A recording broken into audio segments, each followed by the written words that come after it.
What I'm saying is they've already been allocated $35,000 do you per know student. that? No. They're not receiving it. No. Stop. Shut up. Thank you. Great. You're thanks. not listening. Oh, no. Yes, I am. I'm trying to No, continue he's this not. idea. Holy Stop it. Shut the fuck up. I said it. Shut the fuck up. Don't do it again. I'm muting you or I'm throwing you out. Hey, my man Kobe. Oof. Illustrious mod Kobe. How you doing? Hey, we're doing all right. What is up? We have a hornet's nest. Okay, that waiting room is a jar. And it's full of angry wasps. Okay, and they have so many opinions and so many things. I'm very excited to see. Kobe, how this unfolds. What did you start? I'm sorry. So that's actually what I started. Oh yeah, what did I start? Yeah, exactly. I brought up the vegan topic there, so that's what I started. Oh boy. Yeah, I'm okay with vegan, veganism feminism. if I'm allowed to eat the vegans instead. I'm totally for it. Boo, vegans. Be gone. Be gone. Wow. Great. Cringe. Wonderful. Hello. Hey. What's up, Prime? Hey, can we get some cameras on? Need some cameras on here. You got a camera? Need to turn it on. We have to verify our identities. Absolutely. Could have some terrorist sympathizers in here. I agree. Actually, I'm looking for a camera I can mount onto my laptop because my laptop camera is shit. I like how he said we have to turn the cameras on as his is off. I was waiting for all of you. Do as I say, not as I do. He's the big baddie. He's the baddie in the Yeah, he's one of those flexigans or whatever. I lost my demon mask. I need to find it again before I can turn my camera on. Flexitarian. Sorry, I got it wrong. Flexitarian is real. No, but I was saying earlier about to Mr. HR Wolf, like you to be a flexitarian, you got to go up against like the real vegans who are like, if you're not a vegan 24 hours a day, you're not a vegan at all. Like they don't play around. Doesn't that diet cause like severe protein deficiencies and amino deficiencies though? No, like that's been one of the major complaints. Like vegans are generally very good at looking after their. Well, not necessarily. Vegan content creators are very good at making healthy vegan diets. Right? Vegan people, especially the ones that I know in my life, are very bad at dieting. Yeah, from what I understand, you have to eat a lot more plant-based material than you typically would. I think it's like a 3-to-1 ratio for plant-based protein material to like meat. So, all right. Yeah. I don't know about American vegans, but Norwegian vegans at least know how to eat. Well, it's also because your education system's vastly superior to us, and so that's part of the reason why. Guess who paid for that? You know what? You're fucking making fun of Americans as a Norwegian, right? Guess who paid for the entire reconstruction of your country? You know what? We got the fucking oil, and we fucking invented the oil in the 60s, so shut the fuck up. Nordic white countries are so based. They're so perfect, literally. They can do I like how their cars are 3 to 5 times more expensive than normal. To quote a guy that used to be on YouTube, I'm an empiricist. Oh no! Oh no! Oh no! Hang on! Hang on! I missed something here. What did I miss? There's a reference here. I'm not getting. There's a reference to a very bold neo-Nazi. Who is it here making bad? Let's just say that he is the Eggman. Yeah, I'm definitely on the same page with Samantha on that one. I don't like Nazis of any kind. Right. I do like them when they're in the ground. Coal mining, right? In Minecraft. In Minecraft. They make very good foundation for roads. Y'all didn't even let me get in here before the bad take started. Vegans are protein deficient. Who said that? What? No. We weren't saying that all vegans are protein deficient. We're just saying that there's like a ratio you have to up your like protein intake for plants than you would for meat. Yeah, of course. Well, you have to increase it, but so not only is the diet stupid, it's also inefficient. Well, no, because vegan diets are very healthy if you know how to do them properly. A meat-based diet is like significantly less efficient. Then it's like, what's the point? No, because it's not just about what you're eating, right? It's also about like all that goes into production. Because if you want to go from a strictly vegan diet, you produce more plant matter to feed like livestock than you would need to literally feed the entire world. So from an efficiency perspective, veganism actually makes more sense. Yeah, I mean, you could. I mean, Yeah. everything is like everything is like drawbacks and who and other keeps telling stuff. you guys that? Because that's not true. I have a cattle farmer that's right up here, and I'm getting into cattle farming myself. Whoever keeps telling you guys that, that's simply not true. We grow hay in almost all forms to feed our cattle. Like very rarely do we produce vegetation like oats to feed our cattle. It's mostly alfalfa. In factory farms, they grow corn to feed cattle. Yeah, No, we don't feed corn to cattle. Like that's insanely expensive. We mostly feed them alfalfa. Very rarely would we ever feed them a feedstock. I mean, because it's extremely expensive. Can we get onto like a topic instead of like veganism again? Veganism is a topic. And all, but still. Veganism is a tainted topic. I would say, like, for vegan diets, I think the interesting thing is there, like, for every diet, you have the sort of it's like when you're putting fucking attachments on your guns and Battlefield 4. Everyone randomly has these weird drawbacks on it. So for veganism, like, you may say that it's less protein efficient. Now they would respond that for the protein they're getting no cholesterol with that. So that might be very more efficient than just getting more protein. So sorry if you missed out on it, but we did this last stream. Destiny came on and we yelled at a lot of people. So veganism was defeated. Yes. In case you missed it, check the VOD out on YouTube. Veganism was defeated. And good reigned supreme. No. We didn't bring it up. You didn't bring it up. The moderator. There's no way veganism. Listen, if we want to summon Destiny again, I'm happy to talk about the N-word. Oh, okay, great. If I said Destiny 3 times, he'll come for sure. No, if you go into your bathroom and say the no, that only works for Dylan. Already the fourth time his name's No, I can summon Destiny for sure. To be fair, especially right now. I don't see, I don't actually see a problem with saying the N-word. Okay, and that's coming from a minority where fucking slurs for us are normalized in America to the point that most people don't know their slurs. What minority are you? I'm Roma, so I mean, I'm also Roma. Yeah. Oh yeah, I know which one you're talking about. Yeah. So, I mean, we don't have any more N-word horses. Okay? Yeah. We still have. Careful now, we're on Twitch. And according to, I think, a 2017 study, 70% of Black Americans think that white people should not say it, and 68% of white Americans, adult Americans, I think that white people should not say it. So it seems like it's unanimous. Okay. Yeah. You know what? A majority of it, but okay, all right. So I think Fnatic should be the arbiter of this. Could I just say one thing very quickly? No, please, let's not talk about veganism. Veganism is such a boring topic to debate. If I could just say one thing very quickly about the whole N-word thing. The thing is, as a white guy, I just find the word so.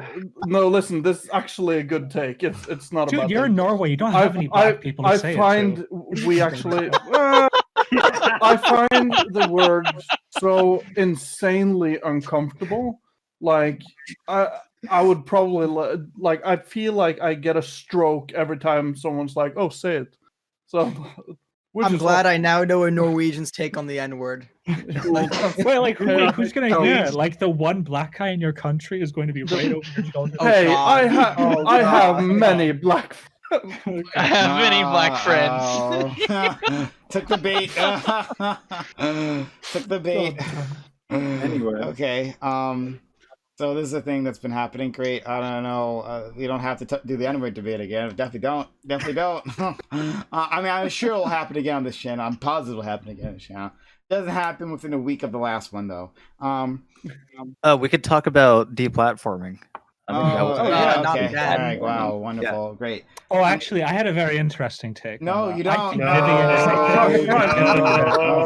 I was actually wondering because I have a feeling that Prime guys is probably a little bit tired of these topics that he's been doing like 8-hour streams on like 4 times the last week. Maybe he has a different topic in mind. I got one. The concept of anti-anything. So the concept of anti-Semite, the concept of anti-black, and the concept of if you criticize either or, what constitutes it and what's the line? There's a lot of debate. There's a lot of debate about if you criticize, the big one is Israel, then you're automatically labeled an anti-Semite. I think criticism's great. So it's a healthy way to improve, as long as it's constructive criticism, and that's not just for an anti-topic. That's just criticism in general. Unless the criticism for constructive manner, hold on. it's always destructive. So one second. I guess you guys didn't see the end of the last panel. I had already promised about Jack and GSU Gambit a fight. Thank you for being here. I really appreciate it. Gambit, you around? Yes, I am back. Can we see your beautiful, handsome face? When I'm eating ball peanuts. No one cares. What was the debate we're going to be about? It was going to be about we're going to yell at Gambit about private schools. I know he's wrong about that. Oh, okay. By the way, Jack, your hair looks beautiful. I've got very strong opinions on this, so I'd be happy to participate. Oh, okay. It looks like we got a fight in our hands. All right. But that other topic that you were describing, what's your name again? The anti guy. What was your name again? KTN. KTN. Thank you. KTN. We're gonna do that one next. That's happening. All right. Sounds really interesting. But I have a topic suggested. Hold on. I just first we're gonna get this one, and then we'll move on. All right. Gambit, who will soon turn on his camera, because we would love to see a mukbang with him and his roasted peanuts or something. Gambit, you were saying, what about private schools and or how are we wrong? I mean, pretty much about everything as usual. Now, I only caught Riverboat Jack's outro, and it was a few other people. It wasn't just you, Riverboat Jack, saying that we should abolish private schools. Oh, hell no. Yeah, no, boy. Some of the worst take. Fucking based. We shouldn't. I've been to both private and public. They both have their functions. Yep. Yeah. I disagree, because when you have my kids going to a public school. Yeah.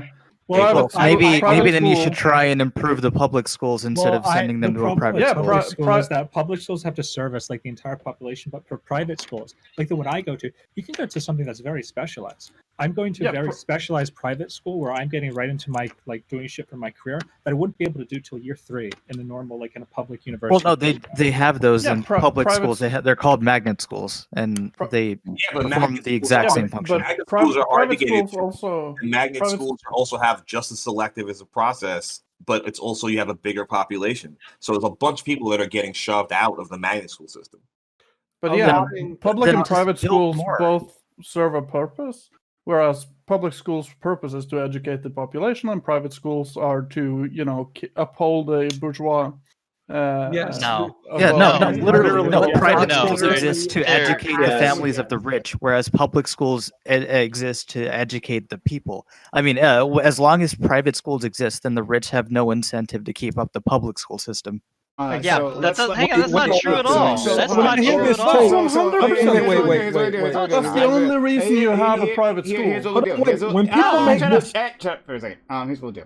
We're going to go first to Riverboat Jack, because I want her to be able to elaborate on her point, which, of course, inspired all this, right? Then I want to hear from Falinor, because apparently he's going to disagree. And then GSU Gambit, sure. Yeah, so basically, I don't think that we should have private schools. I think we should be entirely public because, first of all, one of the big things that we have to contend with public schools is that public schools don't get as much funding based on taxes. We need to overhaul how we handle the funding of schools. Because currently the reason we have private schools is because the rich people don't want to send their kids to school at the public school because it's shit. And frankly, they would be more invested in making that school less shitty if they had to send their kids there. So we wouldn't have private schools running around with $60 million endowments from alumni associations that have full-time staff because they're funded by billionaires and millionaires. And frankly, I think that it benefits everybody if our tax dollars are going to educate everybody in the country. And on top of that, I see no reason why taxpayer dollars should fund private institutions when it comes to education when we have public institutions. Because often institutions are well, that's the entire point of school voucher programs, is to funnel taxpayer money into private schools. And so that in turn defunds public education because less money goes to the public education system. Public education is shit, though. So let me. All right. So let me address several of these inaccuracies. So the first major inaccuracy is where the money comes from private schools. That comes from tuition. A perfect example is my operations manager.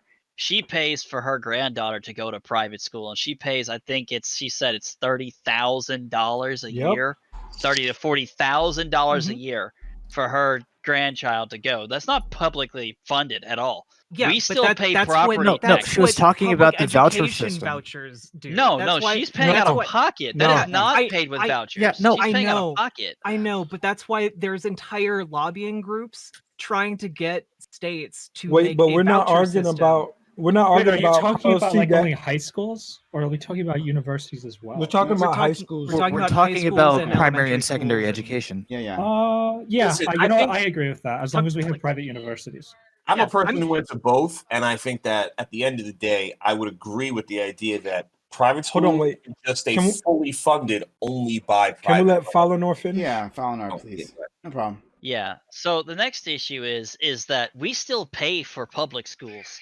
And we have to pay the tuition cost on top of that for private schools. So we still pay for both. And we pay millions, tens of millions of dollars a year for a very small handful of schools. And I've walked through these schools. I've personally walked through all the high schools in this area because I personally fund a lot of the stuff that they have. I pay out of pocket for those schools when I send my kids to private school.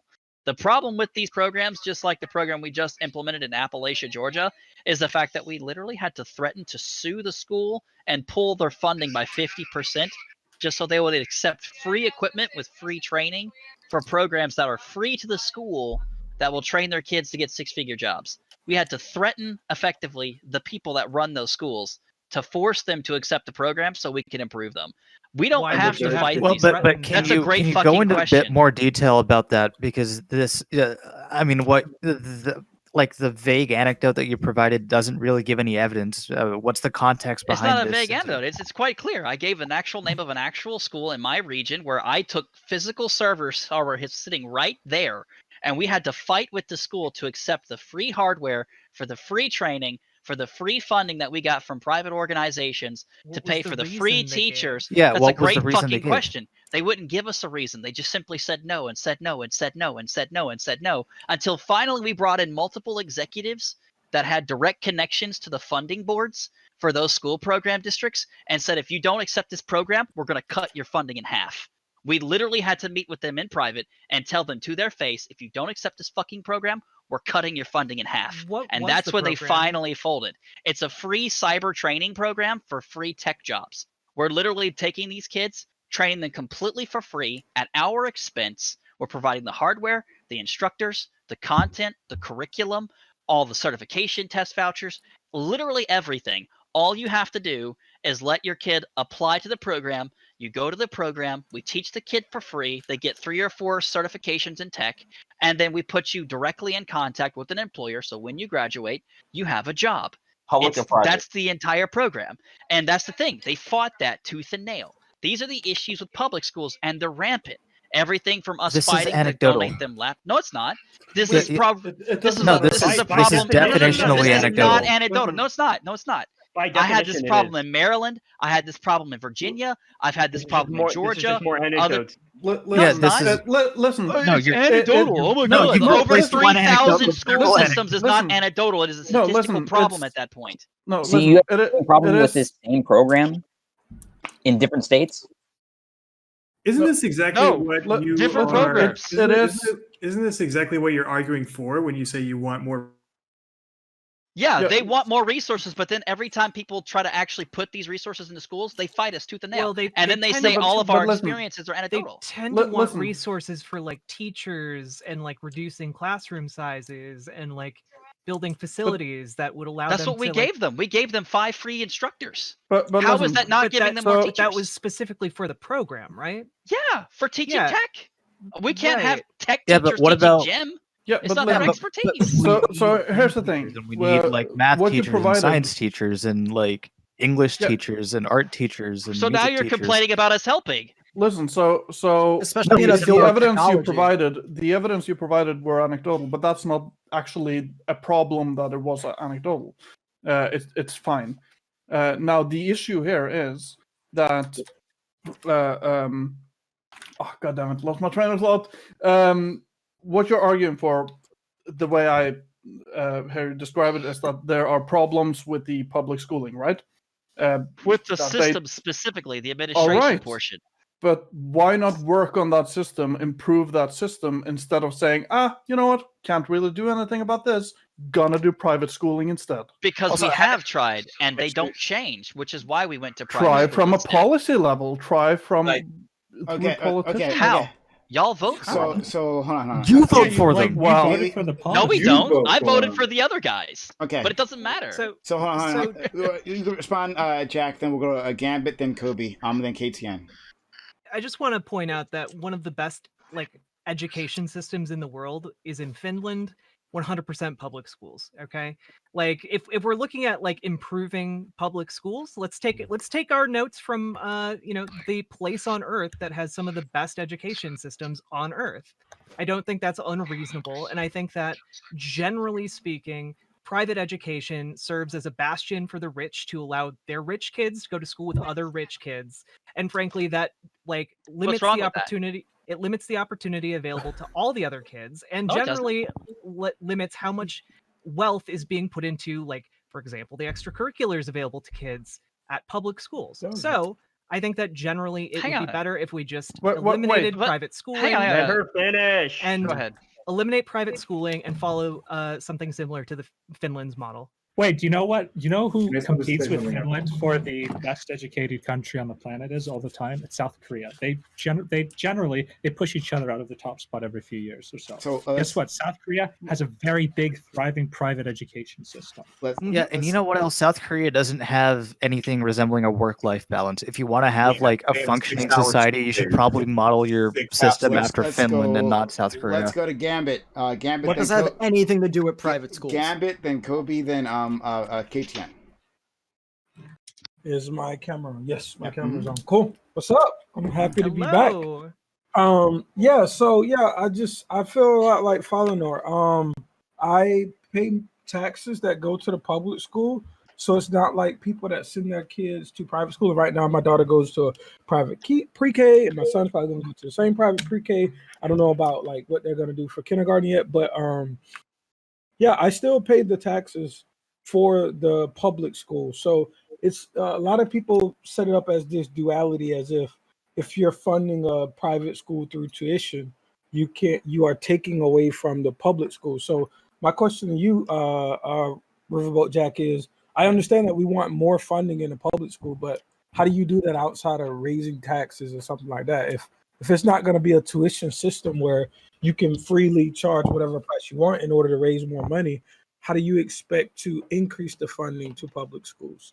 Well, I think you can just reallocate funds. I think one of the big things is we need to rework how we fund public schools, because currently it's all based on property taxes. Yes, and 100%. property taxes means that schools that cater to predominantly poor areas get way less funding. Black people are systemically given worse public education. That's what it means. Exactly. Which is why I support private schools. But go ahead.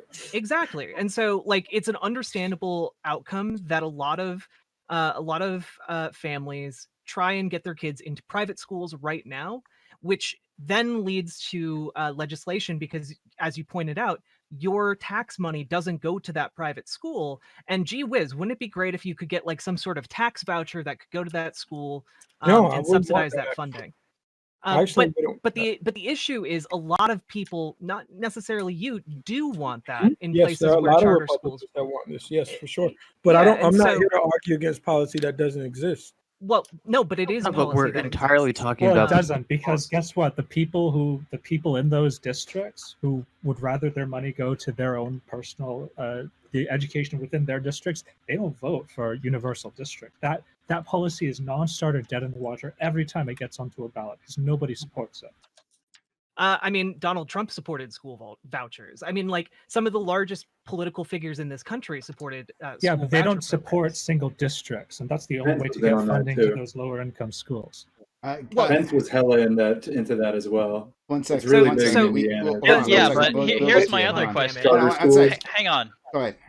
I don't think I got an answer. So, did you not get an answer? Could you repeat your question? No. Go ahead, try. Because we went and talked about policy that doesn't exist.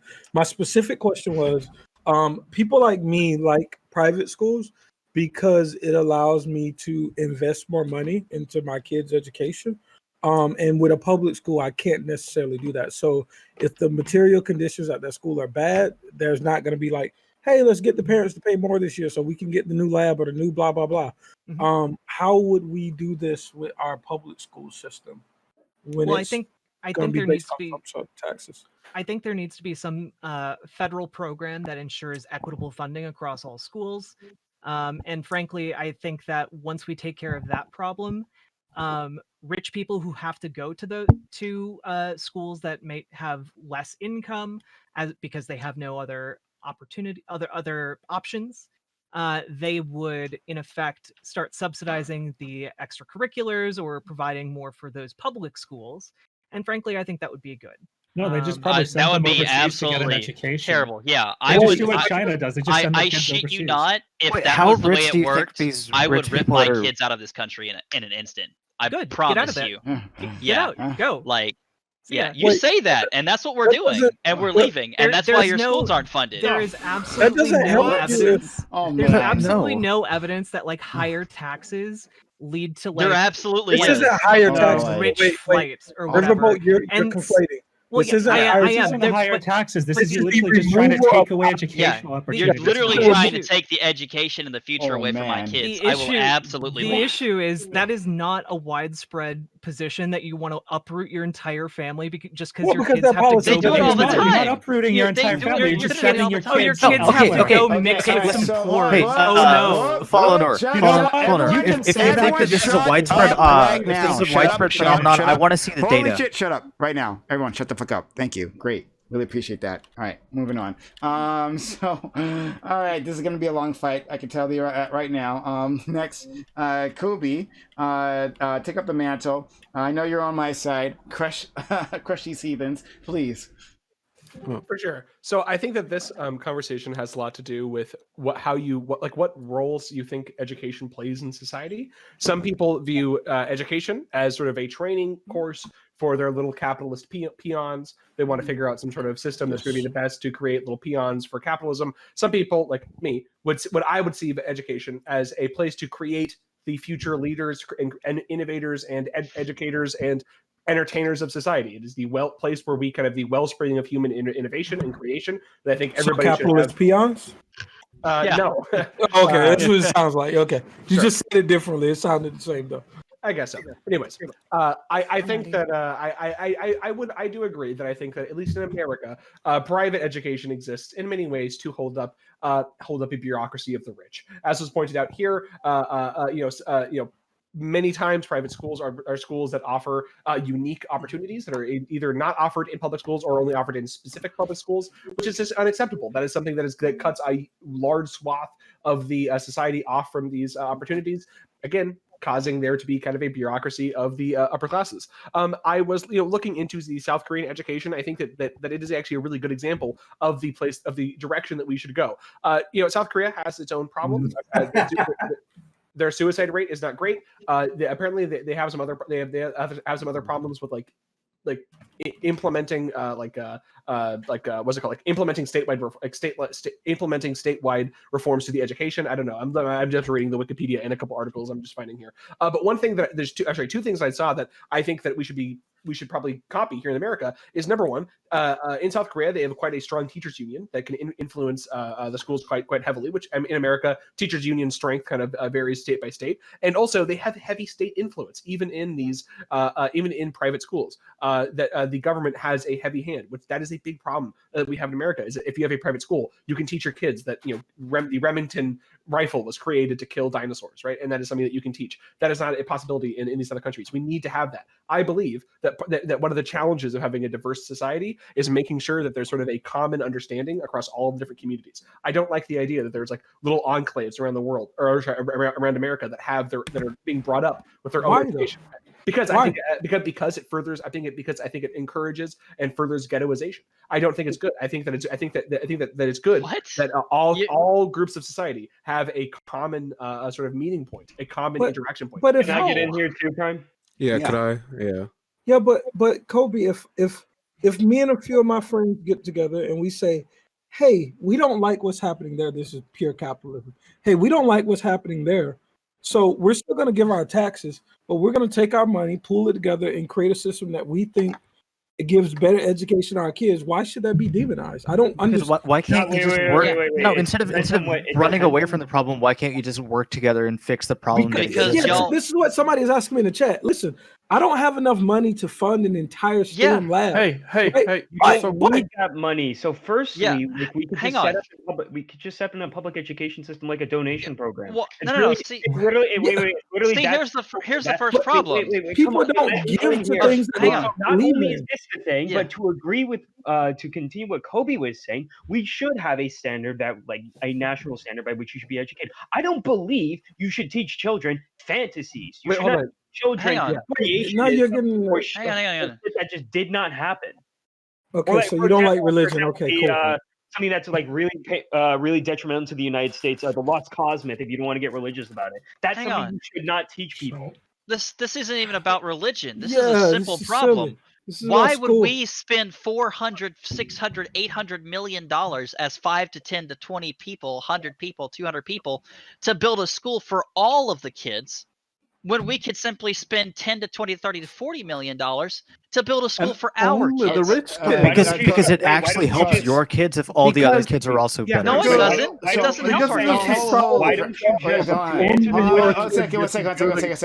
K10, stop raising your hand. I know. You're on the list. Don't worry. You're going to get to you. All right, Sefjon, finish your point. On a list? Somebody mentioned a list? Yes. Yeah. Finish your point. And then straight to Kobe, because he hasn't finished his point either. Sefjon, finish what you were saying, and then back to Kobe. Yeah, to answer your question, you could literally just spend $10,000 to improve the education system with it, like the school that you are sending your kids to, that helps everybody else at a much efficient rate at a cheaper price. No, absolutely not. That is not how it works at all. Stop. Set the chart, then Kobe.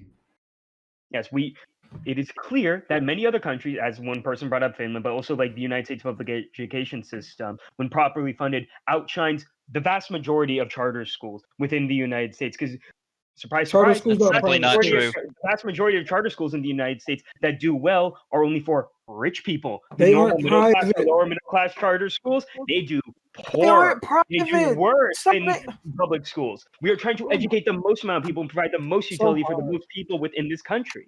All right, do you understand that charter schools aren't private? Can you stop saying stupid shit? Okay, sorry. This is what's so wrong when there's like no. Charter schools aren't private; they're worse. It's the government asking a private corporation to do please. Hey, stop that. Hey, when I say stop, then you stop. Don't like finish your sentence. Just stop. Okay? Thank you. Go ahead, Kobe. For sure. Just to clarify, Falinor, I was getting the feeling that the argument you were kind of making is like, why should I fund the education of other kids or other people's kids? Is that kind of the direction you're going? I think he walked off, but yes. Yeah. Okay. Again, I don't like to have to pull this argument out, but I'm going to have to do it. I don't know how to make him convince. I don't know how to convince him to care about other people. I don't know how to do it. Okay. I want to have a better society. I like the idea that like poor kids get a benefit from the sort of like common benefit of all of humanity, right? Like the riches of all of humanity. I don't like the idea that like we can have like, again, like I said, kind of like little communes or or like little ghettos of rich people or little ghettos of poor people or little like segregated communities that are able to have either all the good education, kind of hoard all the good teachers, or have a community that teaches their kids, ridiculous myths. I don't think these are good. I think that if we're going to have a multicultural republic, which I would like to have, I think democracy is pretty based. I like having all the different cultures. It's pretty cool. I think human rights are pretty cool. I think if we're going to have this, we need to all have a common base understanding. We already have That's what our public education system is. We're not. And we've already paid for that already. We're not. Jesuit schools are some of the best schools in the United States. All citizens need to be part, in my opinion. All citizens need to be part of this Because I believe that if we're going to be part of a common nation, a common society, that it is good that we all have a baseline of education that we can ensure that the richest. We do that through curriculum, not through actual institutions. Hey, let Kobe finish his point because we got to move down this line. A lot of people want to talk. If you would agree that private schools basically have to teach the exact same thing as public schools with no deviation, then I would more. They do. They do. That's not true. That is just not true. They all have to teach the same state standard Common Core. They can also teach any other curriculum if they want, but they still have to teach all the same standard state stuff. This is the issue: is that if I don't want the other stuff, no other. And I don't want the other stuff taught in public schools. That's the issue. This is why we go to private. I don't think that we should have communities that are allowed or teaching that. I think that is kind of unjust. Wait, who are you to tell other people that they can't practice Stop. A democracy. Kobe, are you done? Kobe, are you done? Yes. Yeah. Okay. The last thing I'll say is that my reasoning is a democracy. Okay. The least perfect of all systems, but I'd rather have kids have a democratic education than a wingbat education. We're in a democracy, right? We voted to have private education. Holy shit! Stop. Thank you. All right. We have a few people waiting in line. So we have KTN. Savage already went. So, and then we'll have Marks, Psychophile, Sether. Psychophile, I got your hand right. And Sam, I see your hand up too. And Bosset, you seem to want to jump in.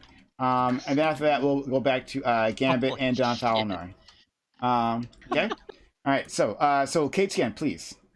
Yeah. So I agree with the issue of having standardized, like a standard education.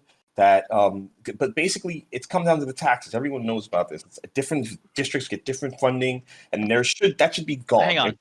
So I just want to add one quick thing here really quick. So everybody, it's important to the conversation. I wouldn't interrupt otherwise. So I just did the math on the property taxes versus the number of secondary schools.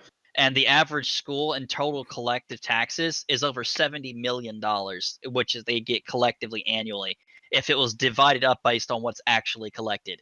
And that's on a 1% property tax based on the current property assessments of all properties outstanding based on current outstanding mortgage loans that are currently still open. That does not include other properties that already been paid off.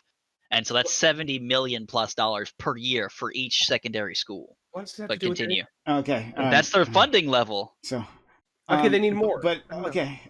So let's go to KTN. Finish your point, please, KTN. Yeah. So I mean, basically, like, especially a place like New York State where we've got Long Island. They have the most heavily funded school districts. They get all the best stuff. Then you go to Brooklyn, Brownsville. They have the least funded. You go to the Upper East Side. They have that should be gone. There's no reason why certain public schools should get more than others.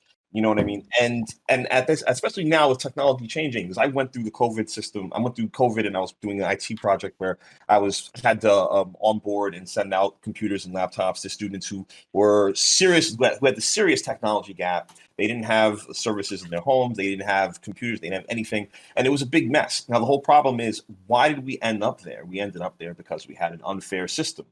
So, basically, in my opinion, we need to decouple from that system. We need to just get all the taxes together, and we need to spread that money across evenly. Now, if people want to go to private school, you're more than welcome to go to private school. But yeah, we're going to take the tax money. We're going to spread that. We're going to spread that public money across and different neighborhoods. I don't care if you live in a high-income neighborhood. I don't care if you live in a low-income neighborhood. If the budget is $50,000 per student, the budget should be $50,000 per student across the board, because you can't complain about one neighborhood having bad schooling and then another neighborhood having good schooling if you're giving both those schools different funds. You know what I mean? And so it just makes absolutely no sense. And then that also adds on to like the teachers not wanting to teach here because the services are bad, and the teachers wanting to go here because their salaries are also tied to the funding in one school. I think that should be gone with. And I think it sounds bad, but if they did that on a federal system, but they already do, KTN. I mean, they already do. They've been doing that individually since. fund our school with separate districts. Yeah. I think what we're talking about is basically every individual state needs its own single district. No, they have. System. Yeah, they already do. The federal government already does that. All federal funding comes on a number of per student basis. I'm talking about federal. Yeah, but that's based off of the value of the property tax. No, not the federal. The federal comes on a per student basis. It's a flat per student basis. Federal is fine, but even on the state level, the states should even get involved in this to the level where they do it evenly, even in the states, because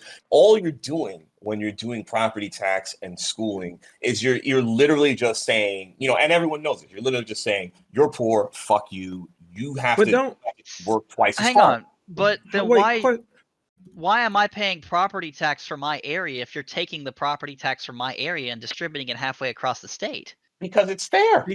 How is that fair? Because then the entire state benefits from it. You're an employer. You're an employer. At the end of the day, this comes full circle.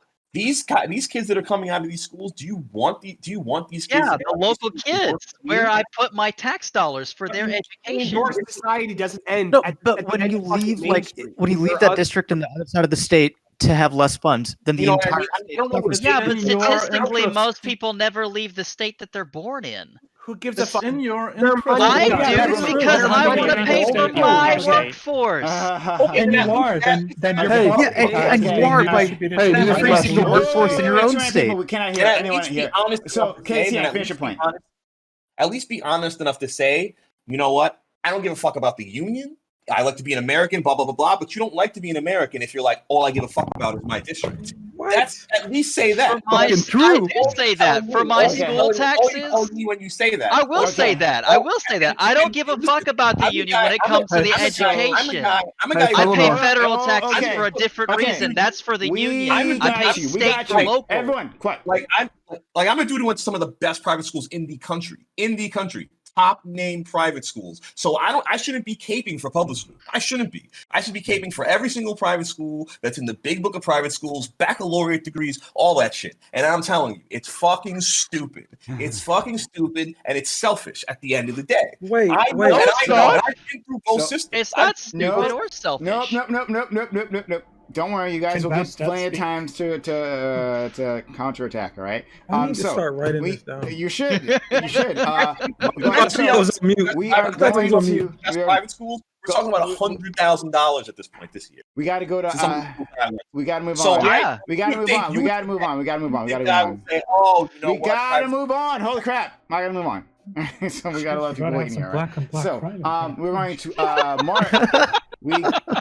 I didn't even hear what you said, but Marks, Psychophile, Souther, Sam, Bostot, Gambit, Fallonor, Maddie. All right, Marks, please. Yeah, so I basically agreed with Kobe and what a few others says. Ideally, I would like in a country, I would like everybody to have a unified collective school to where they can go to. Basically, advocate for public schools, abolition of private school, yada yada. But it seems as of right now, the draining of public schools coming from private schools comes primarily from school voucher programs. Now, I agree that should be taken away. It's a stupid fucking program, and it absolutely drains public schools. But beyond that, beyond like obviously religious schools, I don't think that should be a thing either. Just private schools in general, I don't exactly see how everywhere they're a drain to a school. For example, a state like Massachusetts, by our standards, Massachusetts is ranked the #1 state for public schooling, and Massachusetts doesn't have a school voucher program. So in what way, besides the school voucher program, which we all agree is a terrible policy, what way do private schools drain money from the public education school? It seems to me that in general we need to get rid of obviously school vouchers, and we need to reinvent the way that we fund our public schools. I would say, can I respond? Yeah, sure. I would argue at that point it's a civil problem, and you're going back to the original thing, the original point you brought up, and we were all agreeing on, because I'm so smart, is the idea that we all need to have a common education. We need to have a common touch point, and in my opinion at least, of facts, education, understanding. I think that should be universal. I don't even if we can prove that these private schools are not taking a dime away from any other kids. I don't like the idea that there are kids are being told that the M16 was developed so that the angels could kill the dinosaurs. I don't like that idea. That's very bad. Oh yeah, our republic. Yeah, we disagree. Yeah, I mean, you keep making fun of religious schools, but religious private schools are some of the best educational institutions in the country. If not the world. Yeah, like American. Like Jesuit schools. Hold on. I've seen studies for that. Are you talking about religious like private schools like K through 12? Or are you talking college? Because I've seen studies where they conflate college, and that's a bit disingenuous. No, I think we're specifically talking about K through 12, right? Are you talking about those? Okay, well, even if these K-12 schools were churning out Einsteins by the minute, it wouldn't matter because they're still teaching religion to kids. Jack, you want to respond? And not only that, but the level of education that they're receiving is like put behind a paywall when it should be like accessible to every kid, because when those teachers and those resources are accessible to the general public, then the general public benefits. I mean, it's not behind a paywall. This will result in a net economic increase. But it is. So I want to hear from. As long as you I'm going to hear from Jack. Jack, you can respond to Mark. So we're going to move down the list. Yeah, I don't. Very similar to Manny. I don't think that education should be behind a paywall for people, and that includes, tuition fees to private schools. I think those resources that go into private schools would be better used in a public education system, and that, frankly, I don't want like business people like Fallen Hour dictating what my kids get to learn just because I'm a poor. Okay, like if I was dictate a poor, what you learn. We dictate what our kids learn. Yeah, you dictate what your kids learn in your local area. If I had a kid going to school in your local area, I don't want you dictating what my kid gets to learn. Your kid would go to public school. Both of you are from very nice gated communities, right? You're both very wealthy white people. You don't have to fight over who has the better. Wait, no. Are you arguing right now that one, you want everybody to go to public school, and then two, you don't want local activism to change the policy at that school? Like, what kind of airhead nonsense is this? Whoa! Like, what are y'all even human? Boys, straight under the atoms. I want kids to go to public school, and I want the communities to be able to come together and talk about what they want to learn at said school. I think those are good things. So you think I don't want someone like Fallen Hour to come in and be like, I have a lot of money, ergo I will dictate what your kids learn at school because I need more. He said they proposed the policy people. in the school, didn't accept it for a long time. Wait, would you be against that? But he also said that he's brought this program to like thousands of schools. I have no idea what Fallen Hour's program is. It doesn't matter what his program is. What's wrong with activism? But it does matter because we have examples from history like Bill Gates's foundation going around telling public schools what they think education systems should be, and Bill Gates' foundation. Hang on. So no. Let me finish. Let me finish talking. Go ahead. So basically, over the course of like 2 decades, the Bill Gates Foundation came around with a bunch of grants going like, hey, public schools, make your curriculum like X, and you'll get access to this grant. And so a bunch of public schools basically wound up building their entire curriculums specifically to get more money for their kids through those grants. And it turns out those grants created curriculums that essentially were dog shit for teaching kids. And quietly in like 2018, the Bill and Melinda Gates Foundation just quietly killed that program, which fucked a lot of schools because they had to rebuild their entire educational system. They killed the program after the Rand Corporation did a whole report on it, which Bill and Melinda Gates paid for. And then they said, "Oh, the Rand Corporation's the result was just basically like, yeah, you could have just given them the money and walked away." So I obviously understand what she's saying, and she is right. I do agree with Fallen Out, but that yes, if he wants to have a public school in his neighborhood and pay his taxes, but have a private school that he wants to pay for too, I'm not against him paying twice. You know what I mean? He's more than welcome to pay twice. But I do agree with you on the idea that him paying twice doesn't mean he has to dictate what the public school does. But I think you mischaracterized something that he was saying, because the program he was talking about wasn't funding for the programs that already existed at the school. It was another track because he wants to modernize the schools. I get what you're saying. He wants to modernize the school and gives the schools something different and new. But you were talking about he should use that money to actually work on the system that's already there. But the problem is if his system there resist me. I'm fine with the program being made available to schools, but given that you encountered so much resistance, I have to imagine there was some specific reason that there was resistance. I don't know what that is, but schools don't generally go like, "Oh, you want to give us a bunch of funding and ability to do things?" No. Maybe it's because you were dictating what the curriculum had to be used for with those I understand. things. I can understand why a school wouldn't take his program, because his program isn't funding the original system that they're working with. Now, that's a good reason for some schools to be like, hey, you know what? We don't want your technology. We don't want your computers, because if you're going to give us computers, we want to use the computers to give it to our teachers to do our curriculum that's already exists. But Fowler obviously didn't want to do that curriculum. He wanted to say, hey, look, the new jobs of technology, this is what we're doing. We should level up. But I understand what you're saying, but most schools don't want that kind of outside influence because they want the money to strengthen the systems they have already going. So I understand why 3,000 schools would say no, because principals, if you know about principals want control over their schools. And so do it's about power for them. And that's the problem. They do not want somebody introducing something new, and then it makes what they've been doing obsolete. Okay. And that's a problem. We got to keep moving. So, Mark, so you final point on this? Yeah, real quick. I just wanted to revise something I said. Okay. It's just a quick. Even though, like, because I brought up the Massachusetts example, even though they're not funded with like state funding, they are, because I looked into it more. They are, private schools are tax exempt from property taxes. So, in sort of an indirect way, you could say that they are kind of not providing to the community, since public schools are paid through property taxes. So that's just a little revision. But yeah. Okay. Let's go to Psychophile, Sether, Sam, Bostock, Gambit, Valinor, Maddie. All right. So I think almost all of us would agree that there needs, we need more funding for public schools in general, unless you really like private schools and that's your go-to thing. And that a lot of that money that goes to private schools could be brought over into public, and that could help. But I think what this conversation seems to be more about is the idea of public school, of the whole like how they have it in Great Britain, where it's just like, oh, you went to public school, you're just one of the hoi polloi. Like I think it has way more to do with that than the quality of education, because once you keep throwing money at a school, your curriculum can only get so good. Like universities that are very prestigious, when they get a whole lot of funding, it's because it goes to like, a giant lab and equipment and some like people that are known nationally. But what we really need for public school is something that's just a good baseline, solid education.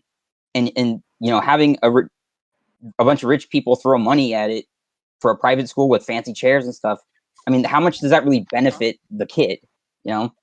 We want something that where everyone has a decent, good foundation. You're leaving something out though. When it comes to underfunded schools, schools also have the morale, the what's that thing? The confidence of the students in them, because you have to remember underfunded schools also have home problems. They have problems at home because they're in bad neighborhoods, they're in underfunded neighborhoods. So they also, you can have the best books and everything. That's one thing. But if they don't have good lunches, good meals, if they don't feel happy coming to school every single day, that also becomes a problem. So there is another side problem to it where, a student can have the best school ever, but once he gets there, like this one teacher did this one thing for a student. He did their laundry. Some students were talking about how they couldn't, they always came to school with dirty clothes. They got made fun of. So this guy said, yo, come do your laundry here. You know what I mean? And that apparently boosted the morale of the students, tenfold, because they were like, I'm no longer made fun of. So, that's a big thing too, because we do not know what's going on in the home. And I hate to be a conservative, because then you're getting to the conservative arguments, where you're like, I know someone who's a teacher who's expressed, or former teacher who expressed a lot of that, where and she would get pushback from the principal and stuff, because she'd want to handle the child's behavior and how it ties to the family situation in one way, and principal or leadership is like, no, you can't do that. But I think I don't know how to solve those family and school interactions. I don't know if it's a thing you solve with money. If you talk to some people, they'll say we should force all of our kids into boarding public school is something crazy. No, it's real simple. You know, you just got to be able to make sure the kids can live with dignity, whether that's with like meals. Living with We're just gonna send them to the re-education camps. It's fine. Oh my God. We need more critical thinking is what we need. So every single student would have to have a social worker at that point. So you know what I mean? Like, well, I don't think every single student needs a social worker. Not every single student. Every single student in an underserved school where they have problems at home would also need that backing. I think it's actually simpler. Okay. Right? Jack, I guess my finish your point. My last question was I guess to Fellenor and whoever is in favor of private schools is if your kid's getting a quality education, what is there?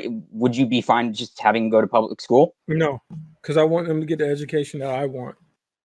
Well, what education do you want? So, for example, I'm a software engineer, and I pushed for my school to have a software engineering program since I graduated, which was like 14 years ago now. And this year is actually the first time they finally got a technology class. So since I graduated high school, there hasn't been another kid that went into computer science because they don't push it at school. I'm literally putting together a Raspberry Pi right now because I'm going out to the school to teach them about technology this Friday. I also give scholarships. So this whole nonsense idea of there shouldn't be activism and people shouldn't be trying to push stuff is literally it's of the worst tier of. No, that's pretty much what Riverboat Jack said, and it's of the worst. No, that's not what she said. I have a very quick question about that specific thing. Well, you're up next anyway, so go ahead, Sether. Yeah, okay. So very quickly, before I start off my entire point thing, I was just wondering if you knew that the public school would give the education that you want to your child, would you then let your child go to public school? I think that's what the psychopath actually wondered. I don't think that public schools are as malleable as private schools. And I think that you have a bigger say when it's a situation that is just a private school. Public schools are literally determined by democracy. If you do enough activism, like you say. A whole bunch of dumbasses that want to send their kids to school for stupid shit, then they aren't going to see the value in STEM. Who are you to say that? Okay, so it's literally happening. Literally is happening. What I was actually going to say. So when it comes to private schools, we were talking about how, I think Falnor asked, why it's a problem that rich people get better education than poor people. And if you want to take that line, that's fine. But why should rich children have the right to a better education than poor children? Because we pay for it. Okay. No. I have to go. Kobe, do you have to? That's a very reductive way of seeing it. Why not pay for it at your public school? Pay for it. Yeah, because we do pay for it at the public school. Hang on. No. I want to break something. I just want to break something down really fast. I spend more money on public schools than I do sending my kids to private school. So what if you put that money towards the public school? No. Hang on. The average per student at a public school gets $35,000 a year funding. Yeah, okay. The private school costs $20,000. You get 50% more funding. That's the actual number. I just did the math. That is how the taxes work. That's not how taxes work. Yeah. First of all, is that 35,000 number? Is that on a national level or is it on your district? Whoa. Sether. How is it relevant to what I was asking? But it doesn't really matter. What gives a rich child the right to a better education than a poor child? And if you say because we pay for it, I'm gonna get really pissed off because you pay for it because you can pay for it, not because you have some God-given right. Wait, you're acting like your ability to get pissed off is supreme. We don't give a fuck if you get pissed off. You're gonna be mad. Oh and my I God, still love you. Mad. I don't give but a it's fuck. because we paid for it. Okay. You clearly don't love our kids. Why should all of us poors not band together and be a democracy? Rich kids are just smarter. Deal with it. My point is, I cannot hear him. Shut up. Sether, finish your point. It really bugs me when someone that has a lot of money that came from a poor background says, "Oh, you know what? I'm just gonna pull up the ladder behind me because fuck those children. They can't pay for it." It's literal crap mentality. Actually, wait. Can I respond? How you maintain I also have to give a good reason for why your child, which has all of the privileges of having a rich parent, should get a better education than your neighbor's child you that doesn't asked, have those means. You asked 3 times. Go ahead, Can I Gambit. answer? Yes, Gambit, you Okay, can answer.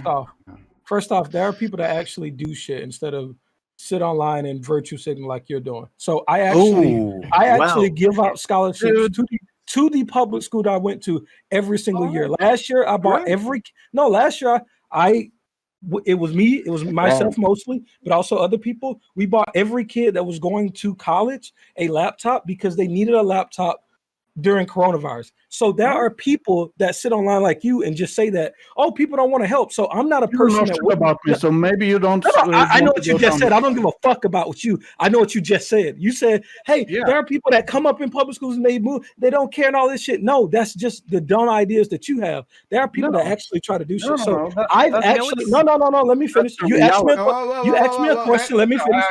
I've had 4 different principals since I graduated. I know all of them. Do you know all of yours? I've talked to almost every teacher at my school since I graduated. So I advocate for our public school changing to be better for the kids that are coming behind me sitting in the same desk that I did. But I also realize that I can also send my kids to a private school that's potentially better. First off, I don't live back at home anymore. If I did, my kids might go there. I don't know. But the thing is, like, you can advocate for the public schools to be better and also use the private school system and use your funds there as well.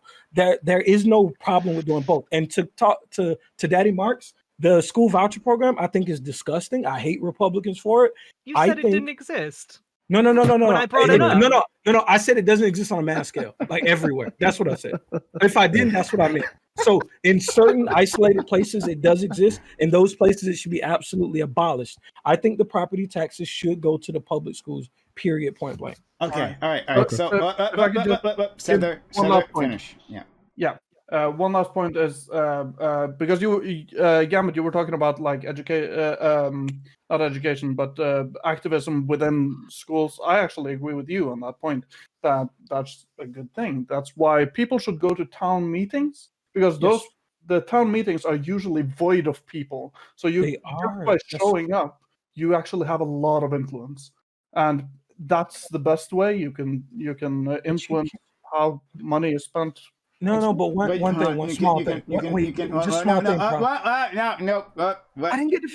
Yes, I know, but you're gonna jump in again in a second anyway. So I'm not contending you not being able to finish. All right, buddy. All right. We're gonna go Sam, then Maddie, then Bastard, Gambit, and Fallonor. All right. I love you, Gambit. Love you too, bro. Yeah, Sam. So there's a couple things that were brought up. So a lot of people were talking about like labs and stuff and spending. We actually spend only about 7% on average of our school budgets on supplies and resources for schools. So this is something that we could probably increase in lower expenditures in administrative costs. Board of Ed members get paid about 50% more than the average teacher, and sometimes Board of Ed members don't even do that much more work.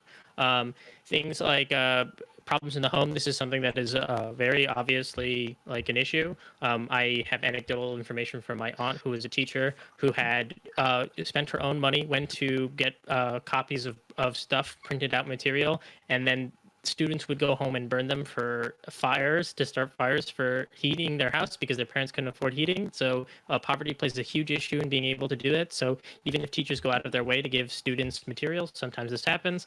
Another thing is that like if you adjust for a lot of different biases, private and public schools don't seem to perform very different from each other. So this idea that like we can measure these issues, like that there's a difference, is kind of ridiculous. And again, there is a price tag. So even if you want to believe that like there is a difference, right? If you have to pay an extra amount plus the taxes that you're paying, then there is a price tag to these exclusive schools, right? And again, these things are perpetuating the hierarchy of these social orders, right? So if you're barricading people from these social experiences of meeting other people, they're not going to have those connections, right? Nepotism is one of the biggest ways that people get jobs in this country. I don't know. That's how I got my job. I was lucky to know somebody who was a CTO of a company and got a job. I don't know how many people here got the jobs because of the people that they know, but that seems to be a huge issue that we have. And the private public school dichotomy seems to be putting a barrier up for that. So Okay. All right. Let's go. Maddie and Jack. I have you on the list as well. Oh man, I feel like I requested a talk like an hour ago. Okay. So yeah, a few things. Yeah, I know, right? So a few things I wanted to address. First of all, I think I'm 100% in the camp that private schools in general, the private schools that you see that score higher or are seen as being more elite institutions, the reason that is because the base of students that they draw from largely are from a higher socioeconomic tier or bracket. So you're seeing like those students are, of course, going to be far more likely to succeed and far more likely to score high on tests and other things than kids who are in a lower socioeconomic bracket. And that's simply like the data reinforces this no matter where you are in the country.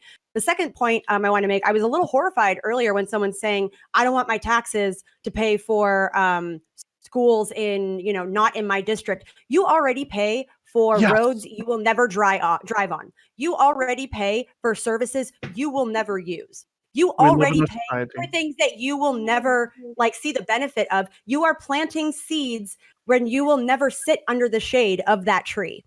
So when you exist, exactly. I know it's like a fucking fun thing to say, but you do exist in a society where you benefit largely from our population as a whole being educated, whether it's not just directly things that you engage with in your local community. Every single piece of electronics that you own, every single innovation that happens, anything that happens on whether it's like a movie or a book you were inspired by, all of that benefits you because you buy into a collective system. So that's what taxes are. When you tie school funding directly to property taxes, what that does is it immediately creates a hierarchy where those who are wealthier, where their property values are much higher, their schools are going to get way more funding than areas where they have lower property taxes. And also, another thing to keep in mind is that schools are also funded by different bond initiatives and other things that local communities will vote on. But at the end of the day, the only way we get full parity and equity across our entire educational system is by improving the funding of those schools. And it should probably start by funding teacher salaries more, because what they make is embarrassing. And when people think about, the quality of education is so low, we're getting our ass kicked by all these other countries. Yeah, pay your fucking teachers a livable wage, because then you're going to attract people that are, not maybe would want to be a teacher. Should it not pay like shit? Yeah. Hey, Matt, a question. Because I think everybody, at least I hope, everybody agrees with at least 99% of the stuff you said. My question is, and it's almost the same thing I asked Riverboat Jack, how exactly do we increase the funding? Part of the reason why, because I know friends that work at schools, and a lot of teachers go to low-income schools because they get the tax break and it pays off their student loans and stuff like that. So I'm very familiar with that, right? But the problem is a lot of those schools don't have the budget to pay their teachers more. So while me and you can advocate that they should make hundreds of thousands of dollars a year, it's not realistic economically. So how do we fund schools more? No, that's a great question. So sorry, I'll just try to be quick. I know brevity is not my strong suit. No, it's okay. I think you bring up a really good point, right? Because in a lot of cases, these schools would love to pay their teachers more, right? Because they want to incentivize people to feel engaged in their job. And it really comes down to, I think one of the things we should need to examine, and this is something that can really only be fixed with policy, is examining the funding model, not only at a state level, but also federally. I know at least in higher education, the reason that tuitions for public school were so low, even relative to the cost of living back in, I think it's the 60s and 70s, was because the schools got a higher percentage of their total funding from the federal government. Now, it was under Reagan, I believe, I think it started with Nixon, where that number started to diminish. So you saw schools having to make up for that loss of revenue and, funding a funding base by charging people more for tuition. We weren't going to have a country that was going to support Black kids that started going to school, right? That's why these numbers start dropping. Can't have that. Yeah, right. We can't maintain this white supremacist foundation, right? No. Yes, but that's the thing is so when I think it's going to come down to lobbying our elected representatives, and this goes from like the local level onward. I don't know that we're going to see any like massive change happen unless it happens at the federal level. But in our local communities, you can certainly push for measures that will increase funding.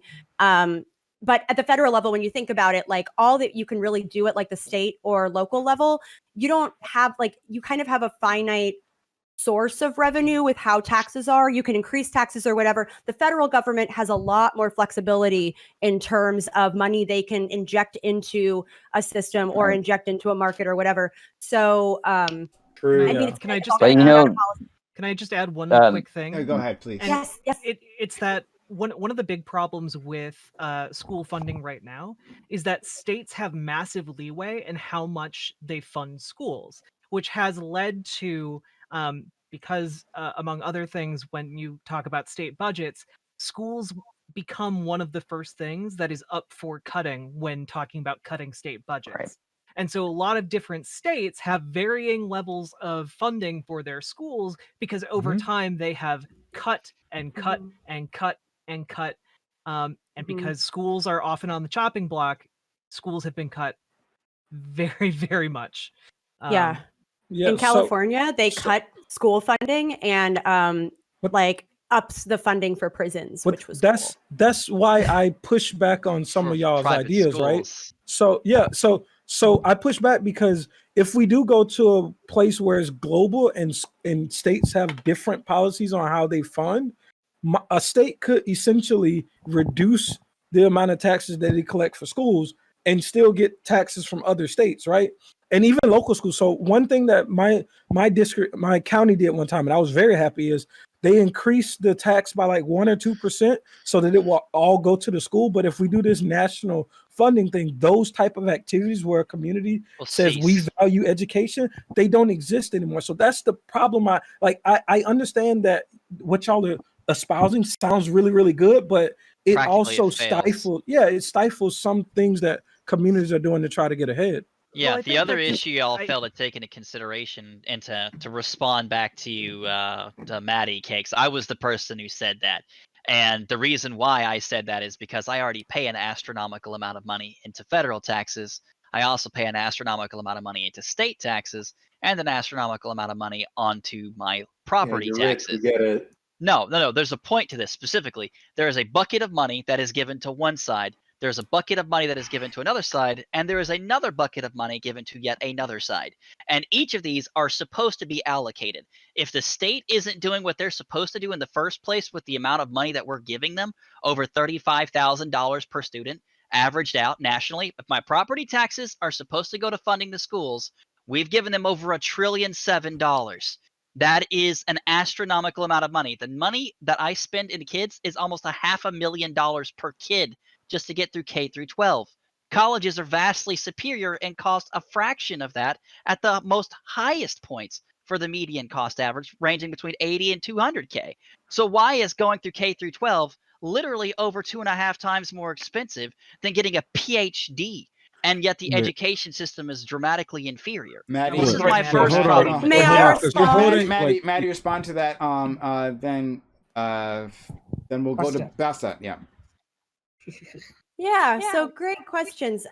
If you are concerned about where your tax dollars are going and the ineffectiveness of reallocating that money, you should support funding the IRS a lot more so that that process is a lot more transparent and that they're actually given the proper support they need to pursue those who are perpetual tax evasionists. And those are mostly people in higher income brackets that use some fucking sketchy ass tactics to do that. So if that's truly the concern, right, then that's something that I would support if I were you. Also, I know my fiance and I fall into a very high income bracket. I get to kiss a lot of my money goodbye with every paycheck and every year around tax season. But like, I do that because I realize that I directly benefit from it, and I just happen to enjoy living in a society where government services are well funded. And quite frankly, I would be willing to pay even more if it meant that more people could be helped. Like, I would gladly pay more if it meant that no one had to go without healthcare. I would gladly pay more if it meant that every single kid had access to a fully funded public school education, and in a way where they are given the same resources, whether they live in a poor neighborhood or a wealthy neighborhood. So Maddie, like, I'm not. So, Yeah. it's just small. Yeah, sure. You can respond to Maddie. And Maddie, thanks for doing good work here, showing these people how to be like compassionate human beings. They need the help. Yeah. So Maddie, I don't want you to think you're alone. So I'm an Andrew Yang fanatic. Everybody that knows me can tell you this. I support UBI. I support Medicare for all. I support a nuanced take on free education in like colleges. But I support the same type of things. The problem is, we elect people like Joe Biden. So I want my kids to have a good school, and we don't want to support these policies that you're laying out. We want to support people like Joe Biden and Donald Trump and idiots like that. So I have to be for private schools, because as a national society, we have a bunch of airheads who vote for people like Joe Biden and Donald Trump. So I don't have a choice, right? I want to make the public system better, but I can't if we elect idiots like Joe Biden and Donald Trump. I think that's Would you like to know how to fix it? Would you like to know how to fix it? You get involved and organize and have activism at the local level, and or like try to elect progressive people at every single level. And it truly does start local. That's how you not only is that how you get people into elected positions higher up on that hierarchy, but also when there are progressive policies that are enacted at the local level, at the state level, that serves as a blueprint for what's possible that can be then scaled nationally. Maddie, so if you look, Maddie, I just we got through with a special election. I supported 3 of the councilmen. They all won. I'm supporting a new mayor in November. I am active at local. I'm doing all of these things. I'm just saying that it doesn't mean that most people in America are, and a lot of people are making terrible mistakes. So I have to be for a capitalist system to escape airheads that vote for. So let's go to, I respect that. Let's go to Bastet and then KTN. I feel like Maddie was complaining, and it took me even longer to speak up. So I feel like no, you were jumping in. No, fuck that. You were jumping in. Okay. All right. So a lot of things. One about getting involved with more progressive candidates. I mean, yeah, it sucks that none of them ever make it through the primaries. On other stuff, I mean, I think it's pretty memey that we have a bunch of angry white people lecturing to the black people on the panel about where their kids can go to school. Pretty sure that shit. That's that scored. No. Republicans are the worst. Burn down all the private schools. Thank you. Then in Minecraft, I guess. Whatever. All right. I am a dumb white lady, though. Yeah. Trust me, I lurk in your chat. I know. For the original topic of this, which is should we ban private educational institutions? I would support that if the funding that we needed for to help the public educational institutions which are lagging behind was actually getting taken by these private institutions, but it's not. Most of the time, it's because of bad tax policy. I mean, sadly, most of the time we have bad tax policy is because of fucking middle class homeowners ruining it for us. Which is why you should never own a home. If you own a home, you hate poor people. You're only shit homeowner if you're a NIMBY. Okay, NIMBYs can get in. Well, it looks like I hate poor people. It's Kirsten. All right. So I mean, you know what, Kulaks specifically back to the policy. So specifically back to the policy, it seems like the best thing we could do is have single districts for states and have requirements for states to basically, before they start messing around with the money, is to make sure that all of their public schools meet a general standard, and then they should be allowed to allocate the resources to get to that statewide public standard. They already do. All of that. Well, right now we don't have a single district for every state. Right now we have individual districts, and the poor districts get fucked in perpetuity, and the wealthier districts are, closing the trapdoors behind them. However, none of that requires getting rid of private educational institutions. I, as a religious and an ethnic minority, hear things like, we don't want people to have religious schools. We want everybody to be on a federal standard. To me, as somebody who's like, my people were Holocausted, my people basically genocided everywhere because, man, do people fucking hate Roma for some reason. It's really fucking weird that we'll have like some random fucking white American who's going back like, yo, fucking Hebrew schools, get them the fuck out of here. That sounds like some Nazi shit to me, all right? Leave the religious schools alone. All right, as long as they're meeting their federal standards, you should be able, if you want to voluntarily go to a religious institution for education. I went to one. It was some of the best education I had as a child. I'm going to a private institution now for my university, and it's, you know, it's internationally ranked as really good, and it's less expensive than some of the public options. This is a really bad take because when you say that you want to, it's a really bad take. What? Yeah, the fuck? no. If you say that you want to get rid of religious. Yeah, if you say that you want to get rid of religious institutions, it's not just saying we want to get rid of synagogue schools. It's also we want to get rid of Jesuit schools. We want to get rid of madrasas. We want to get rid of even Vedic schools. No, we just want to get rid of religion in education. And I want to get rid of gender studies in schools.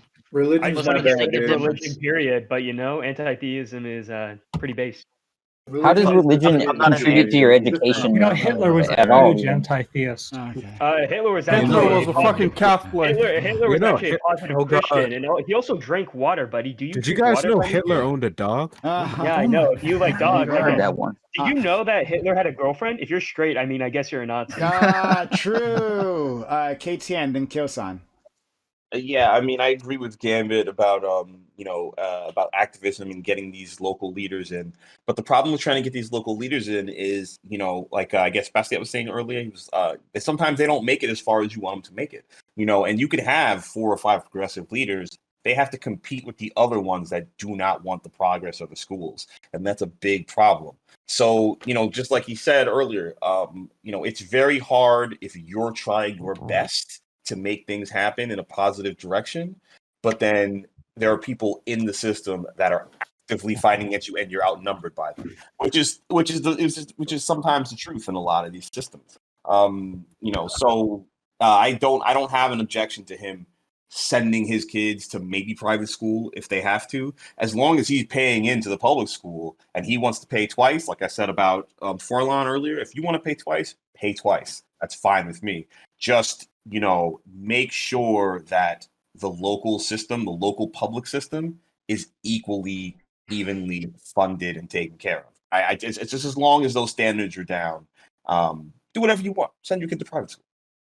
We'll go to Kyo, then Jack. Oh, and then cycle policy there. So I love talking educational policy. I don't know why I wasn't specific message to you, okay? This is unfair. I know you're just trying to exclude me because last time I fucking ran roughshod over this table every time we talked about education, okay? Fuck you, Koi-san. Kyo-san, I'm pretty sure I PM'd you and you never responded to me. So I'm pretty sure you're an Ariella Scarcella fan and we shouldn't listen to anything you have to say, okay? I liked one. Hey, that tweet is photoshopped, okay? That's a Soviet All right. So as I was saying, right, I've done a little bit of reading. So when I actually I study education just to give it clear, right? And I remember speaking to a teacher about this, about like comparisons of educational systems around the world and what certain educational systems do. Because I'd asked about charter schools, right? And they'd linked me a paper by a peer of theirs. And I've actually posted the paper in VC chat. It's a Conversation article. For all of you who aren't aware, Conversation is a journalistic outlet where academics write. It's only for academics. It's a fantastic resource if any of y'all aren't already aware of it. And basically what they found is, at least in Australia, I wager to see this is like applicable to the rest of the world, that public schools seem to have better outcomes than private schools when accounting for SES, right? Because I'm sure that everyone could agree with this intuitively, that public schools tend to have to take on the poorer students, that students with the poorer SES outcomes are going to see poorer outcomes in general, and that's going to drag down the general out of the school, right? When we account for SES, as this paper does, what they find is that public schools actually outperform private schools, and they do it with less funding. Now, that being said, much? Pardon? By how much? I would say a non-significant amount. You can go and have a look at the paper. It's in the VC chat. It's got nice little pretty graphs in there. It's great. So that being said, I don't know how, I'd like to eventually get rid of public schools. I'd like the teachers to own those public schools, right? That would be sick because they'd be invested in the children. But the best thing we can do is abolish grading. Thank you. I saved my time. Oh, son of a bitch. He beat me to it. Go ahead. Jack, Cyclophile, then Charmhole. Go ahead. I want to get into frankly, this issue, it seems pretty clear cut to me that we should have all of our kids in one collective pot to educate all of them. And if you want to get a religious education, you can do that outside of public school hours. There's nothing preventing you from like going to a church or a synagogue or what have you after school hours, which is, hey, that's how I got my religious education.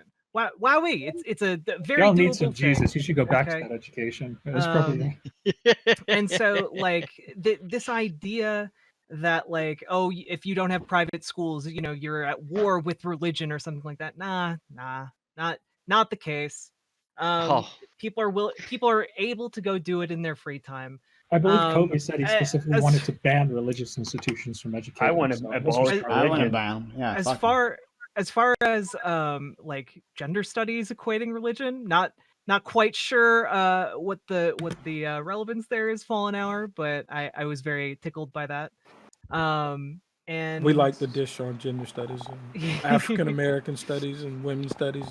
They disproportionately produce people that can't pay back their student loans. I mean, I can't tell you. Yeah, except they become lawyers, dude. So like that's not factually inaccurate. To That is gender factually studies to become a inaccurate. lawyer. It's factually accurate. Show me the data. I can't tell you guys Do you have a source for me, Matt? I sat through so many gender studies courses and so many African American history courses in high school and middle school. My goodness, no, those aren't actual classes in any public schools that I've been to. Wait, Jack, they are classes. It's called English class.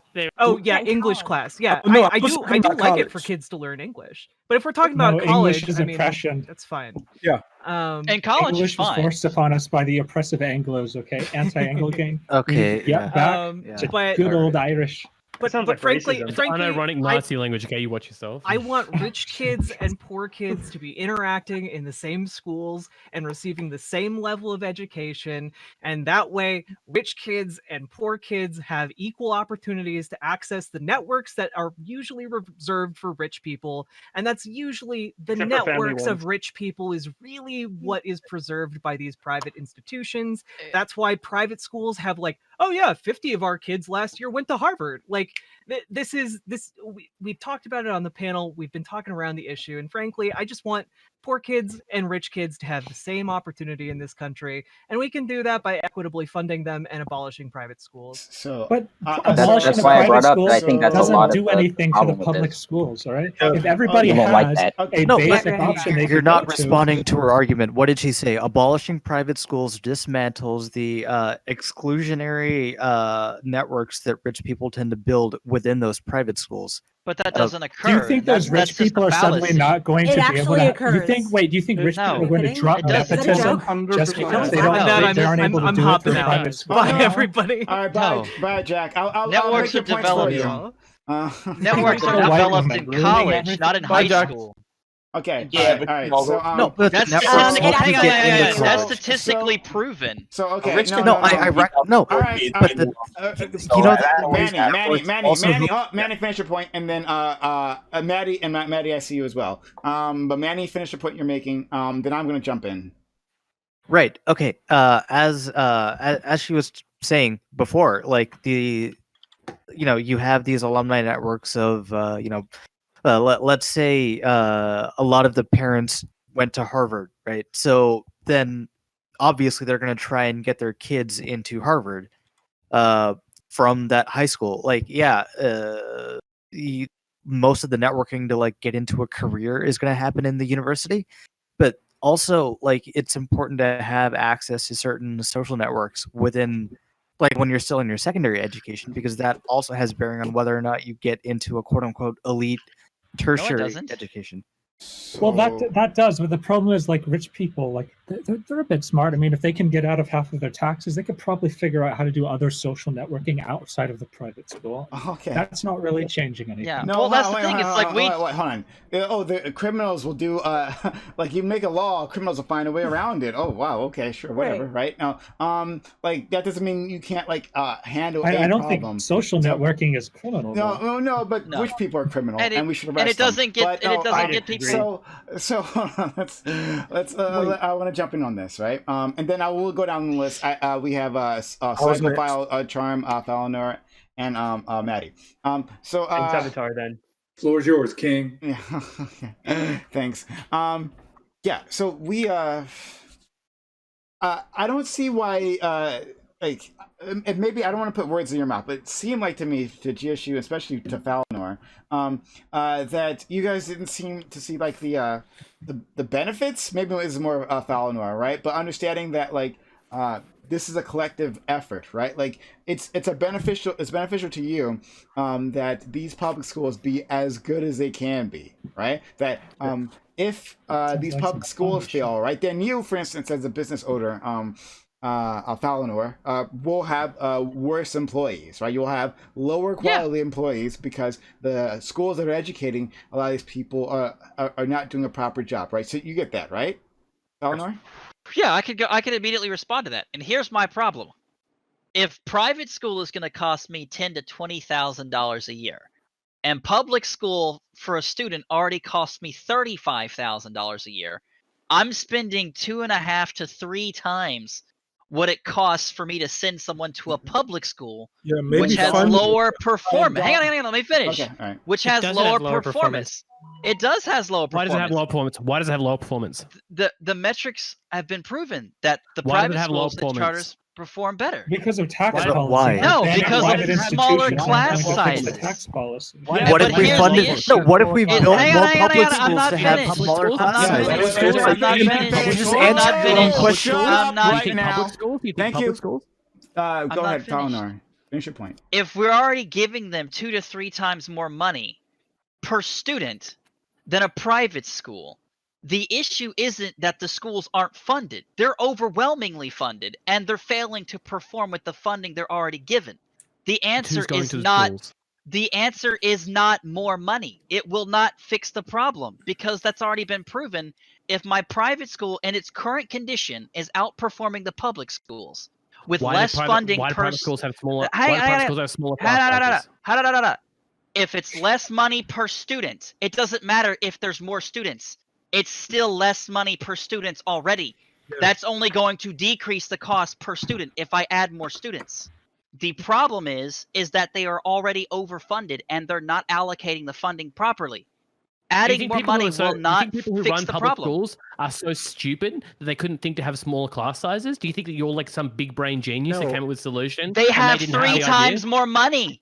They have 3 times more money per person. The class sizes are way bigger than private schools. And they have more money per person. 3 times the money is proportional. Wait, I don't think y'all are contending with what he's saying. You're not understanding what I'm saying. Either y'all should reject his financial claim, or you should actually try to contend with it rather than just we accept that the smaller class sizes help. It's just that I do reject your financial claim. If you're giving us actual numbers, like from the Department of Education, I'm giving you the data. The data is from the. All right, then show us those numbers. The data set is from Department of Education, Department of Treasury, Census, and the IRS. This is the data set from the amount of money collected from property taxes on a percentage basis of a single basis point, which is the average national property tax. It's actually less than that. And then that's divided by 24,000 of the registered K through 12 schools and their average student body, which I calculated as an over-assertion at 2,000 per school.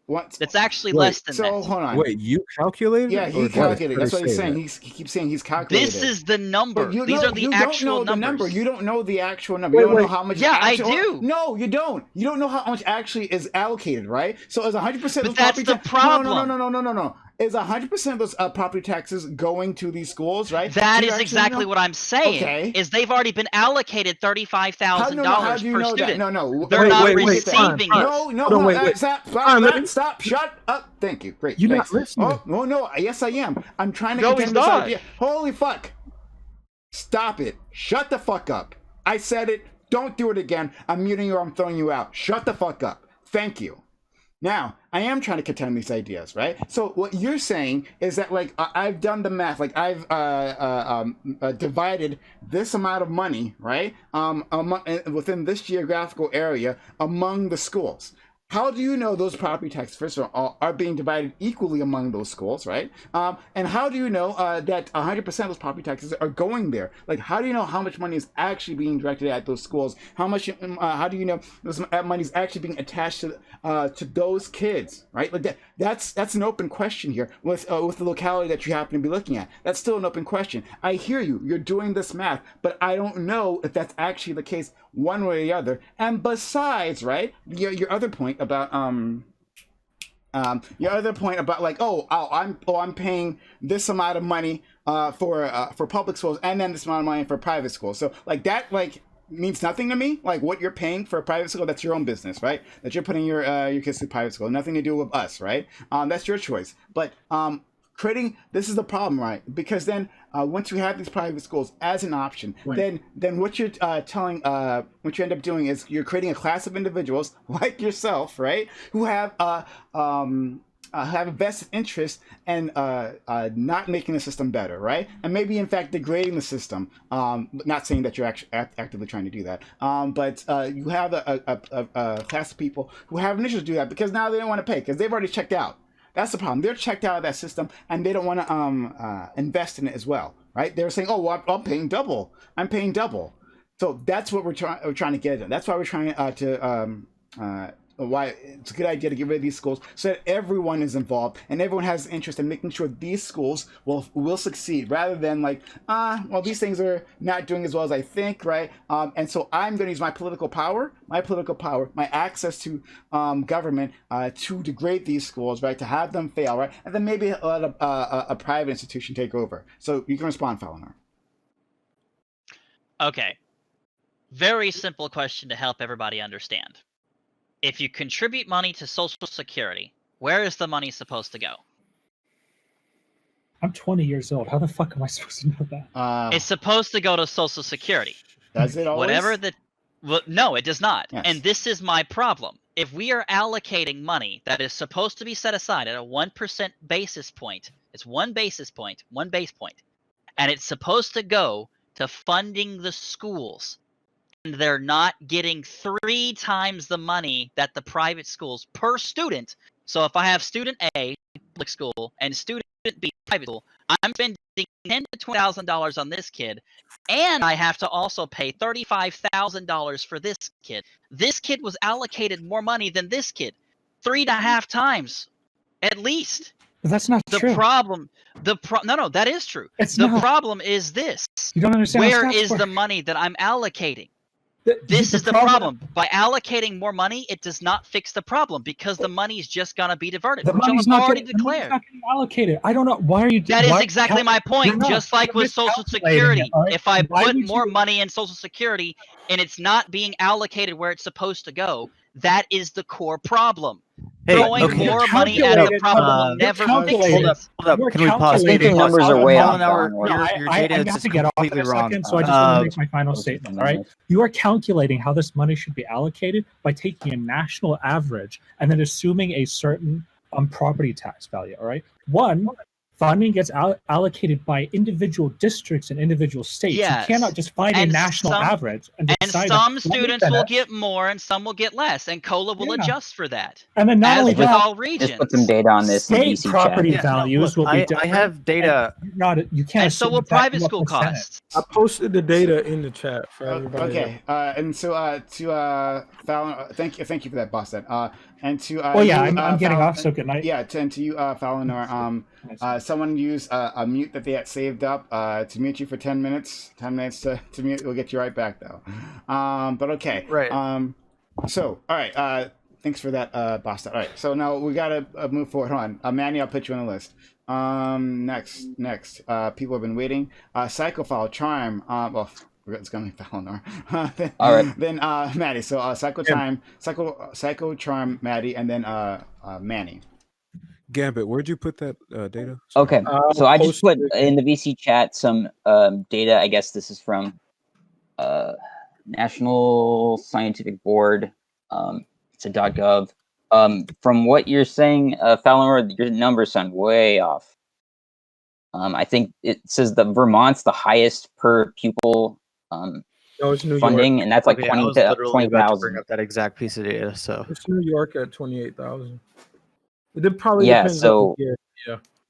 so yeah, I don't know where you were getting that from. At 35 or whatever. He's muted. He came up with his own calculation. Oh, my bad. Okay. I don't have much to add other than that. I'm just kind of looking over this right now. Okay. Next, we will go to Charm. He's been waiting quite patiently. And then Maddie, then Manny. It's nice to be in this conversation. I've been trying to listen this whole time, like try to like learn something from this. Right? It's been a long time since I've been in school, especially high school. Like so I've been trying to really like listen to everybody here and kind of get a good feel. Like maybe try to glean something. And wow! All right. Gambit, I think, had the best take so far, saying that to get physically active with kids, to educate them, yourself. I think that's probably the best take so far. Everybody else is just arguing about fucking money, which is insane. But okay. Let's see. Nobody's talking about how to educate, only why to educate, right? It's like, oh, because education will be better. Like, well, yeah, generally, but not one person's like, hey, we need to focus on critical thinking. Do private schools push critical thinking? Do private schools or like do public schools do it better? Does anybody know? Like nobody's even talking about tests, which is interesting, or like how tests even allocate all the money you guys keep saying that these schools are getting, right? Or stealing from you, or just magically coming up with, which is again really interesting. Because again, I'm not trying to criticize anybody here. I'm saying this is what I've gleaned and this is what I've learned because I've been trying to understand exactly for the past few hours. And then I'm gonna head out. Have a great night, everybody. I'm good one, Savitar. Thank you. All right, thanks. Here's my personal take. So if the king has his own little school and he's giving out classes on how to overthrow monarchies, he's not going to teach how to correctly overthrow a monarchy because he wants to stay king, right? Like this. I think this is pretty evident on how everybody here is fundamentally wrong on taxation and how taxations work. Real quick, and I'll be done for a while. Taxations, one, it's not your money, it's your owner's money. It's your boss's owner's money that's getting taxed. And even then, when a taxation occurs, the state doesn't take that money and give it to somebody else. The federal government, it's double-ended bookkeeping, okay? What they do is they say, oh, okay, we've taken this amount of money from you because we know we can. It's deleted. It's fucking gone, all right? They write it off, poof, gone, okay? And then from that data, then the federal banks, they start hitting a bunch of zeros behind the dollar sign, and then they give it out. Then they just go ahead and give it to everybody. I learned that from FTLBZ, Twitch.tv, FTLBZ. He hasn't streamed in a while. He's a really smart dude. Him and his brother, they go on these tangents a lot, and I listened to him all last year. That's how I figured that stuff out. But that's, again, I fucking love education online. I think I've learned a lot of critical thinking digitally. And that's why I think this whole conversation has been pretty crazy, but thanks. Yeah. And with Fowler, we get unmuted, which will happen in 7 minutes. We do want you to be able to respond about your calculations, because we're looking at the data data on spending per child within this map, and it doesn't with that GSU Gambit provided. It doesn't seem to actually corroborate with anything you've been saying there. But I want to give you the opportunity to be able to respond to that. Okay. All right. So next we'll get to Manny, then Nacho. Sorry, yeah, having someone named Manny on this is throwing me off because I'm like, what? Yeah, huh? I apologize. That's okay. I apologize to you as well. So yeah, I think responding to what was just said, I think the reason we were talking about money, which I don't know if it's that insane, because a lot of the success of schools or the way that they're able to educate their students has everything to do with how they're funded. And there are a number of different options and opinions on exactly what the best method of taxation and fund distribution is. So I would say it's a pretty relevant conversation, especially when that is something that is directly influenced by policy and policy being enacted at like every level of government. But also, I'm still just, it's bizarre to me that someone, especially if you have kids that are in like private school, whatever, I get it, because right now, like at the end of the day, you can believe in a fundamental ideology that public school would be preferable, but obviously, like in the long term or like in the immediate term, maybe that is not possible in your local area. So you want what's best for your kids, and I get that, because I definitely make a distinction there. But I mean, I'm baffled by the idea that you shouldn't be on the hook to cover, like, have some of your taxes go to other schools that maybe your kids don't attend, because I don't know, you benefit from a lot of things that are either run by or invented by or whatever, that by people that didn't go to a school in your local community. So it just, I don't know, it's bizarre to me, and that's all. There has been a lot to digest, so I've been having a little bit of difficulty following. Okay, we'll go to Manny.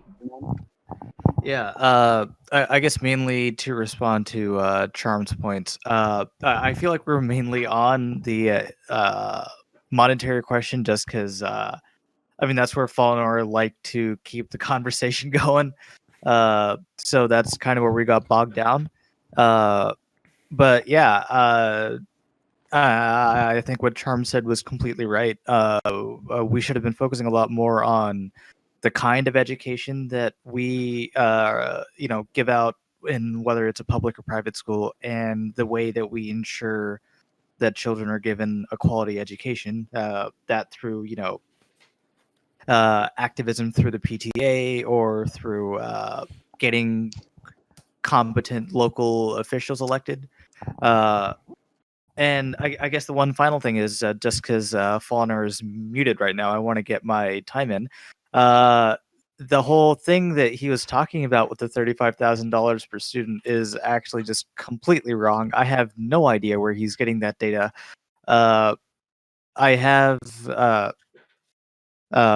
there's data from the National Center for Education Statistics that says that the national average is approximately $13,000. It's a bit less than $13,000 per student, which is, as you can tell, because we all went to public school, less than $35,000. So I frankly have no idea where he's getting that information from. So if we're, just to put the final nail in the money question, Fawner is spending more money sending his kids to private school than if he would have just sent them to public school. Okay. All right. Agreed. All right. So next we're going to Nacho. Gambit. Nacho, then Gambit. And then Sether. Yeah. So I might have missed a few things too. So maybe if there was more to that, then let me know, Prime. But I thought your take, saying that basically people who are putting their kids in private school don't want the public schools to succeed, or maybe saying that they would use their wealth and their influence to basically rig. I'm not sure exactly what you were trying to say, and I don't want to put words in your mouth, but it seems like that's not really a fair take, I guess. I think that kids just want the best for parents just want the best for their kids, and the fact that they're willing to pay thousands of dollars in tuition to send their kids to private schools kind of shows that. And also, these are businesses, they have to do well. If you're sending your kid to a private school and then they get to college and they can't perform and they're lagging behind, you're not going to, the school's going to close because people are going to stop sending their kids there. I know there's still private schools, but they're basically almost non-existent at this point, and there's a reason for that, because they're too focused on religion. They're lagging behind. So I mean, I don't know. Maybe we should try to subsidize. So let's say kids, someone wants to put their kid into private school. They have the money to do that. I don't know. Maybe they should they should look into donating that money to their public school. But it's like we already have. I don't think it's necessarily because they're not having enough money. I think there is something to what you're saying as far as like they're not allocating the resources properly. Like I know personally in my school district, we had to take tax cuts, or we had to take budget cuts, and one of the first things they started cutting was our music and extracurricular departments. And then the very next year they added like a superintendent or assistant to the superintendent position. So they're adding all this bloat to the top level. So maybe we could look at auditing these and getting rid of a lot of this bloat that's up at the top level, getting rid of these oversized school boards, and focus on trying to get that money to the teachers and to the actual schools themselves. Okay, I don't know. so hold on, I'm jumping in because you wanted to understand my point. Don't worry. But we have Gambit, Southern, Falinor, and Falinor. You've been unmuted. Okay, lots of things here. First of all, so my point isn't that let's say if Gambit sends his kid to a private school, that Gambit is part of some sort of cabal that is actively working against public schools. So that'd be pretty cool, though, right? Like, and if you're like, I didn't want to like. Yeah, no, that's fine, that's fine. And Gambit, if you're ever part of a cabal, could you invite me? Because that sounds pretty awesome. I will. I promise. First person. So yeah, that's not my point, right? Is that he cool all those parents are trying to do that. However, there is a class of individuals who generally, first of all, don't even believe in government in the first place, right? Don't even believe the power of government, and don't believe in the equality that a public education helps bring, right? The equality of opportunity that public education does bring. That actively is trying to sabotage the public schools as they stand, right? We just went through Betsy DeVos's Secretary of Education, right? That's the thing that happened here in the States. They're called Republicans. And before then, we had fucking her in Michigan, right? Putting her plans into action, right? Because of the fucking donation she was able to. Is that what she called them? What did who call what? Was that what DeVos called them? Plans? Oh, plans? Oh, yeah. I didn't know you could plan for train wrecks. Yeah, fair enough. Fair enough. But okay, so this is not like obviously and like I have relatives who sent their kids, like my cousins, to private schools. It's not because they were trying to demolish public schools. Again, they realized the public schools that were in their area were terrible, right? And they were, because I went to those public schools, right? And they were terrible. So I can acknowledge the reality as it is, right? So like the reality that that Mix Falinor went to, and I don't know what the public schools like are in his area, but the reality that makes him want to do that, right? Like I can understand that. However, I'm saying that the fact that these public schools exist, these private schools exist, is in itself a long-term detriment to public schools getting better, because individuals like Falinor who have resources, right, aren't using their resources to well, maybe you're trying to do it, but like other people, let's keep you out of it. Other people aren't using their resources to make these schools as best as they can. Like Bill Gates, right, and all those other billionaires, right, their kids should go to the same schools that your kids are going to, right? Then those people, those powerful people, will use their access, right, to make sure, because they do care about their children. They want to make sure their kids get the best education they can, and that effort will go to public schools, right? That's my argument there. You're taking away the incentive, the lobby, right? Because these public schools don't have a lobby to fight for themselves, because they're always up on the chopping block, right? They're always ready for cuts, right? And then they'll redirect that money to other schools. They'll like Maddie said, right? I've seen this in more than one area, right? Well, they'll cut fucking public schools and then increase funding to prisons. That's convenient, because that's where those kids are going to end up. Right, we know this. Very real. Exactly. It was my turn. No, yeah, and don't worry. I think you're next. But yeah, it is you're next. But that's what will happen. That's exactly what's going to happen. So instead, I say we destroy that lobby, right? This is part of my greater socialist critique, and that we destroy the tools of capitalists, right? So they can't fight us back again, right? You simply end the fight, and part of that part of that is destroying these enclaves, these private enclaves, where they gather, they make those connections, right, and they separate themselves from the larger populace. That's my argument there. So you can respond to that, Nacho, and then I'll go to Gambit. Okay, yeah. I mean, I would say like I actually agree with you. I'm not, I'm kind of pro capitalism ish, but I hate lobbying. But that again, it just goes to my point. I think that's where my biggest contentions lie personally, with I guess closing private schools is because I don't want to force. I get what you're saying, and I think that could probably work, but I feel like it would obviously would have to be more nuanced and planned out, but my contention is that they're already mismanaging the money. You know what I mean? Maybe let's try to audit what tax revenue they're getting already and try to find a way to see if them getting money to the right places will improve things first, and maybe then they can compete, and then we can look into like the charter, the voucher program, etc. Hold on, but the voucher program is literally. Hold on, wait a second. The voucher program is literally draining money, and Maddie would make this argument too. The voucher program is literally draining money out of the system. Well, that's a problem, right? That's a leak right there, right? So you can plug that leak by dismantling the entire voucher program because active taking money from them. Charter schools are actually taking money from public schools, or at least some of them are anyway.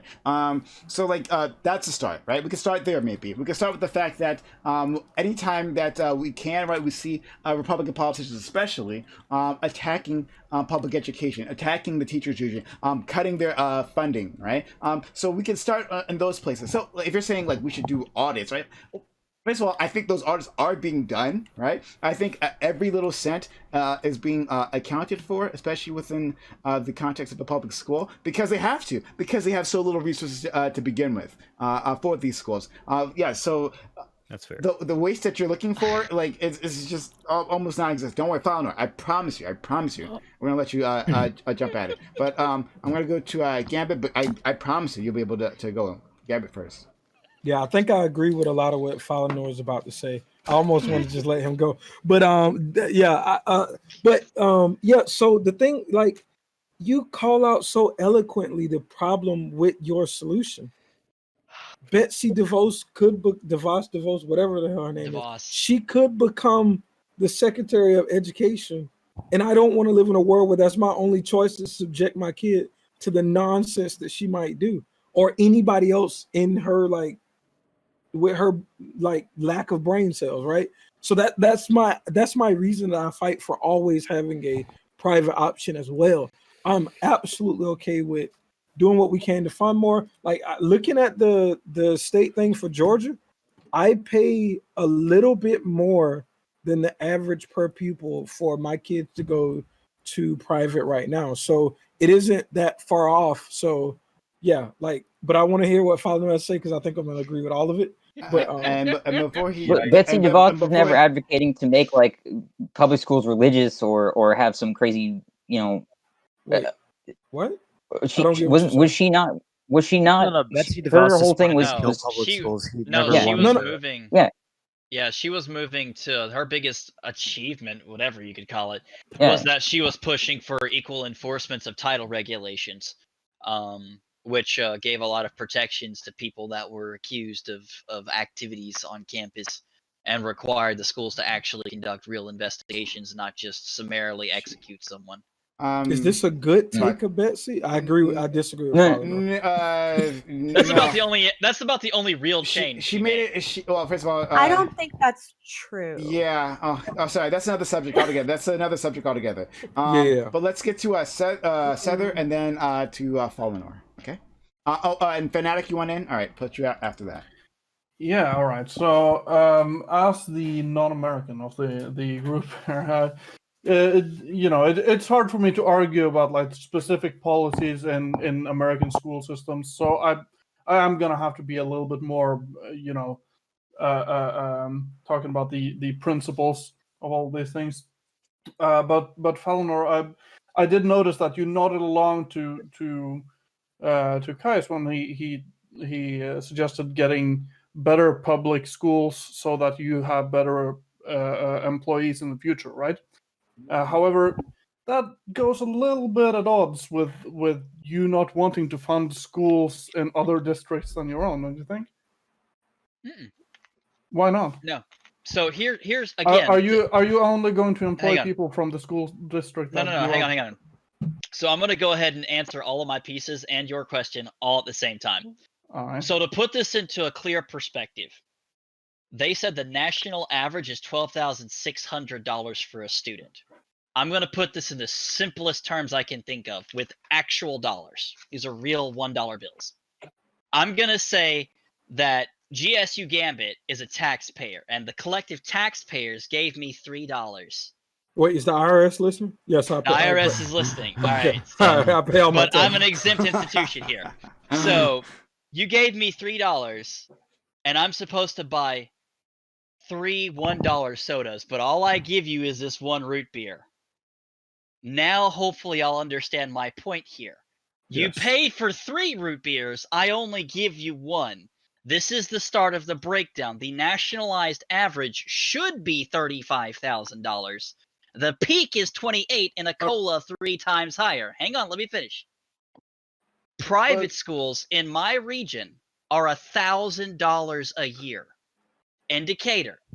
At the highest peak, with the exception of the religious school, it's about $11,200, which is $1,400 cheaper or more than 10% cheaper than a nationalized average public school.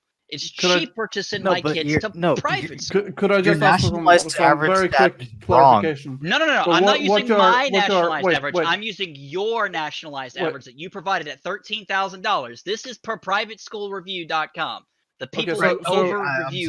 So just to clarify, I thought you said 30. I'm sorry. What you are basically advocating for right now is then to have more transparency in the use of the funding and to allocate the money like they're supposed to. Like I said with the Social Security example, the amount of trillions of dollars they've been given, tens of trillions of dollars they have been given, they have 1.4, if I'm not mistaken, that is accounted for. The other 9+ trillion is. All right. So let me then just ask you. Let's say that we get to a point where you have the transparency and they also fix up where the money is going. You can see. They would then effectively triple the amount of money. All right. And would you then be happy with your money also going to funding schools in other districts? Yeah, if they're allocating the money ethically. If I'm giving you, you're giving me $3 and I'm giving you 3 root beers, that's a good deal because the money that I am giving you is going where it is supposed to. However, if I give you $3 and you give me half a drank root beer, my question is, where's my other 2.5 root beers? And my other concern is right, like inflation's crazy.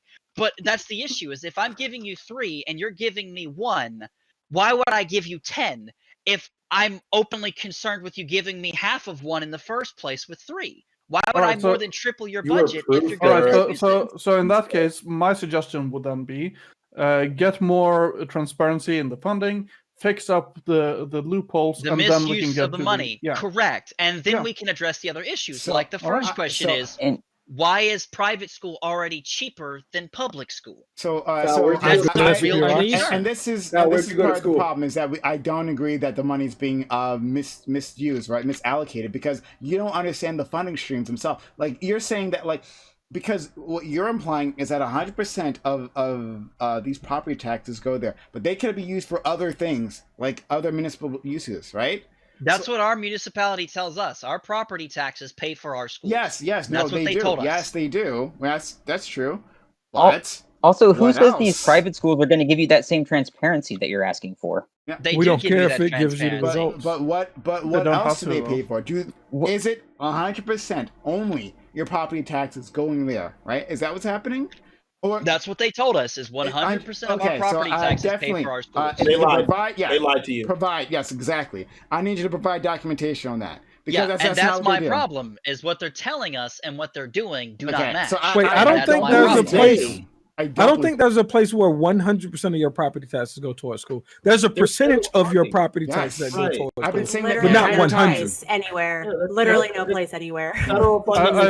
I just want to point out that the reason I'm taking everything at face value here is, again, I'm a European. I don't really know. Yeah. And we're telling you, don't worry, that this is not the case. This is not the case. Yeah, no, and that's my problem. not. Is our government, our They're not locality, lying. our school district is telling us this. They're not. No, this is my problem. Look, okay, well, you're gonna have to find me documentation of them telling you this, because I'm telling you they don't do this. Property taxes are used for other things as well, right? Like this is this is known. But Founder, you can finish responding. If you don't have anything else to say, then I'm going to go to Fanatic. But yeah, but my other piece to this is, it's not that I don't want to give money to schools. I give astronomical amounts of money to schools. I volunteered to buy a school right next to a high school to build a college there. And the school board blocked the buy because they wanted to demo it, turn it into a fucking football field. Fucking Bruce Wayne over there. Like, again, to get to GSU's point, it helps me to develop the talent that I need. And it creates me a stream of income from the personnel that it develops that generates my businesses large sums of money. It's in my financial best interest to ensure the education systems perform. Because like all of you have openly acknowledged, if the localized talent that I pull from does not perform, it will not work. I also contribute large sums of money to the state and the federal. I want transparency on where my money goes, because I don't see performance. Okay. Nationally and internationally, we don't perform. The Europeans crush us. I suggest you go to a local city council meeting and ask for a budget breakdown, because it's not 100% I was your gonna property buy taxes. a school. Yeah. I was gonna buy a school, but I forgot my wallet. Yeah. I left it in my other Bentley, but how did you get my child back from the school? I bought the school. I bought the school. I bought the school. Let's go Fanatic. I can show you the contract. Let's go Fanatic. I would love to hear from you. All right, man. So this is something that I'm like particularly like I've always been really gung-ho about education in general. It's like literally one of the most important things, and one of my favorite things in my life is learning. I hated public education with literally all of my being. I've mentioned several times, this has always been my idea, that to put my children through public education, if I was to do that, I'd be a failure as a parent, because public education is just absolutely abysmal. The majority of my education was actually spent on homeschool. I did like a lot of public school and then homeschool, and then go back and forth. I think I took a few college classes in elementary because a community college happened to be so close. And my mother was going there at the time, and my sister had graduated early, and so I was going with her. She was going when she was 16, and so on and so forth. So like education was always a really big deal. I hated public education because there was no possible way you can educate someone adequately with the idea that you're going to be trying to educate a whole bunch of kids, like 30 kids, right? Like overpopulation is a problem. But the idea, this sounds like just like it's a really fun thought experiment. The idea of let's just abolish private schools. One, it's never ever going to happen. So we're really wasting a lot of energy in this talking point altogether. Two, it doesn't even sound like it's a smart idea. I think the idea that you would force someone to be in a situation, right? In a utopia, sure, maybe you can get there, but we're not in a utopia, and I don't think we're going to get there any freaking time soon. So the idea is we recognize that like public schools literally are underperforming private schools are underperforming homeschool.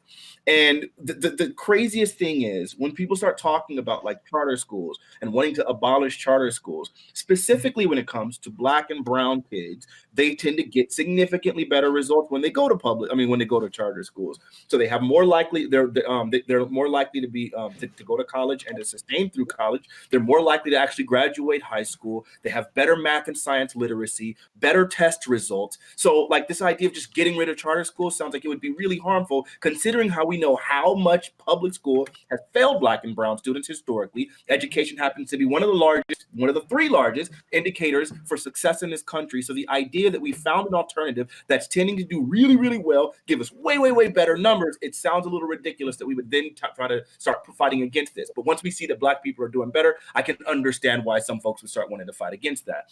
Furthermore, Falinar, you made a point about like, oh man, private school costs less than public school and so on and so forth. And it's like, it's so simple, like to look at just per pupil spending and look at the outcome and say, see, so yeah, like there's so much nonsense you can take from that. You could try to say, well, then maybe paying less will actually do better for students. That's obviously stupid, right? But what you could do instead is start looking at the fact that there are several more structural issues that would be impacted. You get diminishing returns on per pupil spending. So even if you have like a private school that a private school might spend less, but then all of the infrastructural issues that are present in public schools, such as transportation to the schools, socioeconomic status of the parents and parents' involvement, extracurricular activities, that would be whatever, all of those things are going to be more present when it comes to private schools. And so children are going to want more out of their education. There's going to have higher paid teachers. So then those teachers are more likely to want to contribute to the, are more likely to be higher skilled. There's going to be smaller classrooms, allowing for children to get better results, all of those things, right? So simply saying that, yeah, they paid less in the private school, it costs less. That's not what it is. Is that there's less structural issues that cost specifically money, right? So in a way of like quickly identifying this, or like a good thought experiment to check this out, right? If we decided to increase per pupil spending in this country to like, I don't know, $30,000 or $40,000 per student, that would be a good thing. It sounds great. But if we decided while we're doing that we're going to be putting, I don't know, 80 kids per classroom with one teacher, I promise you we'll actually get worse results. Simply increasing money isn't the solution. The United States spends more money on education than literally any country in the entire freaking world, yet we get significantly worse results. So it's not just a money problem. There's a bunch of socioeconomic issues. There are infrastructural issues and all sorts of other things, right? Abolishing, like the thing that kills me about leftists in some spaces is that there's always this idea that we want to achieve specific goals. And I like the goals that we're pushing for. And we should push for those goals through whatever means that we can get there. But taking away the right of agency from individuals is never a good approach to get there. I hear the same argument when it comes to like universal health care, where it's like, yeah, we should get universal health care by abolishing private health care. And it's like, no. Right. The same thing. Right. And it never, ever makes sense, because at the end of the day, we recognize that a lot of times when people have independent agency and they're not doing things that are run by our government, because our government happens to be one of the most inefficient things on the planet, then we tend to get better results whenever anything is privatized. When it comes to like literally, I need you to find me an example of something that the government does better than a private than a government. The British railway system. I got plenty. United States. Oh, I got plenty. You ready? Okay, I'm hearing it. I'm wrapping up. When it comes to government ran everything. I mean, literally, even military. Literally, when it comes to like private militias, specifically, what do they call those? You want to privatize the art? Holy shit! No, I'm not saying that I want to do that. I'm not saying. No, I'm not. Please listen. You got to use your ears. I'm too good. Listen, I am too articulate a nigga to have you misconstrue my words right here. Please. So what I'm saying is, even when you start looking at what I can't think of what they're called. What are those niggas called? The ones that are be like a private. You mean mercenary groups? Mercenary groups. There we go. Mercenary contractors PMCs, private military contractors. Absolutely yield better results than our own freaking government. I literally can't think of That sounds like the logical conclusion is to privatize the military. They got better results. No, that's not what I'm saying. What I'm saying is, but that's where you're leading us to. I am not leading you to that. That's only if you choose to extrapolate from my point something that I'm clearly not saying as articulate and eloquent as I am. You can choose to misconstrue it that way. What I'm saying is, I don't care, and I actually don't even accept that in the first place. So that's fine. Hold on. I have a question for Fanatic, specifically related to this point. So I have a question specifically related to this. Hold on. I'm gonna, and then I'll go to you next. So lots of things, Fanatic buddy. First of all, delivering the mail, right? All our utilities much better when the government delivering the mail. They're not better. Like they're not. They're literally they're inefficient. They're about to be shut down. They were about to be bought. No, they're not. No, they're not. Hold on. Hold on. I can explain. Well, because I understand the mail system. That's not true. I can actually understand. It's not that they're inefficient. No, it's that the Republicans sabotaging the mail, right, in favor for a private system, right? They're part of our government. It's the same thing with the Democrats. It was bipartisan. Let me finish. Hold on, wait. No, wait. You wait. I will let you know when you can talk. Great. So, the Republicans slipped in to some bill, right? That like the post office has to pay for its retirement fund. I believe it's like 75 years. 85 years? 75 years. 75 years think, into the something future, like that. right? It has to pay for its retirement fund 75 years in the future, which is a requirement that no other business has to deal with. No other organization ever has to deal with that, right? But why did they do that? So, to sabotage the public system in favor of the private system, which is exactly the fucking thing I've been warning about. The exact thing that I've been saying this entire goddamn time. Prime, are they not a part of the government? Yes, they're part of the government. They were installed in 2013. Holy shit, stop. Because I'm Fanatic, I'm not sure how much this conversation you caught. But Gambit, I literally said this. I hope you heard me earlier, right? That like once you have these privatized systems, right? These privatized options, that will be used by the capitalists, right? Because the capitalists want to make as much money as possible. And if you have a cheaper government option, in fact, a better government option in the form of the mail system, then they will sabotage it, right? They will sabotage it, and then they will deliver a worse system. So again, the mail system is actually a perfect example of everything we're talking about here. Like it's not even a microcosm, it's a macrocosm of everything we're talking about right now, right? And the most obvious ways we've seen that there's a private interest that's used its influence with the government to sabotage, to degrade the public system that was working great, right? And if it wasn't for that, no, we'd be doing gangbusters. And plus, right? Another thing with our bill system is that we're keeping it from maximizing its profits, because if you go to other countries, the mail system does more than delivering the mail, right? It also is a banking system. It also does other things I can't remember right now, but it does other things. There's like lots of Prime. What about 2011? 2011. Yeah, they've been telling for a long time. Yes, for a long time, because that's when it was put in. Hey, I got you. 2011, when Obama was in office, what made the USPS insolvent such that they were filing for bankruptcy? What I just said. Holy shit. He just said. Republicans did it in 2011 when Obama was in office? Yes. No. This happened earlier. This happened before that. I believe this provision was put in the Bush administration. Someone can correct me if I'm wrong about that. But in the Bush administration was put in. So that's why. That is why. Everything I just said is why. Yes. You said a whole bunch of things. First, you said because I know Trump was the one that just recently added in like that. It was implemented of their budget. Yeah, can you link me that? 2006. It was implemented in 2006 under Bush. Yes. But wasn't there USPS insolvency even before then as well? Nope.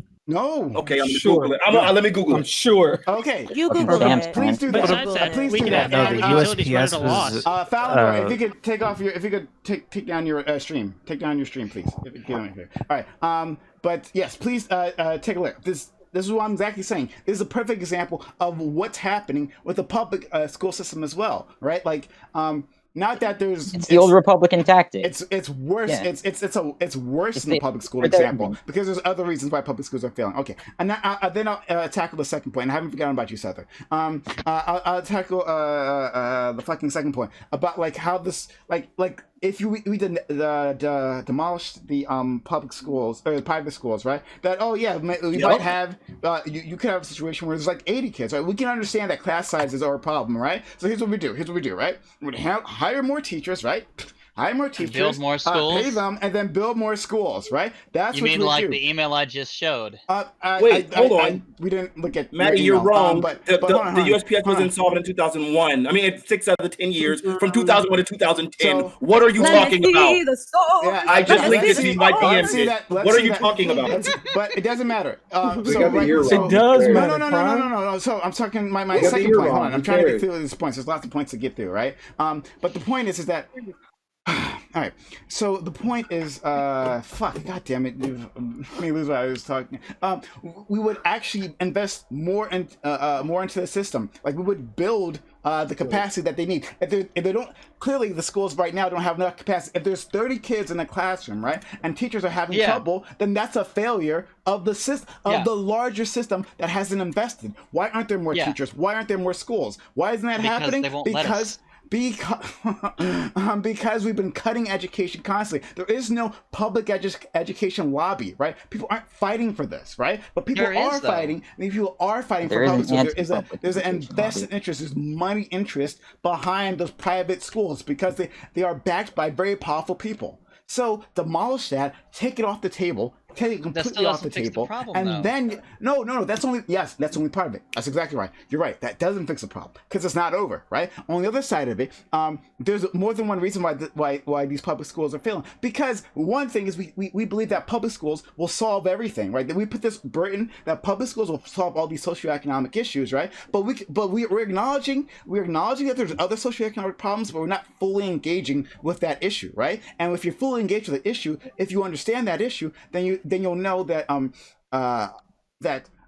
those problems, like those kids going back to those homes, right, to those neighborhoods, that without resources, that causes a myriad of issues, and we just place all of that on the public schools, and we say, fix it. Oh, wait a minute, you're not performing as much as these private schools with these specifically picked individuals who have access to clearly more funds, right? Who have access to possibly private tutors. Yeah, you're not competing.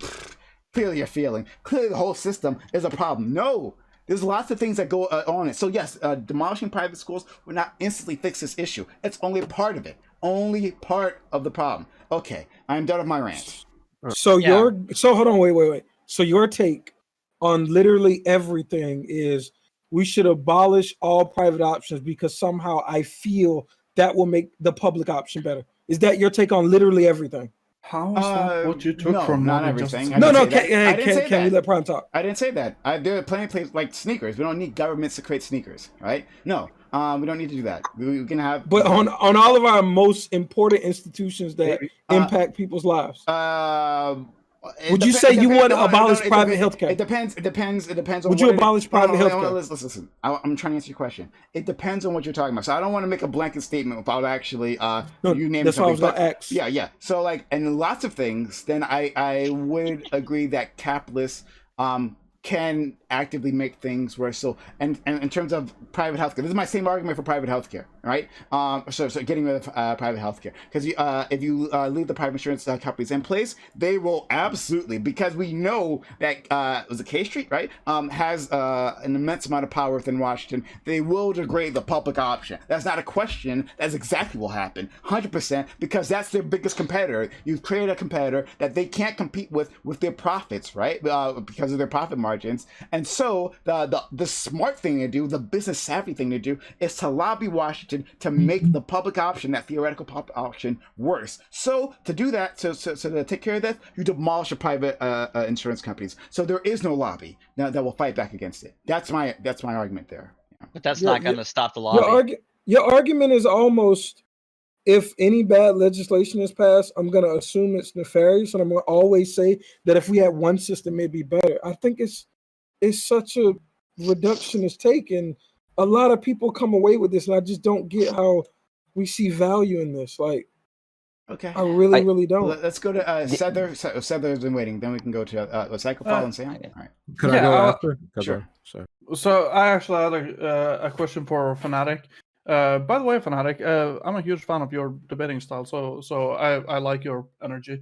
So my question is, because you were talking about how the private sector is more effective than the public sector. All right, look, I got a dip.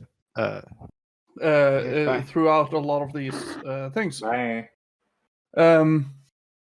So what I'm asking, and I'm only asking for clarity. I'm not like out to get you or anything, but I'm just asking, like, how is that not making an argument for a private military when all of the arguments you are giving are basically arguments for why a private military is better than a public one?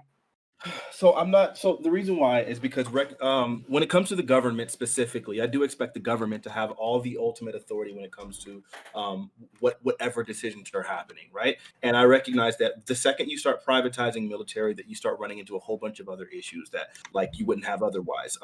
Privatized militaries have the potential of deciding that one day to usurp the government, and then they start having actual coups and coup d'etat, right? Those kind of things are probably a danger. Secondly, a a private military would probably be chasing the dollar more so than they are the means of the government itself. And so then you can have all of these other forms of motivation that could probably like start making them deviate and diverge from the actual interest of the government and the people who the government would be funding. So for both of those reasons, you would never want to privatize that. I also am not really a big fan of privatizing a lot of things that the government takes care of, such as education and healthcare and things like that. I think that the government should be the ones taking care of that. Now, the idea that these private institutions can exist does not mean that the government can't do it as well. I just wish that the government would do it better. And the beauty of these private institutions is very often they start to show some of the egregious holes inside of the government that we would be using that would be preventing us from like that we wouldn't otherwise see. For example, if all we had was public education and we were getting complete garbage, we would not have any idea without some comparative numbers or relative test scores to be able to start saying, hey, wait a minute, you guys need to do better.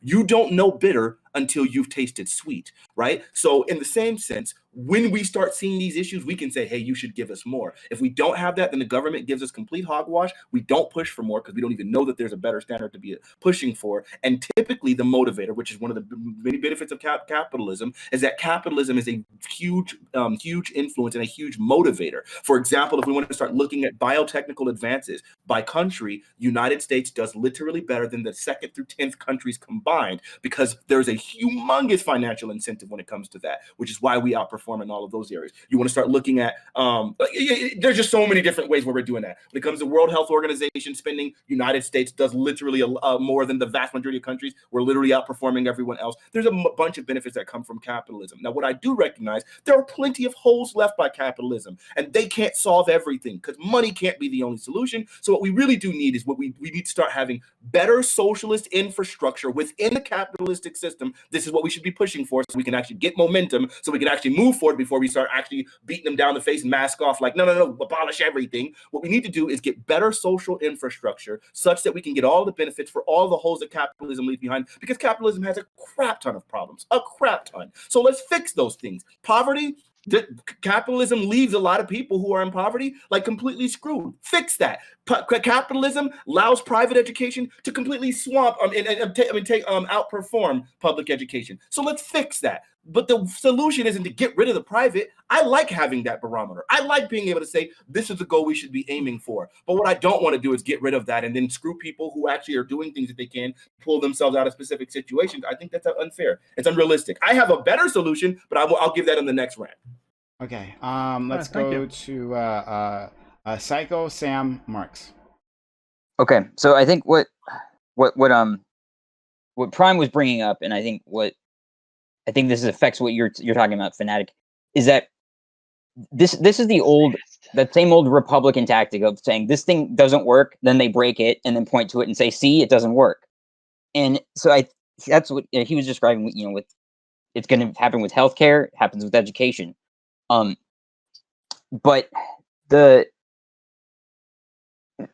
unless we can address that phenomenon, we're never going to get public education on the level that we want it to be, because there's always going to be that financial incentive to lobby against public education and make it fail on purpose.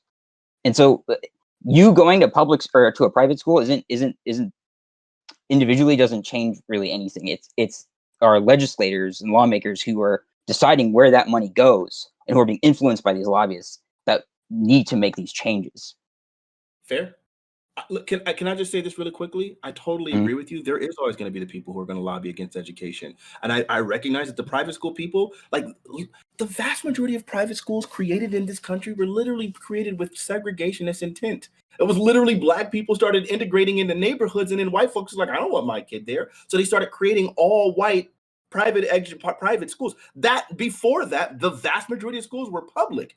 White people were creating private schools specifically for segregation, right? And I understand that that's created a lot of this disparity, and it's harmful. As a black man, I'm not going to sit there and shill for that. But exactly. Right. So I get that these things were problematic, but there are better solutions. Gambit and I had a conversation about this, and this is where we're going to diverge, brother, as much as I love you, because I know he's going to hit his head.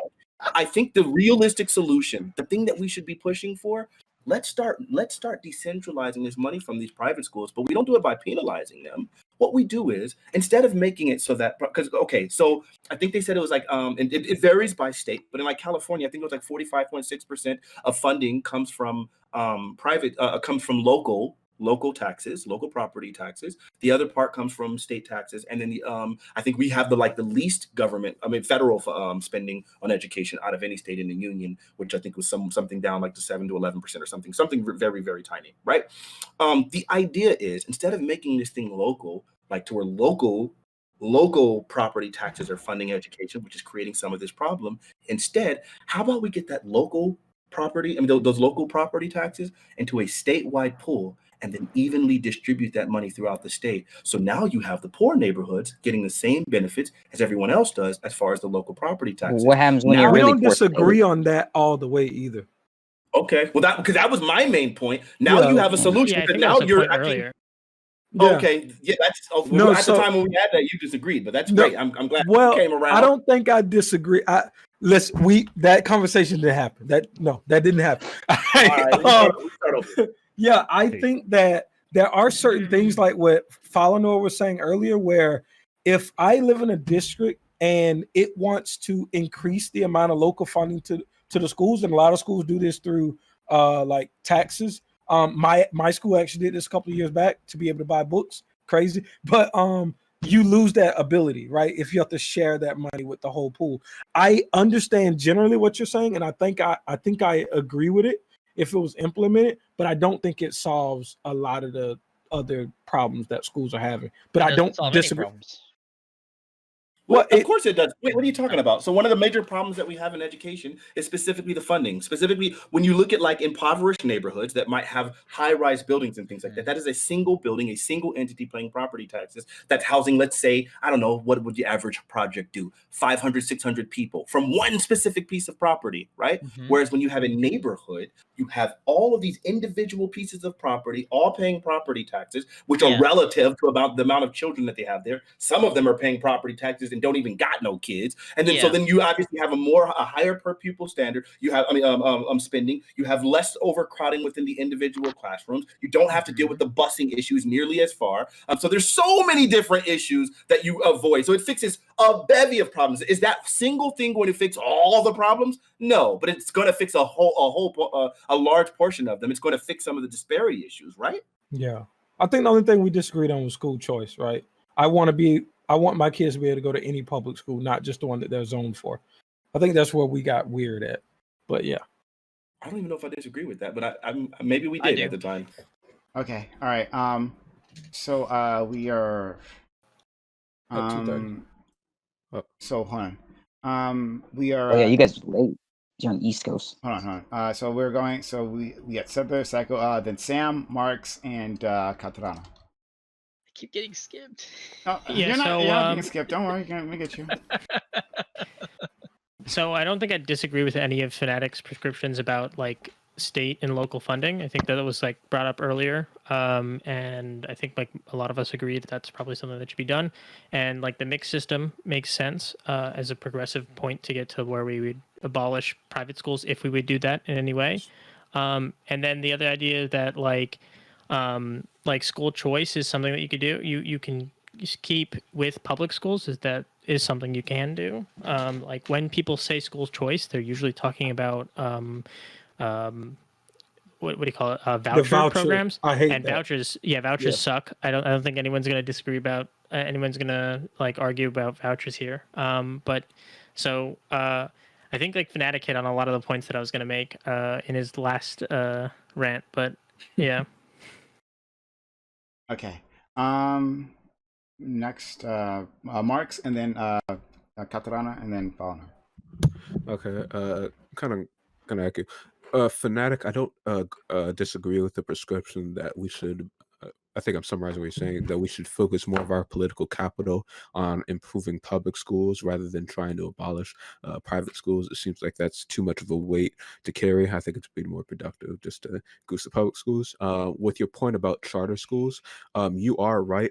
There's actually statistics that charter schools in general outperform in urban areas more so than public schools. But in general, charter schools perform just about the same with public schools, just across the board. And also, people who take I'm going to post the links in chat, by the way. People who take online online courses perform better than those in charter schools.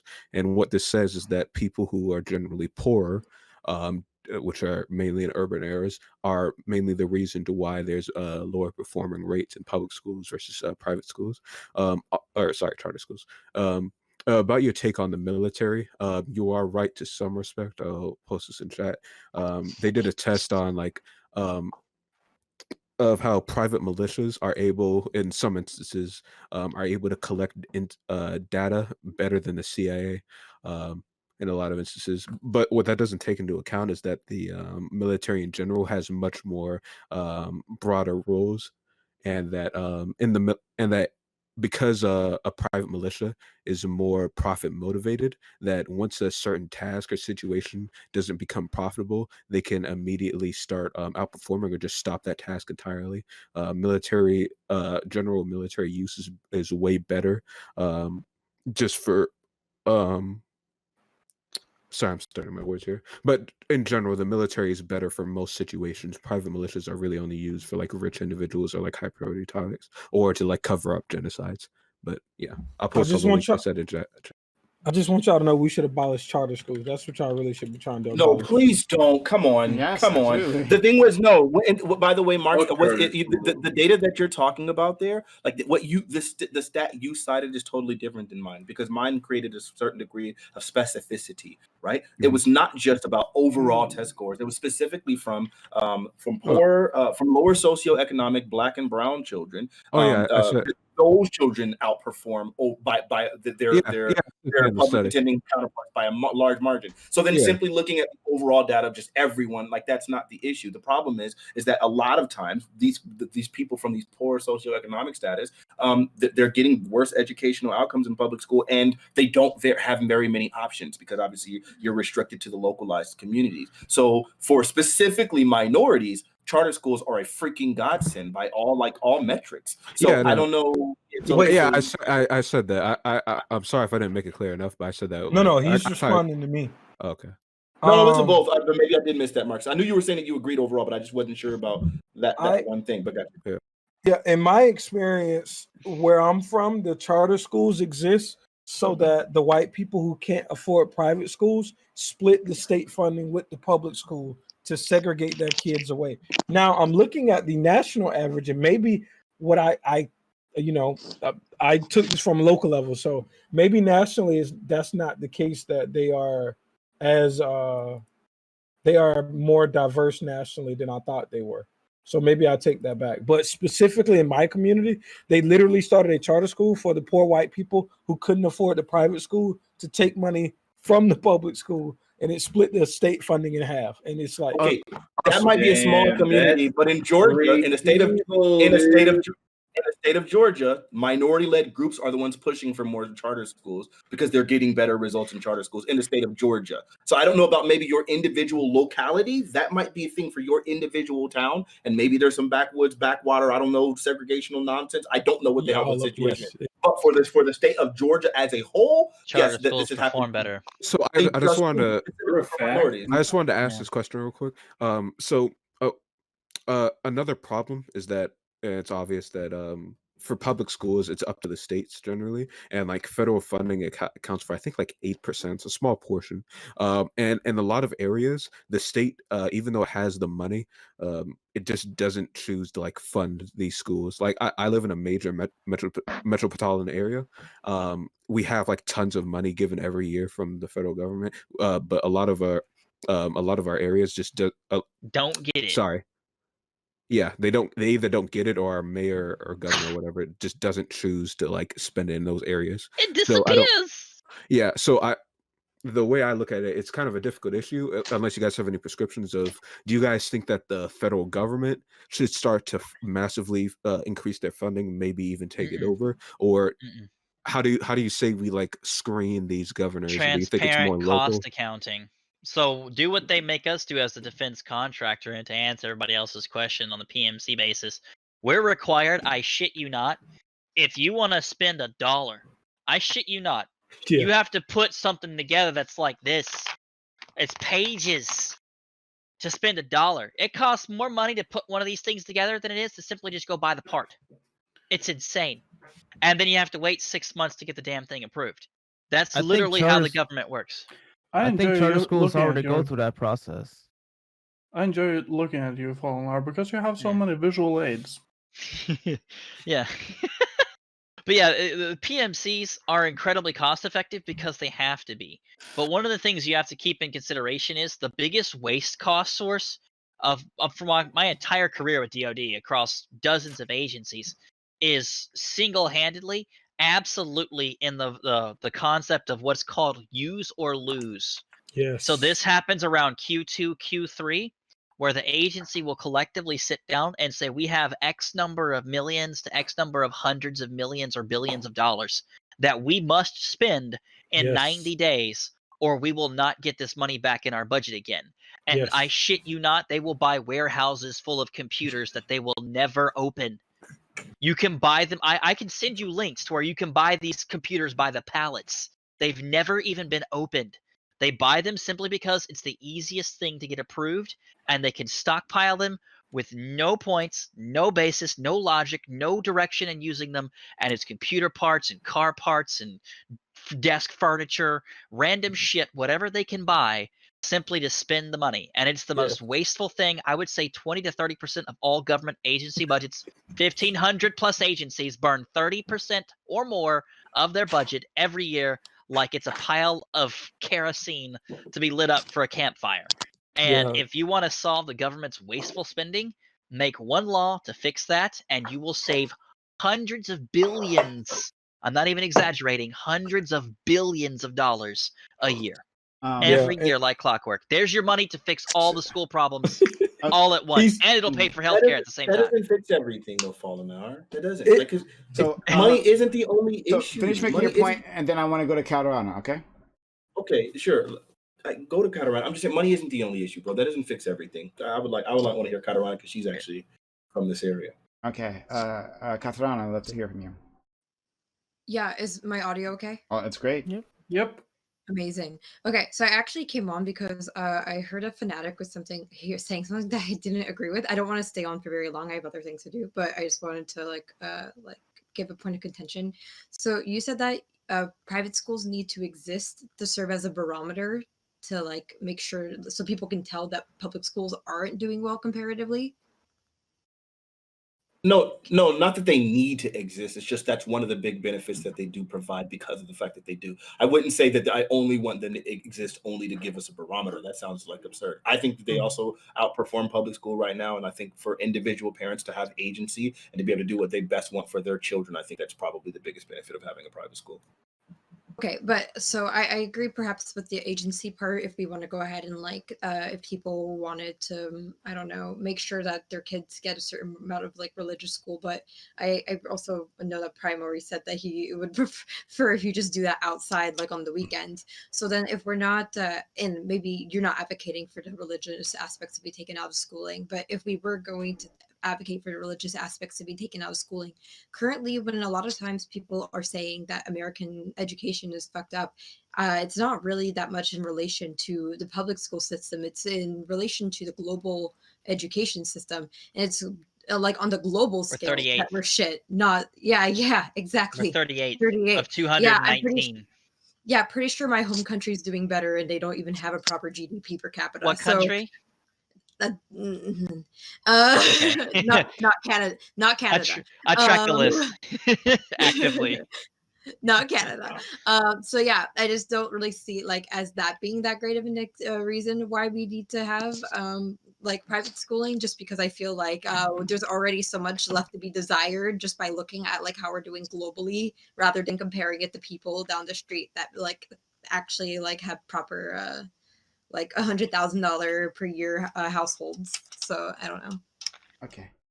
Yeah, that wasn't my main point though. Like my main point was specifically about the agency for parents and that they outperform it and children do better there. So I don't know why we would get rid of that. I do think we should obviously do drastic states to improve public education. Like obviously, I think that thing that I suggested, I think that would be a humongous benefit. But also one of the probably like tangential benefits would just be the fact that we do have this barometer, and that's something that I wouldn't want to. That's one of the reasons why I wouldn't want to get rid of it. But that's not That's not the primary, secondary, tertiary. Like it's literally an ancillary position, right?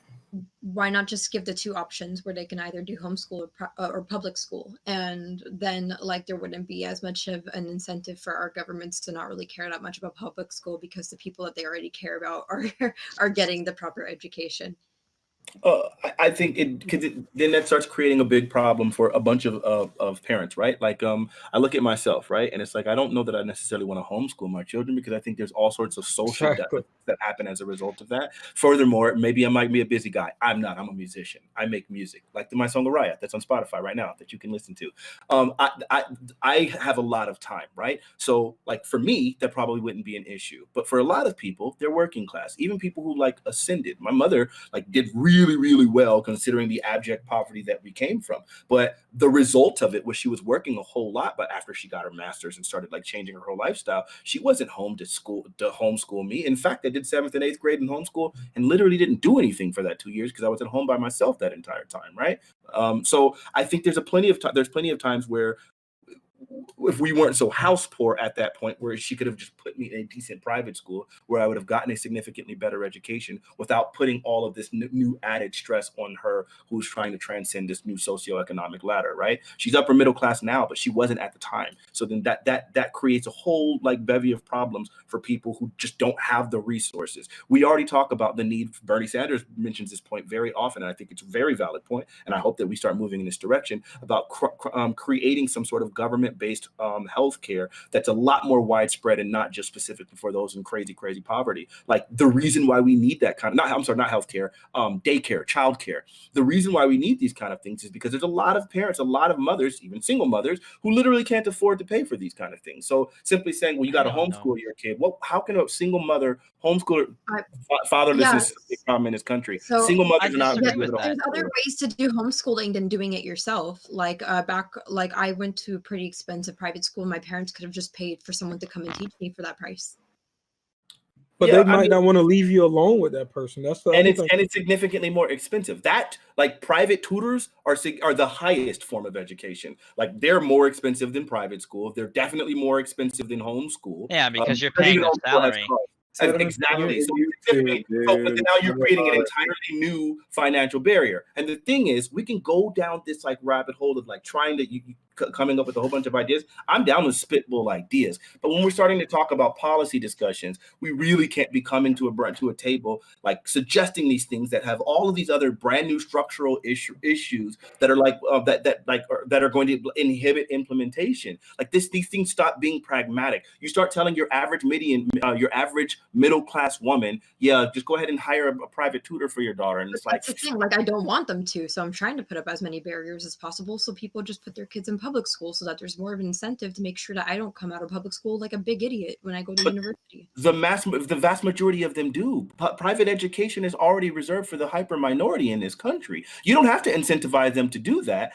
But what I'm saying is for those who actually want to do better because they recognize how absolutely awful our public education is in relation, taking away that agency from them who decide that they want to spend money a little bit more so that their children can get a better education, I think would make a lot of sense. I have a brother that's like making like the high $200,000 a year. He didn't put his kids through private education. I don't understand why. It's mind-boggling to me. Some people don't put that emphasis there, or some people don't particularly care to. That's his prerogative. But for those who want to, why take that away from Hold on. Oh man. I don't like that. Because for those who want to. Yeah, I don't like that at all. Holy crap. Hold on, stop. Hold on.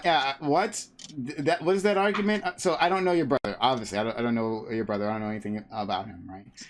But there's nothing to say that he doesn't, emphasize from what you just said, right? And not going because I don't know this person. But like him or any other high worth individual, not putting their kids in private school doesn't necessarily mean that they don't emphasize education. They can care about education just as well. But the public school, maybe he's living in a place where it was a fantastic public school, because there are fantastic public schools. I hope you understand this. Are you saying that? Okay, so let me be very clear, because maybe we're having different conversations completely. School. Because if you don't acknowledge that there are plenty of public schools that are doing well, that provide a quality education, if you don't acknowledge that much, then we're having a completely different conversation here. Well, for sure, but that's a very vapid statement. Hold on. I don't like general vapid statements. So let's get a little bit more specific here.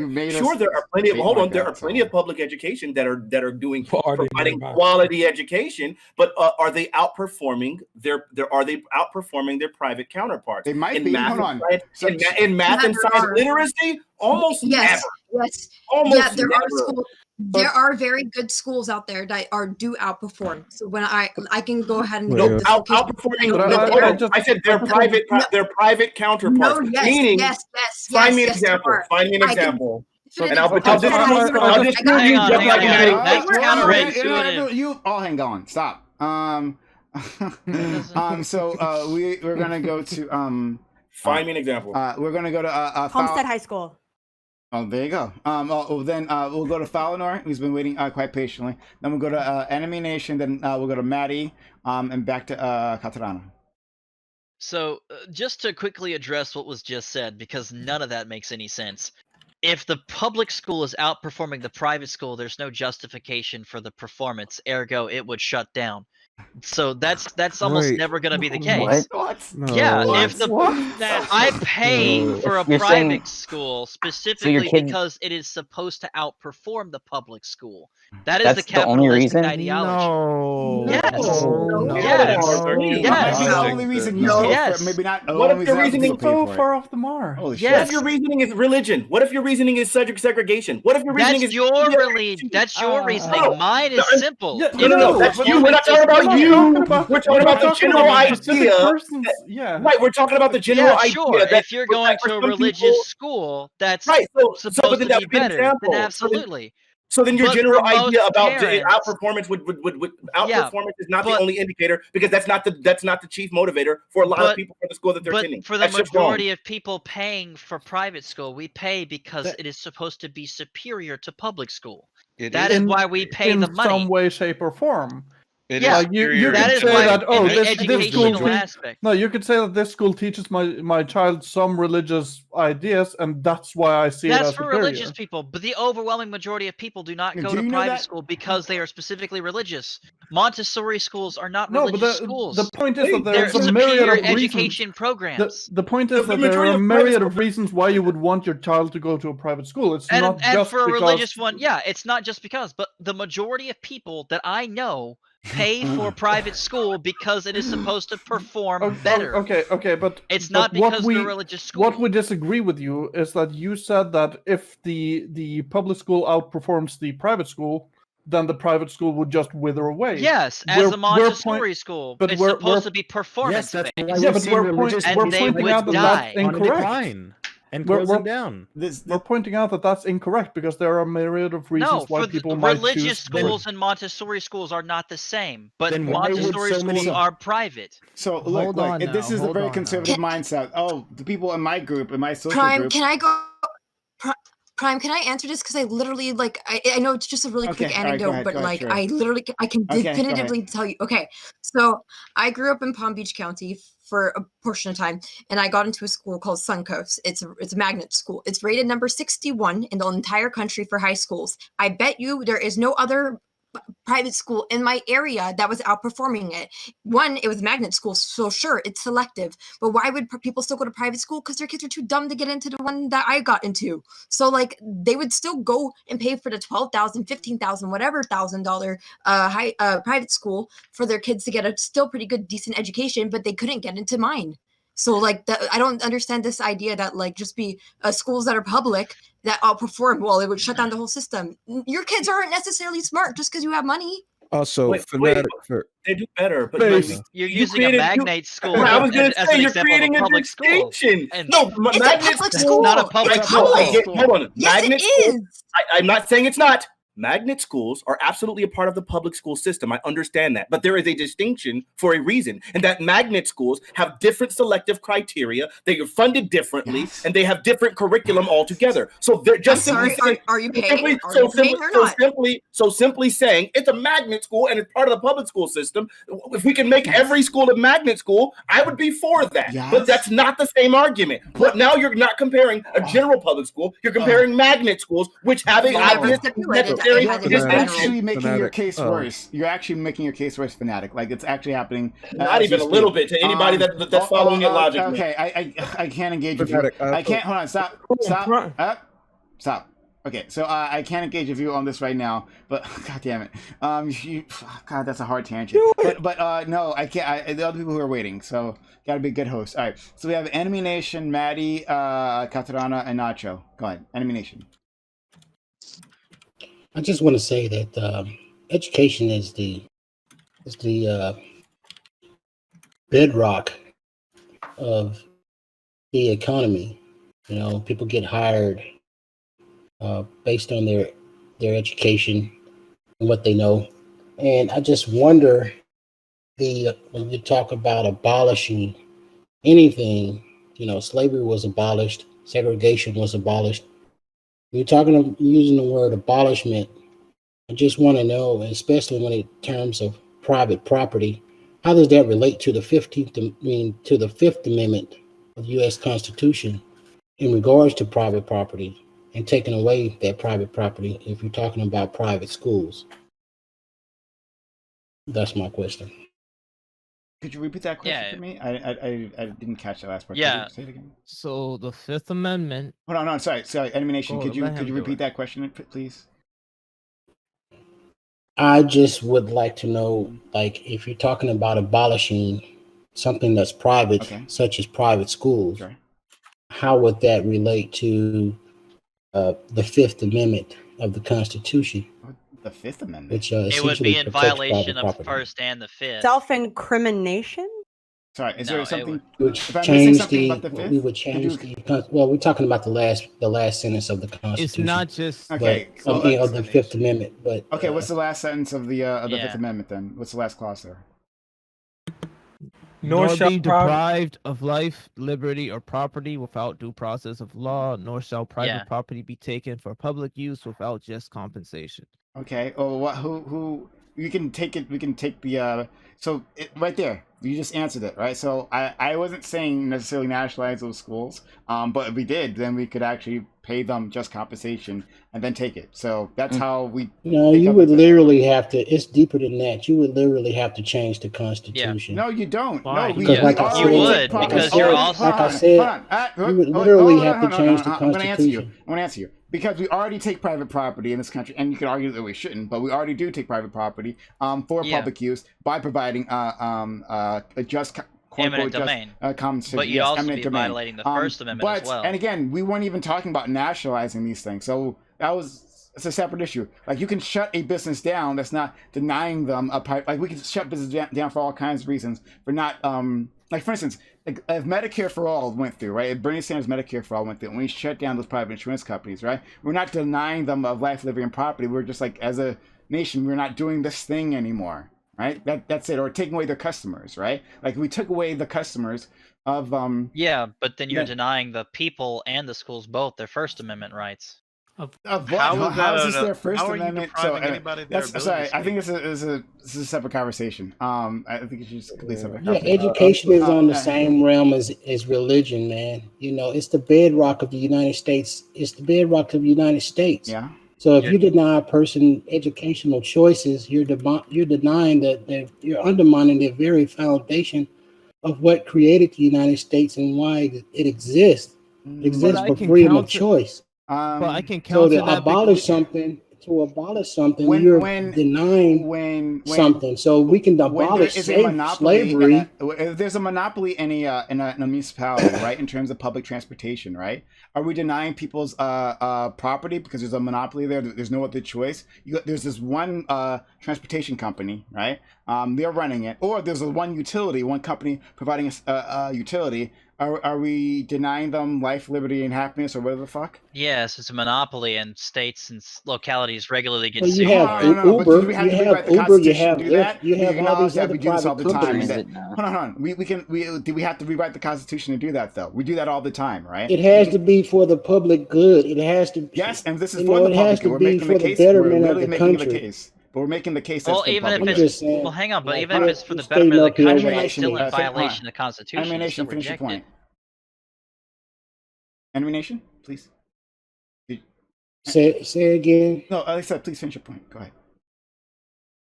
No, you don't. I mean, no one has to die on the hill. I'm just saying, like, in the conversation, I'm listening, and I just like, look, there's a constitutional, barrier that you have to overcome, and even before you get to trying to change the Constitution and amendments and everything, you have public opinion and so on and so forth. And so, out of all the fights that we have to fight in this country, the things that would be justifiably,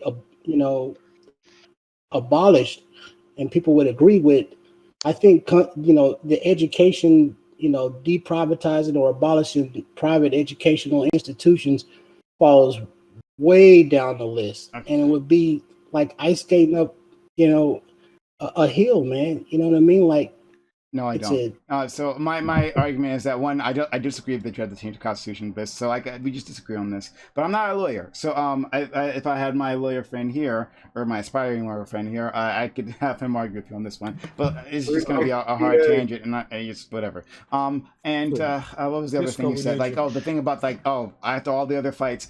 I think that's always a terrible argument. Oh, all the other fights. Well, we could always be doing something else, right? We do lots of things in this country. We do lots of things in this country at the same time. There are a lot of fights going on, right? This is one possible thing that we could be doing, which is banning private schools, right? And we're laying out the case as to why that actually would be beneficial for the public good. But just to say that there's other fights. Well, yes, sure, great. We could be solving world hunger. We could do that too at the same time if we had the political will. Right now, we don't. But this is just part of the conversation to let people know this is an even option. Okay. Sorry. I just got to get down this list. Maddie, Castellano, Nacho, then Marks. Yeah. So this entire, it's been difficult to read. I feel like the point I wanted to make before, we've gone down such a different rabbit hole, and what a joy it's been. But I mean, I think one of the issues I think that I primarily take, because I understand that the reason that a lot of families, especially those from marginalized communities, will turn to charter schools or other schools like that, is because the public schools in their area don't have that same quality of education. A lot of that is because of the lack of funding and the lack of ample resources in order to provide a world-class education. So I happen to grow up in an area where the opposite was true.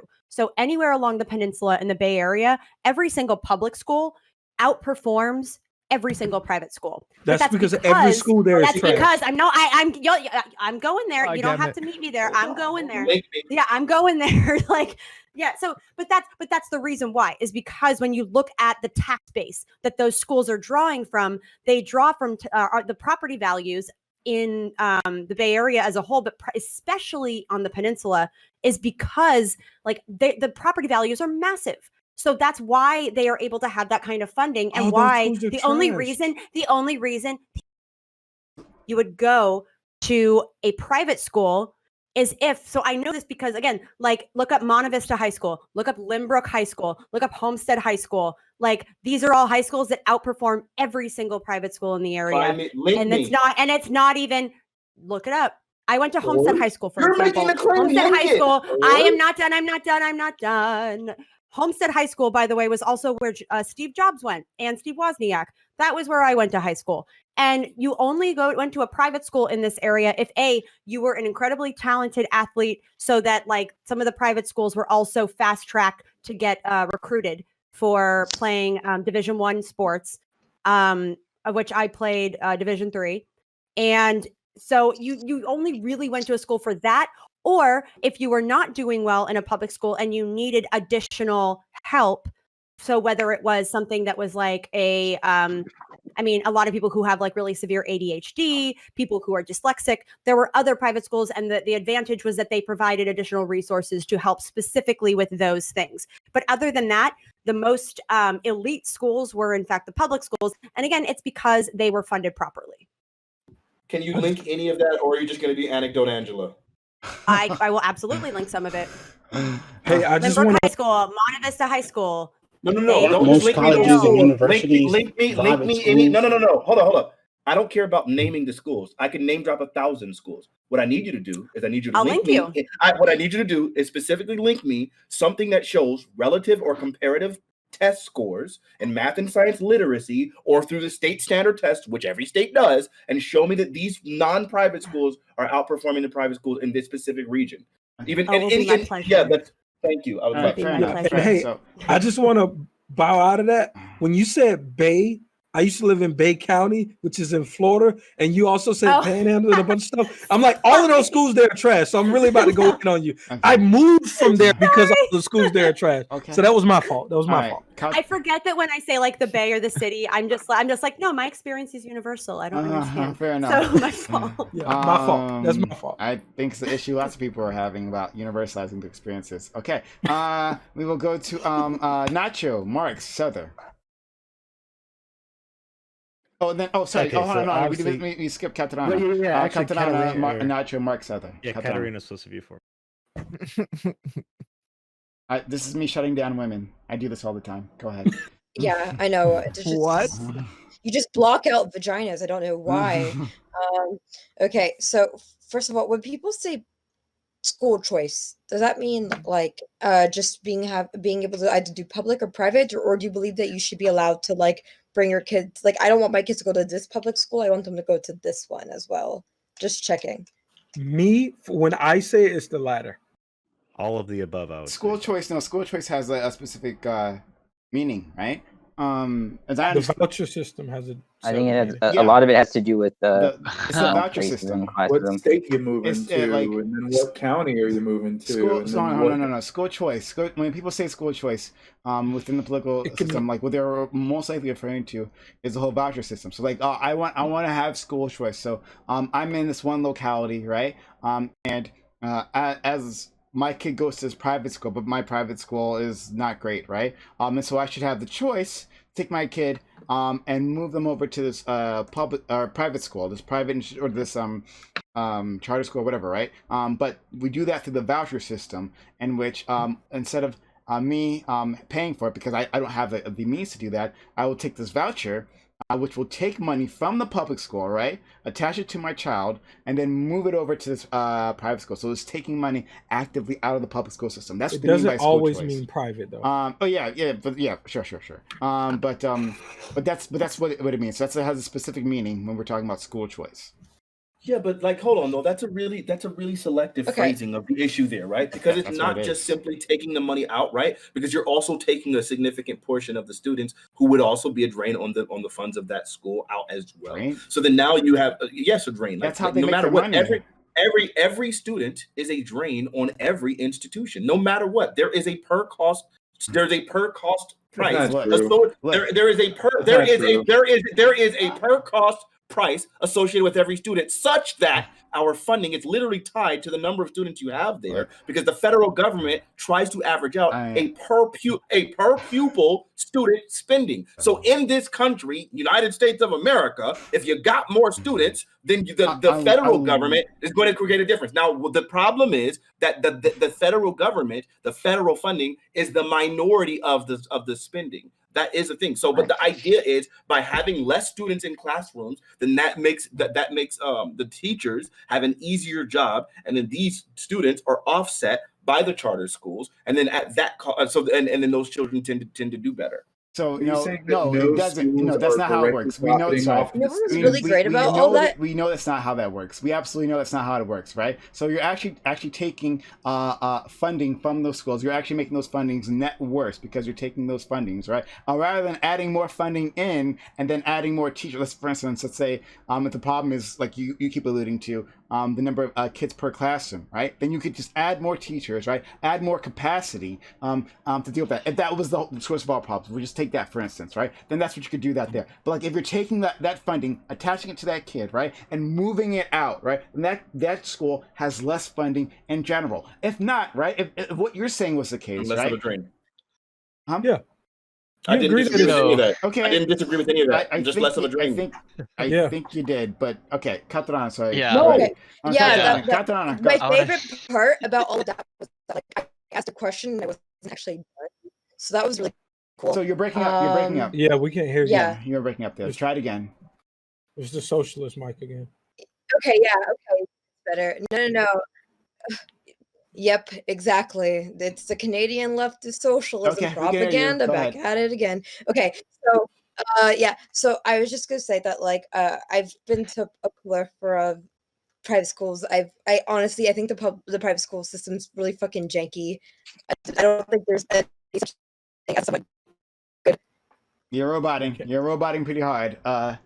Yeah, sorry, I noticed. Buy into capitalism, and you'll be good. So, moving. So, I literally have the best internet that I can for my company. I'm sorry. Come down to I the just think border. private school's dumb as.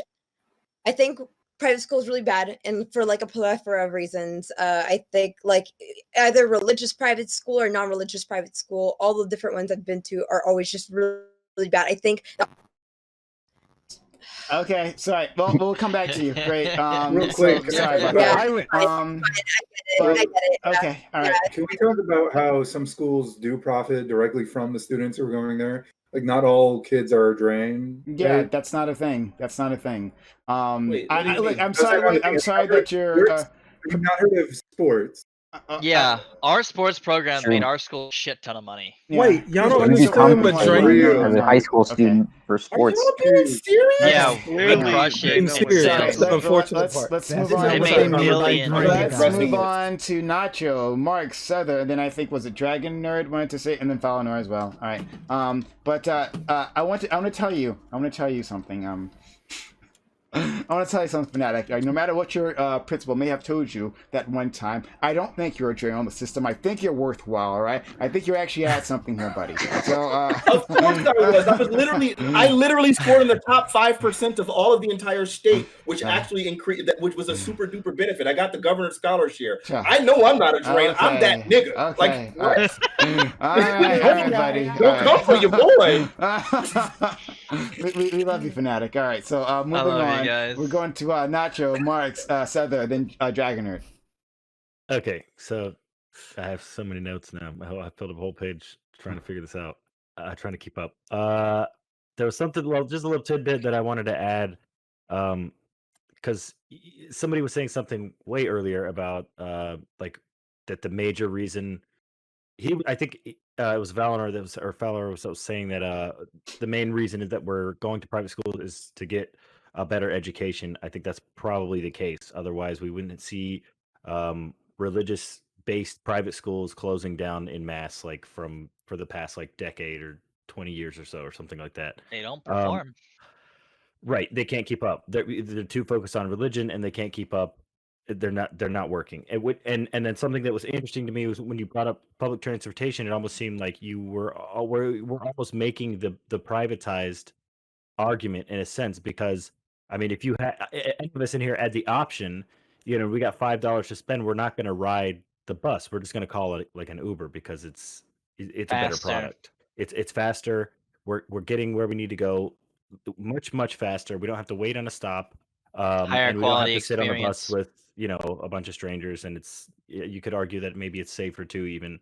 So It's also why people use toll roads. right. So I guess I'm just saying, like, the reason I think the biggest reason that any private school still exists now would be because they are providing a good product. So but also, and you'll like this because I have an anecdote, but it'll go to your point, Prime. I have a link, which I'll add the link in the chat, to the public school that I went to, which is ranked 111th in the state, and I think like 4,000 something in the nation. But the reason why we had a lot of the programs that we had is because the school is located near like some retirement communities, and those retirement communities give a lot of money to the school. So they donate tons of money to the school. They provide music scholarships, they provide academic scholarships, sports scholarships, etc., on top of what the state already provides, or whatever. So I feel like I had one more question to ask. Well, maybe, and this is just a general question for the panel, just something I was thinking of while we were all talking. What if, an idea is maybe that we could sort of converted all of the public schools over to a voucher kind of system, and that way we have the ones that are fail so that we can get in there and rebuild them and try to get better teachers in it, like, because some of these public schools are underfunded and they have their issues, but also some of them just suck and are being mismanaged. We have to understand that is also a problem too. So you can't make that take though. Oh boy. So it's illegal. All schools are good. It should be illegal. Under my socialist regime, it would be illegal to make that administration is. There's no such thing as bad administration. Oh in this boy! All right. So, but you guys can answer as we go along. If people want to answer that, then sure. Let's go to Mark's Suther, and then Dragon Nerd, please. I'm gonna respond to Phonetic real quick. As far as like the study, God, why am I jumping my words? As far as the study, like relating public schools to private schools, I do have a study saying that private schools in general performed worse than public schools, but it's a study on the charter schools, specifically within the charter program. I mean, sorry, not charter program, voucher program. I don't know if you want that, Fanatic, if that's not within your qualifications. Wait, link it. What I don't. What do you? Yeah, it's a study comparing when public, because of the voucher program, when you were in a public school and you got the voucher to go to a private school, you performed worse than the public school. I'll link it in chat. I don't know if that's too specific to you, but it's a study on particular students. So wait, you're finding me a study specifically that says vouchered students who went to public schools, as opposed to charter schools, that those specific students did worse. How is that an argument for the overall? No, because you said find me one private school that performs worse than performs worse than public school. Charter schools aren't private schools. No, it wasn't charter. This is private schools. You said charter. Yeah, you just said. Yeah, okay, so hang on. I have this data in front of me right now. Hold on, wait. Mark, try to repeat your question. Maybe okay, fucking fine. Yes, I'm so sorry. I said charter. The state, it's from the American Progress. It shows a study for within voucher states like Florida and all of that, when they compared a study between people who went to public schools and then got allowed a voucher to go to private schools, they performed worse in their private school than the people that went to public schools. Okay, I get you. So what that would be an argument is specifically against vouchers allowing people to leave schools in their locality. But what that wouldn't be an argument to what we've been talking about this entire time, which is whether or not private schools outperform public schools. And they do. Wait, hold on. Yeah, hold on. Two things. I was going to ask you, does that count for you? And one, all the studies I'm looking to, pretty sure I know the study. As far as like outperforming in academic, academic. At least the ones I'm finding, they didn't perform like astronomically better. On average, they performed, I believe, a 0.2 standard deviation above, and that's in general. In various districts, public schools outperformed private schools, unless you have a study to the contrary. I don't know where you. They outperform them. They perform better. Reducing the argument to it's not astronomically better. Like I'm not really interested in that. They outperform them. No, the reason I'm saying this is because you guys are making it out, at least from my perspective, making it out seem like, oh, private schools are performing astronomically. It's not even like this. I've never used that word. So I don't know what you're talking about. I know you didn't. That's what I'm saying. It seems like that's what I'm saying. I don't know. I am too eloquent and nigga to defend what it seems like. I can give an example. I know you're eloquent with your words. I know. Hang on. So okay. I'll say this now. Fauna, don't worry. I'll let you jump right in. But like, I hope you understand that it literally doesn't matter. Let's say they private schools were doing astronomically better than public schools, right? That actually doesn't go against my point, right? Like that actually isn't evidence against my point here, right? That's what has to happen. Like, I just hope we understand that, because that actually their performance isn't my issue. It was never my issue with them. So I want to make it very clear that when we're talking about this, it wasn't due to performance. So we're talking about banning private schools, right? So that has nothing to do with anything. That's a separate conversation. We can talk about it. And then Paul, you can give whatever data you have here. I have a quick question. That doesn't Paul, please just get your. Yeah, data. I'll go ahead and give some time to him to go ahead and answer this question. Sure. All right, Nacho then. Yes, sorry. This was on when I was talking about the public education earlier. I was curious as to whether or not, because I don't know for sure. Do you think that privatized transportation is doing the same kind of things, lobbying against public transportation and their funding, etc. Well, and that, well, actually, so and I don't have a source for this right now. But I've seen like a documentary talking about like how public transportation has evolved here within the states, right? And that there was lobbying from the car industry, like for instance, the demolish trolley tracks, right? Like trolleys are a great system, great way of moving people around, right? But like that was in the way, right? And there was a move to encourage the use of the car, right, rather than the actual public transportation system, which is one of the reasons why our public transportation system is so bad compared to the rest of the world, right? One of the reasons, many reasons why that's the case. One of the reasons. So. Sure. I don't have a source for you right now, but like that's a thing as well. Yeah, it's just a question I thought of it. Okay. Yeah. So, in getting to my point right here, given examples that I think it was Maddie gave earlier, I'm actually looking at the data per rankings from Biz Journal on high schools, and the schools that she named aren't number one. The number one for that region is actually a private school. And that's T.J. Owens Early College that's why Academy. she didn't release the data. That's why she didn't give us the data. And then hang on, and it gets better because hang on. And one of the other. Does it get better? Why don't you go buy a school? I tried to, and I've already showed an email for that. You're welcome. And then the other piece was why don't you go buy a fucking school? I looked into one of the schools that she listed. One of the schools that she listed actually is racist. It's extremely racist because it's got a demographic of 68% Are you talking about Lowell High Asian. School? No, I'm talking about I'm talking about one of the public schools you listed. And it's got a 60 and it's got a no, it's not. I pulled the data. It's got a 68% Asian demographic and a 25% white demographic.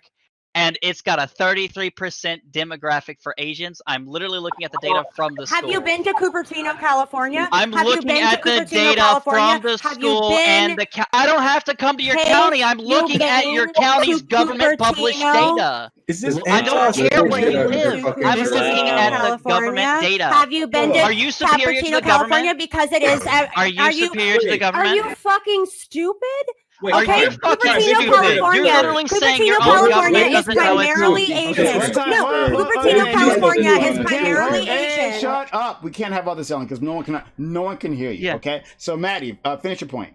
Yeah, please go ahead. What I'm saying is this. Okay, shut the fuck up. So here's the thing. Cupertino, California is primarily Asian. Those demographics are a constant. So you can look. It's been the same way for the last 25 years. And the reason is because I'm not fucking done, you stupid motherfucker. So Cupertino, California is also home to a lot of folks that are coming in and immigrating from other countries like China, like India, where people come to work for tech companies because that's also where Apple is based. So you have these schools that have primarily Asian. It's been the same since I was in high school. So I went to Homestead High School, which by the way is where Steve Jobs went. Again, I mentioned that before, but like my school was primarily Asian even when I went there because that's the fucking demographic of the people that fucking live in this area. And I'm so fucking glad you made my point because half the fucking population's white, 33% are Asian, but the county says 68% is Asian. So thank you, bitch, for proving my point. After calling me a bitch. She called me a bitch first. I can call her a bitch back. I called you a stupid motherfucker and I stand by it. Okay. Roll the VOD. Roll the VOD. Okay. All right. Well, stupid motherfucker is gender neutral. Madia,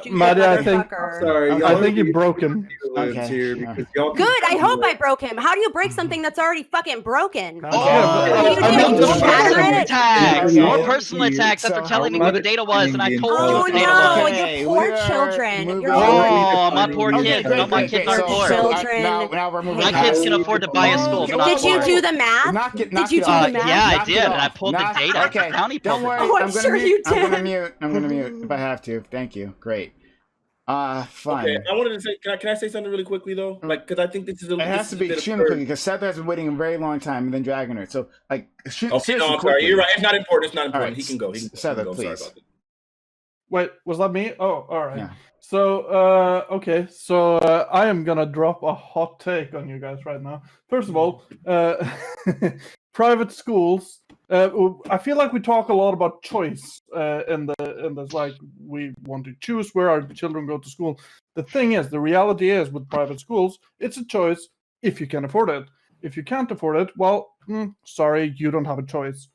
And my other more hot take that I feel like maybe people are going to be a little bit more pissed off about is I don't think parents should have a say in what their children are put in school. Okay. Going. Yeah, this is more Dragon. It's kind of irrelevant. It's not Dragon Nerd. It's been a long time. Oh, it was relevant like 2 hours ago. Sorry. Oh, it's been a while. I do think it's weird that, you know, the entire time we've had this conversation about private schools and their influence and not talking about how their direct existence causes them to be antithetical to supporting public schools. They use their power and their base, because, you know, they have rich parents, to levy the state governments and to an extent federal governments. Betsy DeVos is a perfect example of this, to cutting public schools.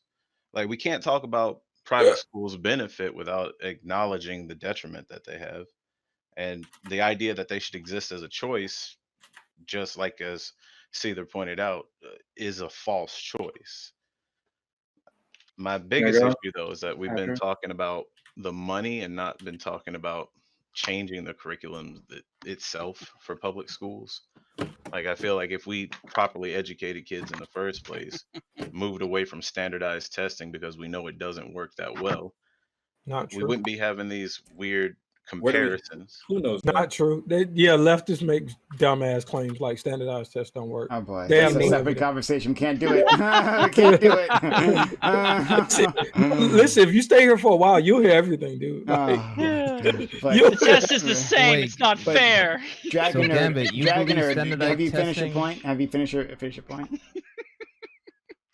Charmel, Oh, yeah, yeah. I see your hand. Don't. All right. Finish your point. Yes, I think the standardized test that I went to one of the worst schools in the nation, yet I performed better than most people in America. Yes, I think those standardized tests are okay. Okay. Literally All right. went to one of the worst schools in the nation. All right, it's okay. Literally one of the worst. Holy crap! All right, so it's fine. Charmhole, go ahead. I'm just wondering how exactly we're basing the, the standard for all this education, right? Like, how do we know for a fact that they are as smart as we say they are, right? Is it because like they're Wikipedia Andy, they can like speed run Wikipedia in their head as fast as possible, like they know more faster, like basically like human computers, or can they actually critically think? And if they can critically think, how do we have standardized testing that can actually test for that ability to critically think? This is not real. Hold on, wait, stop, wait. You think that people have access to Wikipedia during standardized statewide testing? No, I'm saying that they are like a Google brain.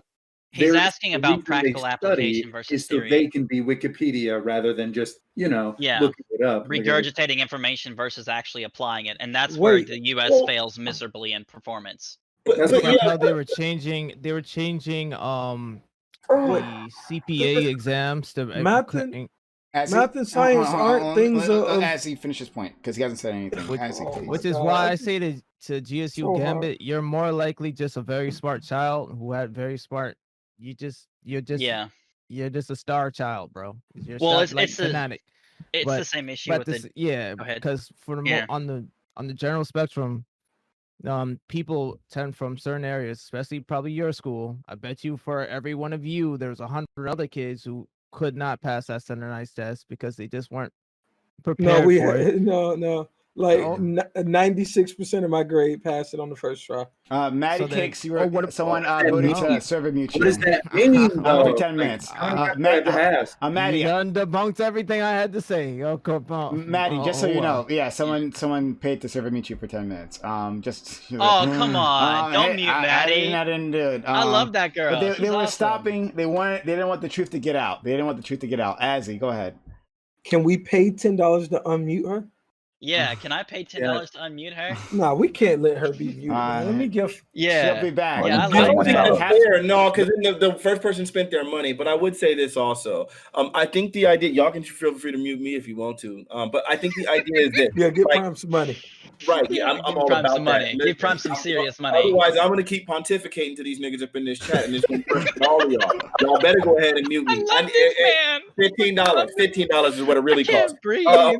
But like in reality though, I think it is a little bit absurd. You can't make these claims and then not have anything. Like you got really upset at him, like when he starts calling you out on the fact that like, hey, you made these claims. He actually looked up the high schools, found out what you were saying was clearly not true, and actually lined up with what conventional wisdom knows about private schools outpacing them. Then like started literally calling you out about some of the data, and you got really upset and animated. I think that's a little bit unfair. I don't agree with him calling you the B word, but I do think that you did kind of escalate things by cursing at him first. But that's a whole other thing. Now, with that being said, yeah, I think that the data does show pretty conclusively that, yeah, private schools do outperform them. Now, if your whole position is you don't care about performance, I think that this is why I'm saying like I don't see where this gains a lot of traction, because I think for the vast majority of parents, they do. That's probably going to be the biggest thing that they're going to be considering. Furthermore, someone asked about how do we know what these children are able to do and apply and things like that, right? And there's totally a difference. There's a big difference between applied math and so on and so forth, and just being able to recall and regurgitate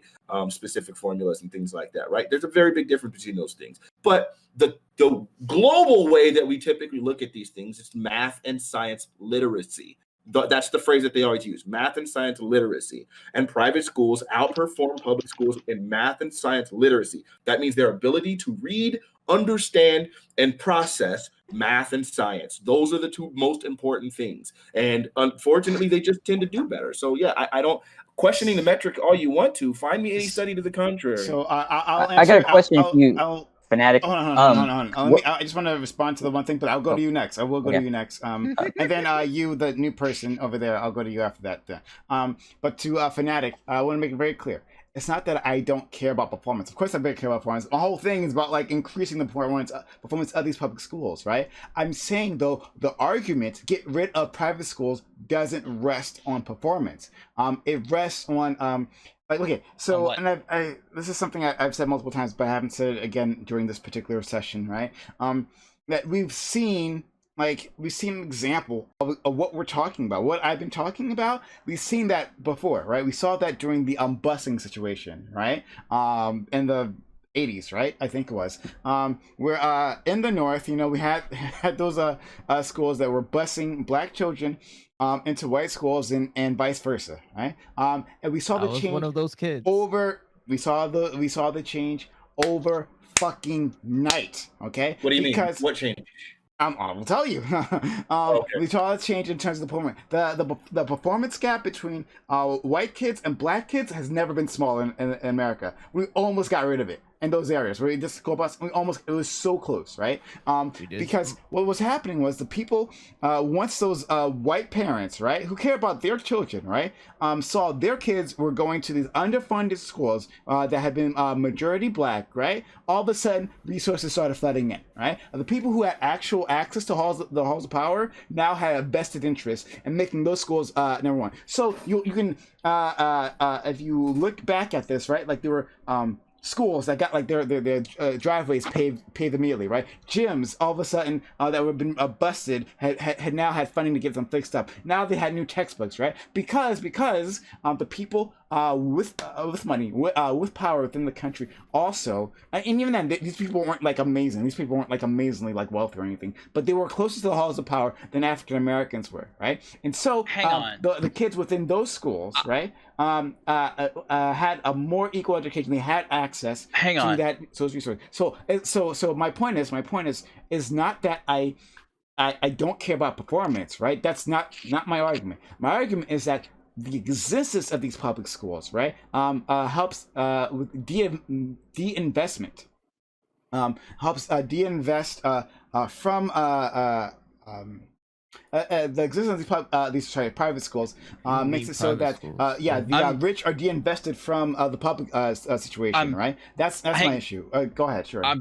I'm so confused here. Okay, so give me a second. So I'm replaying this in my head.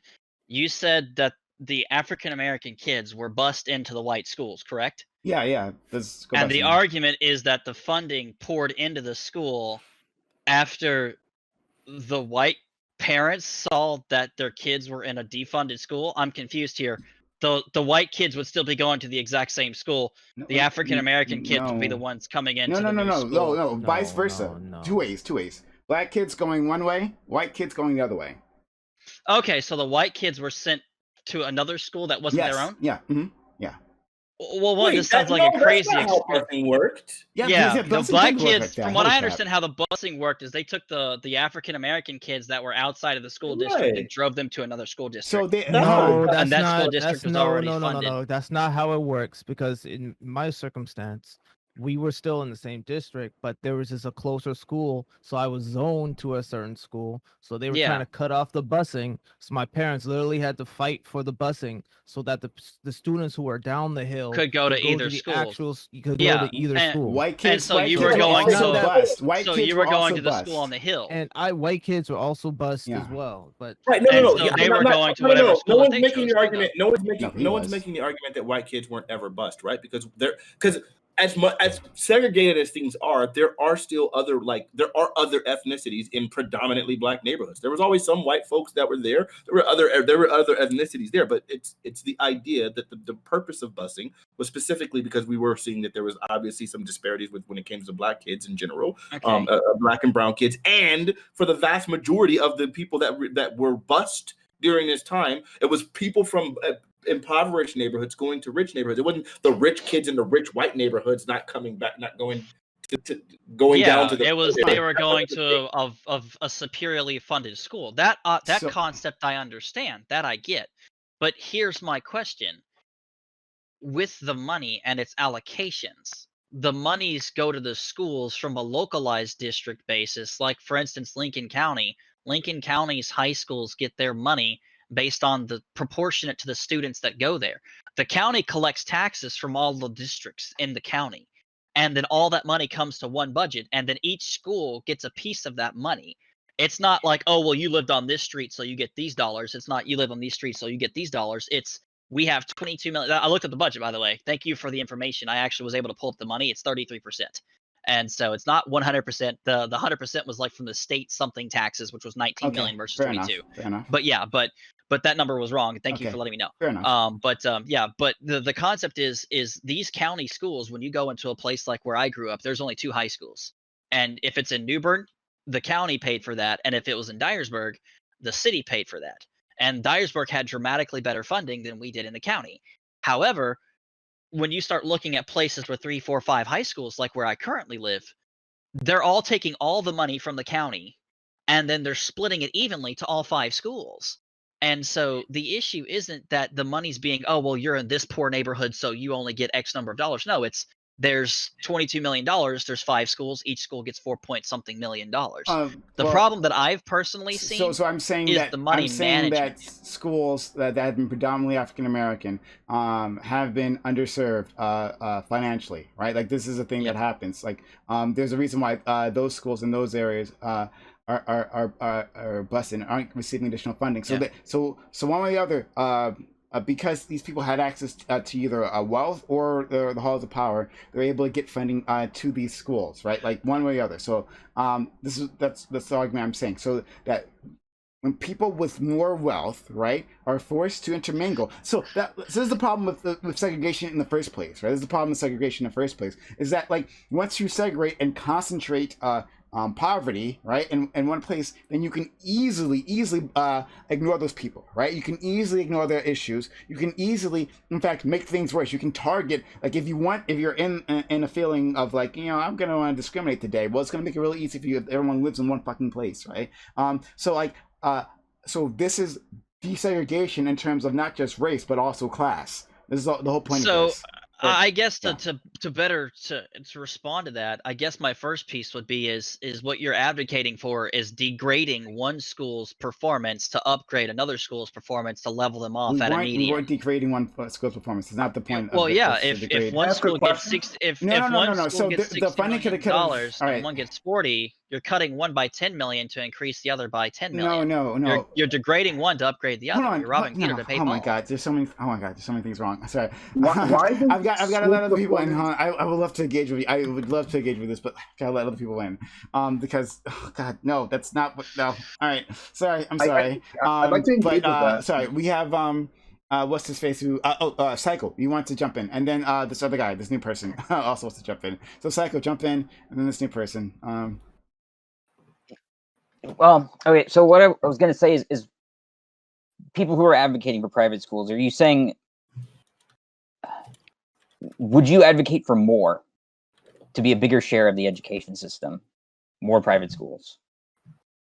Well, it's not even the private. What I want schools to perform better so that I don't have to send my kid to a private school. But since they won't perform better, I don't have a choice but to go to a private school. The school districts themselves have left me no choice. A perfect example is the school I was looking to buy just so my kids would get a good education. And they wouldn't let me buy the school. They turned it into a fucking soccer field instead. Like 4 buildings, 20 teachers. I was gonna pay for all of them. They literally turned it into a fucking soccer field instead. That's how I won in the lottery, dude. Like But the case we're making is that you're part of that problem of why the public school doesn't get better. No, I'm part of the problem trying to solve the public schools not getting better. They're refusing to accept outside assistance. No, man, you're the problem. Not everyone can buy a school like you. I literally, that's what I am saying. I showed the email of me attempting to buy one of their buildings. Stop trying to privatize education. Okay, I'm not privatizing it. I'm trying to improve it. Just because you wanted your kids, you probably didn't care about all the rest of them kids. It was built right next to a public high school. So, Maddie, trying to be if I wanted to have a good school, I'd simply just pay for private tuition. Maddie, you unserved mode. Sorry, we gotta move on. What I'm trying to get at is that when you have these, forces, I guess, who are lobbying government, whatever, and not so much you as a person who has a child that attends the public school, but this general broad movement to push for privatization. The more that goes on, and the more the larger the customer base is for these private schools, what I see potentially happening is that people are going to. There's going to be a large group of people like you were saying. Well, I'm paying for private school. Why should I be paying for this public school? I'm not utilizing any of this. No, I do pay for it, and I don't mind. Don't get me wrong. I don't mind paying for the public school as long as I have the option to go to a private school while the public schools underperform the private schools, which is the current problem in this region.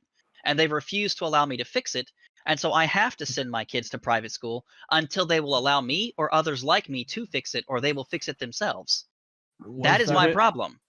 Until they allow you or others like you to buy the schools. Or to fix it themselves. I don't care who fixes it. Me, other parents like me, collectively, or the school does. I don't give a shit who fixes the problem.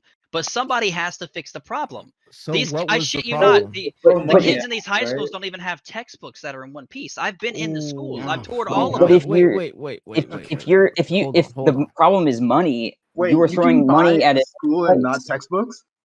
You could. They won't let me buy anything. No, that's the problem. But I still don't understand Not even the why half you aren't drunk putting that folks money that towards have- the school that the public school, I guess.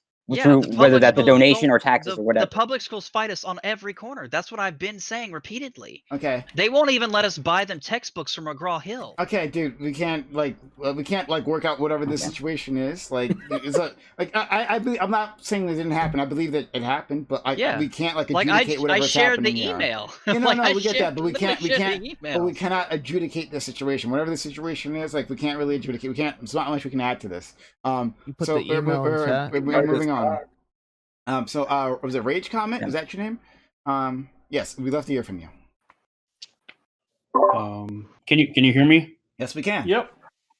All right. So, I personally went to a private school, so I'm kind of biased in that regard. I'd like my school to be able to still exist.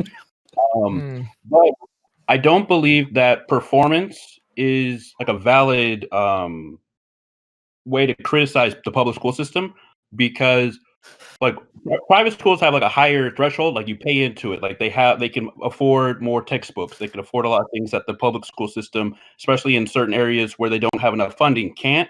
So if you're looking at saying private schools are always performing better than public schools, just because they're typically more well funded. you would have to look at you'd have to equalize it for funding. You wouldn't look at the average of all public schools and like the average of all private schools to compare them. I just equalizing it for funding per student, and very we already quickly, did that. and just very quickly, Psycho, you've been muted. Someone paid to mute you for 10 minutes. So, but just sorry. But please continue. Rage comment. My God, everybody's dropping like flies. What the fuck? Every time you speak to them, they silence your. Somebody mute me, bro. or I'm going clean it off. Probably the guy who has enough money to buy everything. Well, I want to make positive contributions, and like I said, continually, we keep running into walls. Sorry. Rage comments needs to finish this point. Please. Yeah, please go ahead. Go ahead. The other thing that the thing that I do have sympathy for private schooling is only the agency part. Like with parents, I believe that parents should have the choice. I don't remember what your name was, but I think it was Lord Sather said that it's not really a choice if people can't afford it. So that is a valid critique. But I do think that if somebody wants to invest money into their child's education, be it for like a religious institution, like the Catholic schools or whatever, I think that choice should be available to people. My problem with the whole private versus public school system is just the public school system isn't funded the way that it should be. Like we're not giving all the resources to students so that they can thrive. Could I just comment on something very quickly? Okay, I think then we go to super Landry. funny. Yeah, I think it's super funny that you came in here saying like, "Oh, I'm sorry, I'm a little bit biased in the direction of private schools," and then you just argue for public schools all the way. Thank you. So to very quickly touch on that, Rage, we did share the data earlier for the national averages for private schools versus public schools, and public schools do get more money per student. It's about 10 to 15% more, and so they do get more money. Oh, okay. Yes, they do. Yeah, we provided the citations for that But too. that doesn't matter. It doesn't matter if they get more money if they don't have to deal with the overcrowding. Their teachers are paid overall higher. That doesn't account for the difference in socioeconomic status of the parents or the educational status of the parents or just the general attitude towards education, nor does it account for extracurricular activities, which tend to motivate children to be more invested in their own education. There's so many other factors that go into these things. So but the parents don't teach people, the schools do. And the other thing is his character isn't defined by money or not. Wait, excuse me. What is that? This is why they didn't let you buy the school. Teachers weren't teaching your kids.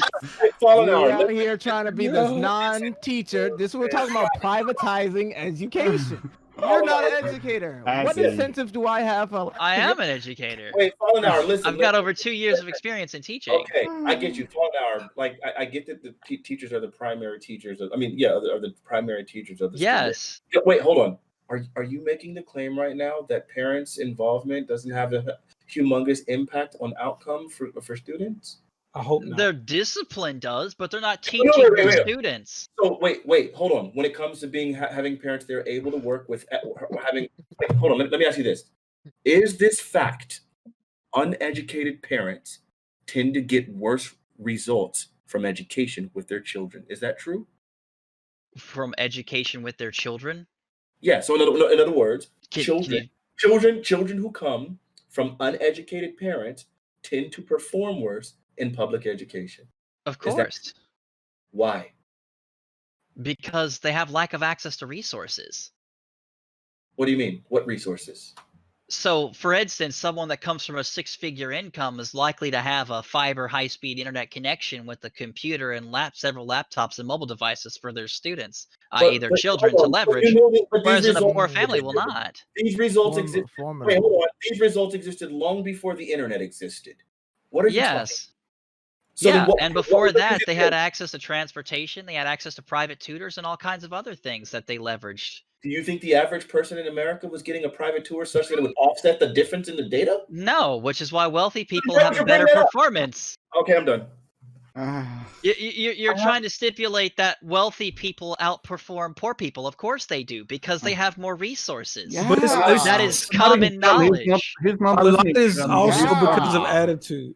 Yeah. No, hold on, but no, that's no, no. character. Oh, okay. Don't. That's character. That has nothing to do with your Don't throw that background. attitude at me. God damn it. Don't give me another fucking rabbit hole, Jesse Gambit. Like, God fucking damn it. Yeah, I don't want you to start just saying that Eleanor. the rich people are just better people morally and holistically than Right. poor people. I don't think he was trying to say that. No. Well, he was saying character. Or maybe he was talking to you, but hold on. Let me just deal one thing at a time because lots of things are happening here. Holy crap, Falinor. Jesus. This is the entire point. Yes, they're more well resourced. This is my point. This is it. They're more well resourced, right? And so like those kids, right? So if you're talking about performance, and again, my argument doesn't rest on performance like at all. But if you're talking about the performance of private schools, right? Then yes, obviously, the private schools who will tend to attract people with more resources because they have a threshold that many people can't meet, right? Those people, their kids will have access to the internet, the transportation, the private tutors if they need them, right? The extra, all the tools that they need to succeed, right? And they'll be less likely to be in a home life. Not the rich kids don't live like magical lives, but like they're less likely to be in a home life that will degrade their ability to operate within schools, right? So we get that, right? So that's what that's what we were saying. Wait, does right? Azzy And so disagree with you right now? Azzy, do you agree with what Prime just said? I agree, sort of. Okay. You don't agree? Okay. You don't agree with me, Gambit, with what I just said? I agree with everything that you're saying. Valuation of education for myself. Yes, everything. Yeah. Okay, great. So I did not say I agree with everything. I agree with most of what you said, but I feel like the end. What you said? I agree with everything Prime just said, and that's the statement I was making, and you was acting like I was saying rich people are better or some weird nonsense. It sounded like you were. It sounded like because Fallen started to trying to I say was somebody literally had better character than you said. I was regurgitating what Fanatic said, which was also true. Their attitude towards education and all those other things are very important when it comes to raising up kids and kids going into education. But that doesn't mean the more money you have means you have a better attitude towards I didn't say that either. What I said was his character is not defined by income. No, character is defined by personal choice. No, it's just this. There's an understanding of if I put my kids in a better school, they'll have better opportunities later on in life. It's not that they have a better just the school. Home life matters. Go talk to a teacher. Sorry. Go talk to a teacher. Falinor. I'm a teacher, bro. I teach right now.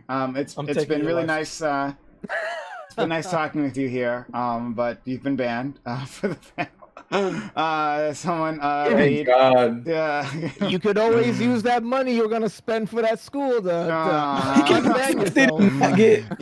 get kicked, right? Sorry? I don't want to be right. He paid 50 to not get kicked. No. So it gets complicated when we do that. It gets real complicated. But he can't Uno out. He can't reverse the Uno. He can't reverse. No. Yeah, I'll pay $100 to ban the other person. No Staxies here. But yeah. So sorry. No. But it's been paid. It's It's fine. I love money, but final. If you have something quick, something very quick. To say, yeah. So, like I said, my point is character isn't defined by what you make. It's defined by the choices that you make, and the same thing can be defined by cultures. Cultures have different focuses based on what culture you come from on the valuation of education. Some people value it a lot more. Some people value it a lot less, and that's the unfortunate realities. And polls and statistics both prove that. And it's the unfortunate reality. If you don't value education, you're not going to pursue it. You're not going to value it. You're not going to invest in it. Okay. And that's the unfortunate reality. Thank you so much. Really do appreciate you being here, Falinor. It was actually a lot of fun arguing with you. Talk to you later. It's lovely always seeing you guys. Take care. Come back tomorrow. Buy a school for tomorrow. Bye. Go build a school, my man. Pick yourself up by the bootstraps. I don't know. You bought a school. Like I bought them bits. Point of view when you just bought a school. Wait. Maddie, are you the one silencing people? Did Maddie do it?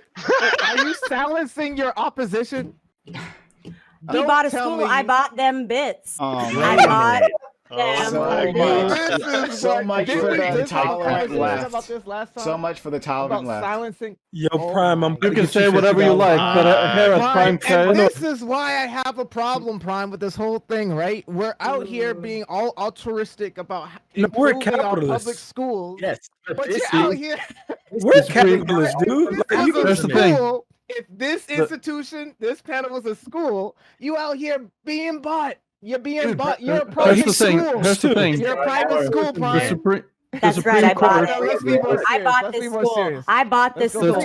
Here's the thing. The Supreme Court may have ruled that money is free speech, but here at Prime Kais, he has proven tonight that money is not speech.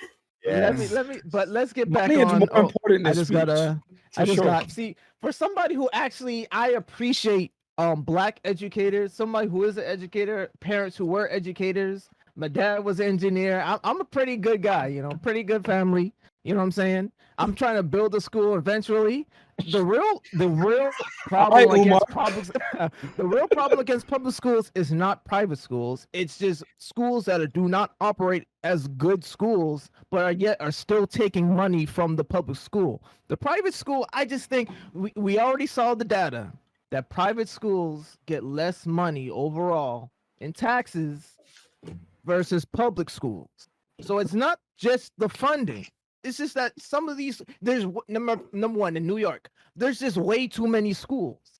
And some of these schools are terrible. There's so many charter schools, for-profit, non-profit charter schools. They're just competing with too many different schools. So your real problem is it's not the private school. It's that you just have bad institutions out here with bad administration. We already said, you guys already laid all the foundation. You just harping against each other. It's these bad schools in general. You should be trying to get rid of the bad schools. You should be trying to get rid of charter schools who prop their test scores up to try to keep their charter. You should get rid of private schools or religious schools. I'm fine with getting rid of religious schools who do not operate fundamentally as a school. You know what I'm saying? Keep the good schools. Get rid of the bad schools. There's just way too many bad schools out there that are and then to Prime's point, fundamentally, a private school and a public school are going to compete on several fundamental things. They have to compete for students. They got to compete for teachers. Like if a teacher is in the union or not in a union. A private school has the power of saying, "Oh, you're in a union. We don't need to hire you." You need to. The interests of parents and students. What if I want to send my kid to an all-boys school versus an all-girls school? There are no all-boy public schools, all-boy private, or all-girl public schools. Unless you can find me a public school. That's the thing. There are all-girl public schools? Yep. Mm-hmm. Can you, where? Or in, no. So you know it. Yes, there's literally a school called, like, for instance, Girls High. That's a school. Where is it? Got him. That's a school. You didn't get me. We'll talk. You didn't get me. That's right. I don't want to. In Ohio. I want to say who got him. Looking at chat, baby. Godforsaken place. That's Ohio. I love that. Oh, Maddie, it's time. Maddie, What? it's been fun. Oh, come on. Maddie. You've been revealed as a serpent. Maddie, you've been chopped off at the neck. Get Maddie, out of before here. you leave. We love you. Maddie, before you leave, I love you. I love your dancing. You are amazing. Yeah, everyone, please. We're not here for her dance. Please We're go here for talk. Please go follow Maddie Cakes. Maddie. Maybe you're here for a talk. He was here for dance, and he liked it. So Maddie. Stop. You can go watch her YouTube portfolio somewhere else. My YouTube portfolio, yes, at Maddie Cakes /portfolio /dance. Maddie, thank you so much for being here. Really Bye, appreciate Prime. it. It's been lovely. It was good to see you. I'll see you tomorrow for Amazon Lily. All right, yeah, and we won't be able to ban you. No one can ban you there. Yes. All right, speak your mind. Even if they will, honestly, money well spent. So congratulations to you for that money. Get him out of here. Yeah, be mad. I love you. I love you. I hope your glasses break. Bye. As you finish your point, but you jumped in front of Landry, so we want to make sure Landry gets a chance. No, it was me. Yeah, Landry was next. Okay, so go ahead. So Landry, please. So I was like wondering why people were talking about performance of schools of instead of talking about like the success of like students. Like you can send a student to like you can have like more public schools with like if there's like a reduction, like the performance of schools, but like students can still perform well in those schools, like through like exactly different kinds of classes, like higher level classes, Look at AP classes, GSU. all that kind Terrible of stuff. school. You can, Look at you them. can, Exceptional. Software engineer, like scholarships coming out of his I mean, own pocket. And it's look at him. Started from the bottom, made it to, Landry, made it to the top. finish your point. But I think who introduced performance? I think it Wait, was I Fanatic. did. who It might have brought been up me. Yeah. It probably was me. Because You are listen, the arbiter of everything wrong. of everything so far in this intelligent. conversation. So no, here. So let me respond to that really quickly. Look, hold on, bro. Oh. Like I think that's such a stupid point to Yeah, it was to phone. into this conversation, and let me explain why. Right? You don't start trying to talk about whenever you're talking about policy, you're talking about like normative things, right? Like you're not going to sit here and offset this conversation about policy change and what would be best for the country by trying to talk about individual students placing, right? So an individual student outperforming the rest of his peers in a classroom, it's not going to do that much. I, as an individual, taking a dump with my entire state and my test scores, didn't just give my school $1 billion funding. That's not how that works, right? Like what But you no, Fanatic. No, what I can you counter do? that right now. Hold on. Go ahead. What you do? Don't get I got you. Chill. What you do is as you do too much, bro. I can't. What you do is when you're trying to just what you do is you use the test scores, the statewide test scores. That's literally the reasoning for existing to start trying to assess one, how students are doing as a whole in the state, and how individual schools are doing, how individual counties are doing, so that states can start assessing what their funding needs to be, and so on and so forth. When we're talking about metrics and when we're talking about schools' performances, this is to determine which one are adequately meeting the needs of the freaking students, which would be our children. Like what? Hold on, I can counter that right now, and I just posted it in no, the come on. VC. I made the. Oh, okay, go ahead. Yeah. So like, what I'm talking about is like there's performance for a school and for a specific student. And the thing is, a parent, for example, when you're talking about parent agency, what a parent really wants is not to put their kid in a high performing school. They want their kid to do well. So like getting rid of private schools just changes the priority of the investment of a parent's like agency. It's like first put your agency into like the public school that you're at, and in like helping your student do well in that environment. Landry, I got a question. If I want my kid to do well, what data would I look at to see exactly which school might my kid do better in? I want my kid to be successful. I wouldn't look at test scores and things like that to make the determination on what school to put them in. Main thing I think you'd look at is how many of them go into college. In my opinion, it's like test scores. I mean, they matter. Look at the college acceptance rate, really? bro, no, this can't. You know this not real, bro. I feel like Landry, you know that's not real, bro. You do not go say. You see, let me go but look at the GSU, college no. acceptance rate. I heard that you. So for the one who always saying 5 brain, 0 brain, that was a real 0 brain, 0 head or whatever. That take because my parents. Everybody looks at me, test scores. No, everybody does not look at test scores. Well, your parents should have. Only a small subset of people look at a test scores and say, "Hey, I'm going to send my kids here because they get overall better test scores." No, they didn't. Hell, I was going to say what's your kid? Dangerous for kids. Like it's not dangerous. With COVID, for someone, what are you talking about? No, your very existence. Your very existence. This is COVID denial. This is COVID denialism. God, you see that? He explodes when logic starts to show up. When it's not his own. Well, Gambit, you put your kid in the school he goes to because of make it like argument software instead or of something, just right? saying that it's terrible. What are you trying to say exactly? No. I'm trying to understand how you rationalize things. So I think most parents that I talk to, they look at the average test scores on like math and English and all these things, and that's how they determine where they put their kids. I didn't know there. No, wait. Let me finish. I didn't know there was a whole bunch of human beings that didn't care about test scores and they care about some other thing like college acceptance rate. So I'm just trying to understand what's your frame for how you would consider where am I going to put my kids if it's not test scores? Because I may be missing something. There may be a better indicator of success that I don't even know about. So I'm trying to learn. I would imagine it would be a combination of the two, though, right? No, you just send your kid to a school that has a better culture, like what I did. I didn't go from a private school. That my school didn't have my school didn't. People that send on, man.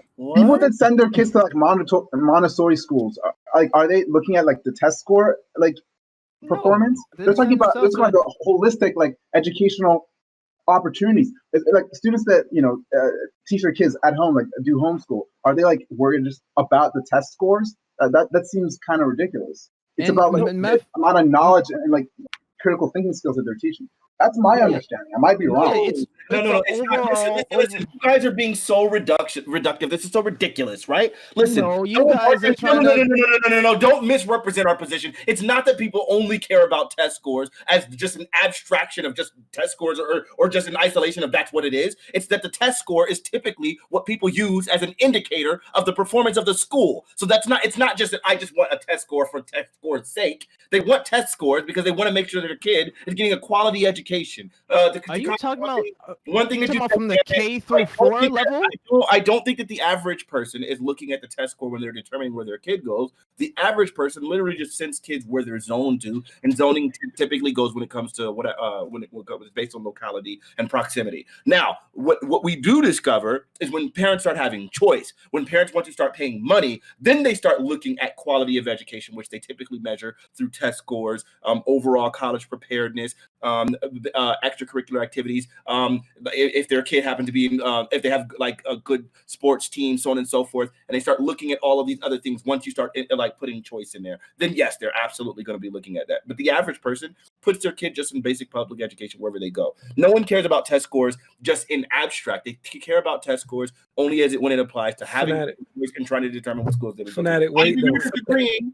No one cares about test scores in the grades one question. through. Fanatic, when you were looking into college, you do remember how on your application you had to put your school culture rating, and that's how they determine whether you got in or not, right?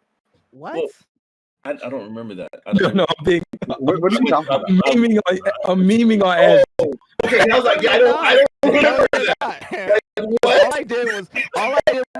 All I did was write an essay, have like a 3.5 GPA, send an application, wanted to do journalism, and I got in over somebody who had a higher GPA than me and wanted to do accounting. Oh, you could ask people coming for affirmative action. I added diversity to the school. That's what I'm saying. You guys are trying to negate nuance in how people select schools. Yo, they're coming for you in the like chat. A dummy. They're coming for you in the chat. Watch this. Oh my God. Listen, no one's worrying about state test scores or testing when you're putting your kid in from grades K through 4. They don't even. That's all I look at. Okay. For kindergarten, you're sending your kids. Matter of fact, you're only sending your kid.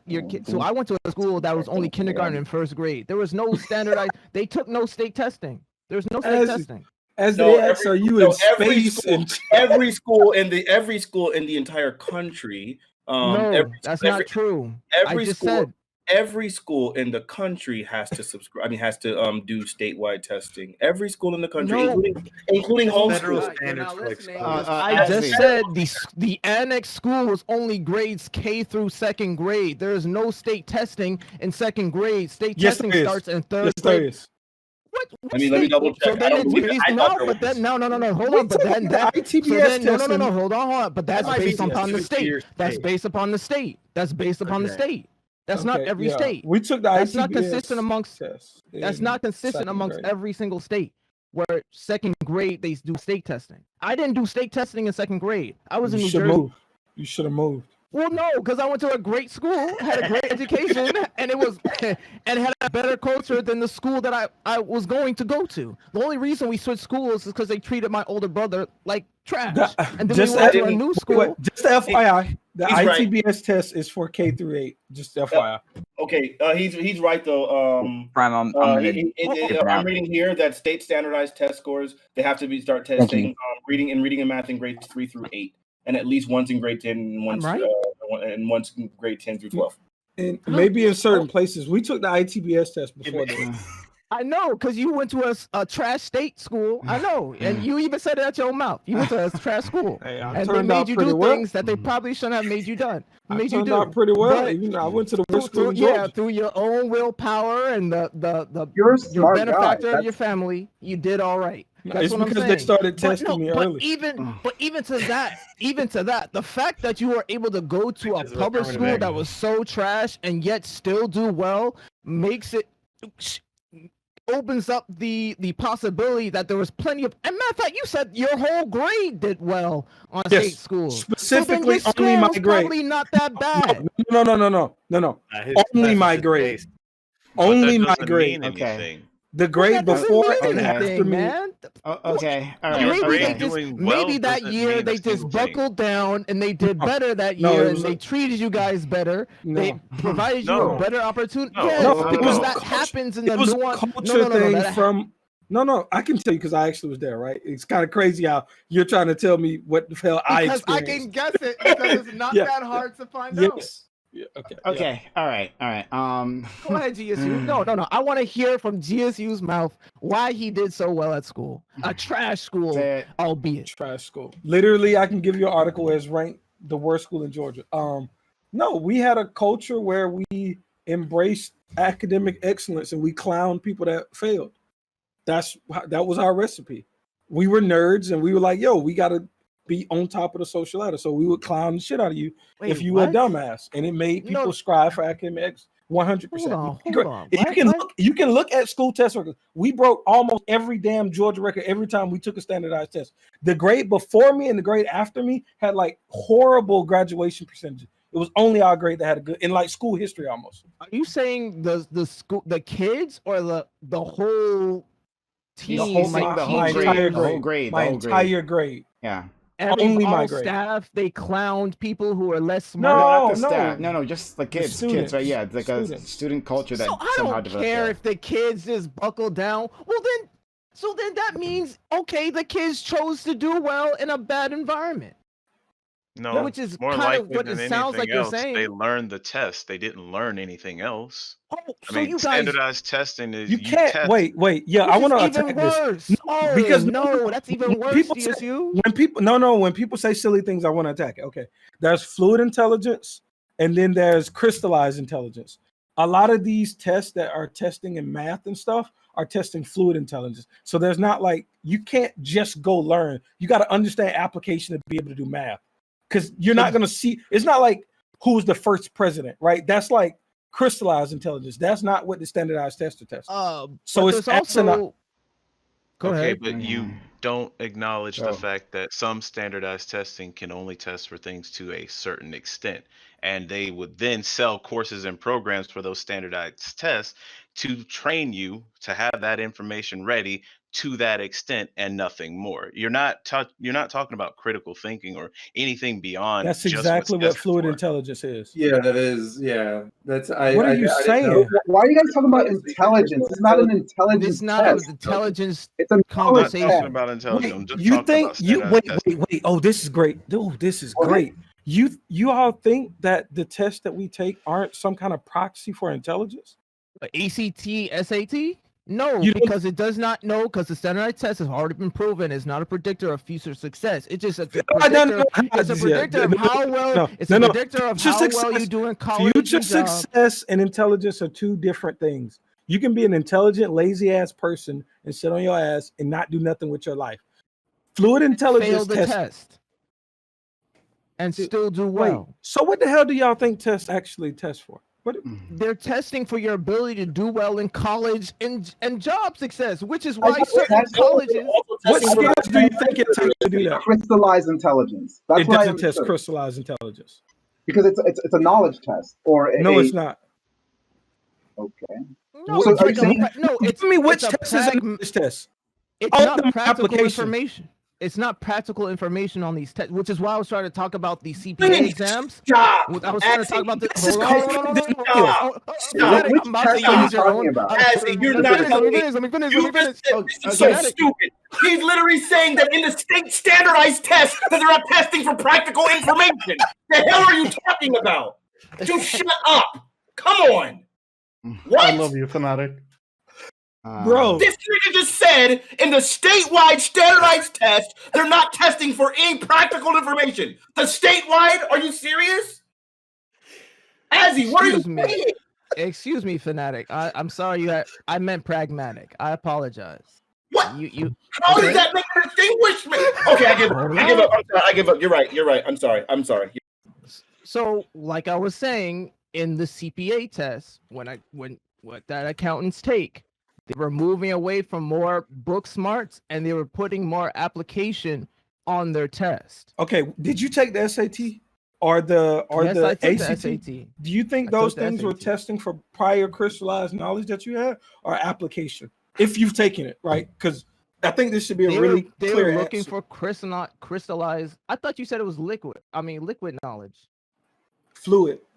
Fluid knowledge. Excuse me. Yeah, but Fluid listen. knowledge. I don't. No, fluid is like knowledge. application. Crystal. Oh, shit, you like blowing my brain right now because I'm having to engage. All right, crystallize is like you can read the manual to your car, and then fluid is like you can actually fix the car. Yeah, Okay, like application and critical thinking and pattern recognition. So GSU, that's fluid intelligence. You had previously said the standardized test was looking for fluid intelligence. Yes, So I still say that. I still say that.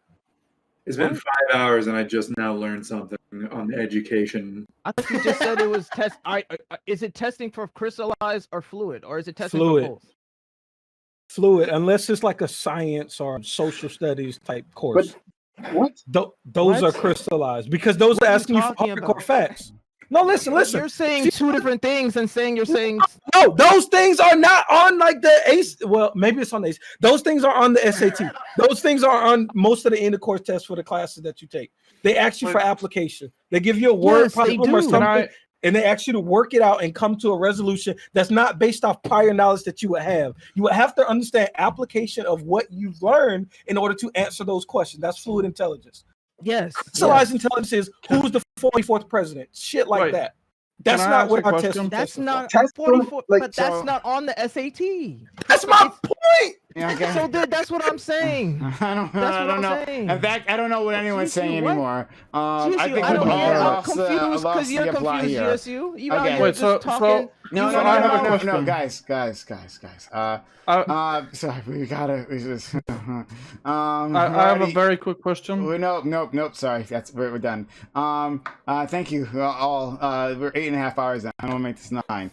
Everyone, really thanks so much for being here. Thank you, Charmhole, for coming through. American Nacho, really enjoyed you stopping by. Azzy, I wanted to tell you, I'm like your mic is sounding like real crisp lately.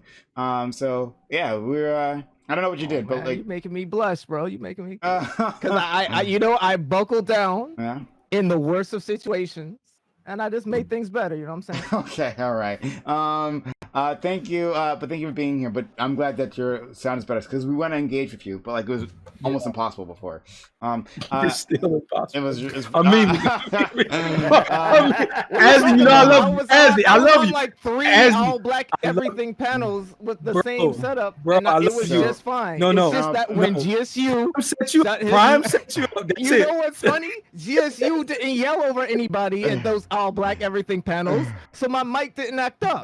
So when we're all peaceful and we let each other talk. So I wanted to say, all right. Well, anyway, thank you. Thank you, Landry, for coming in. Come in earlier next time. Dragon Nerd, nice to meet you. Your name is Sether. Thank you for coming through and having the epic beard. I'm not sure if I said anything to GSU Gambit, but GSU Gambit, I always appreciate you having you around. Now we know why you have so many bad takes. You went to an inferior public school, right? So this is the best case for private schools because you want to come out with takes like that. So anyway, thank you. Thank you so much. Appreciate it, brother. It's always fun, man. Everyone come follow me on Twitch, please. No. Oh, yeah, okay, yeah, sure. Exclamation. We can shout you out, Lord Sether, if you had been typing. Did you type in my... hold on. Oh, yeah, you did. So, okay, yeah, so... go follow Lord Sether on Twitch right there. His link is in the chat. And Fanatic, of course. Really appreciate you. All right, so we'll be back tomorrow with our Amazon Lily. Come back for that. Hey, if you want to watch the VOD for this, exclamation point YouTube and chat to hit up the YouTube. Please, we're trying to grow out that platform. Oh, you started it? Yeah, Thousand sure. One subs. time. Yeah, go over there. We got the VODs and 1,000 everything. subs, baby. Yeah. Exclamation point YouTube Hey, in chat. And you got that link. So we were trying to grow that. Help us out there. Throw your links in chat. We'll be back tomorrow with Amazon Lily. We will get our ultimate revenge against Fallenor. Fallenor, don't be mad at me. Don't be mad at me for what's about to happen now. We're gonna raid Matty Cakes. Fallenor. Hey, Prime. Before we leave, I just want to say thank you so much for having me on. I really enjoy your content. You are amazing. Oh, thank you. Based. Really appreciate Yeah. that. Thanks, All right, off we go to Same Matty here, Cakes. Brian. Thanks so Send much. him a love Have a letter in good the one. mail. Be kind to her. She's a nice I woman. will. See you. Prime K's, more like Prime Base.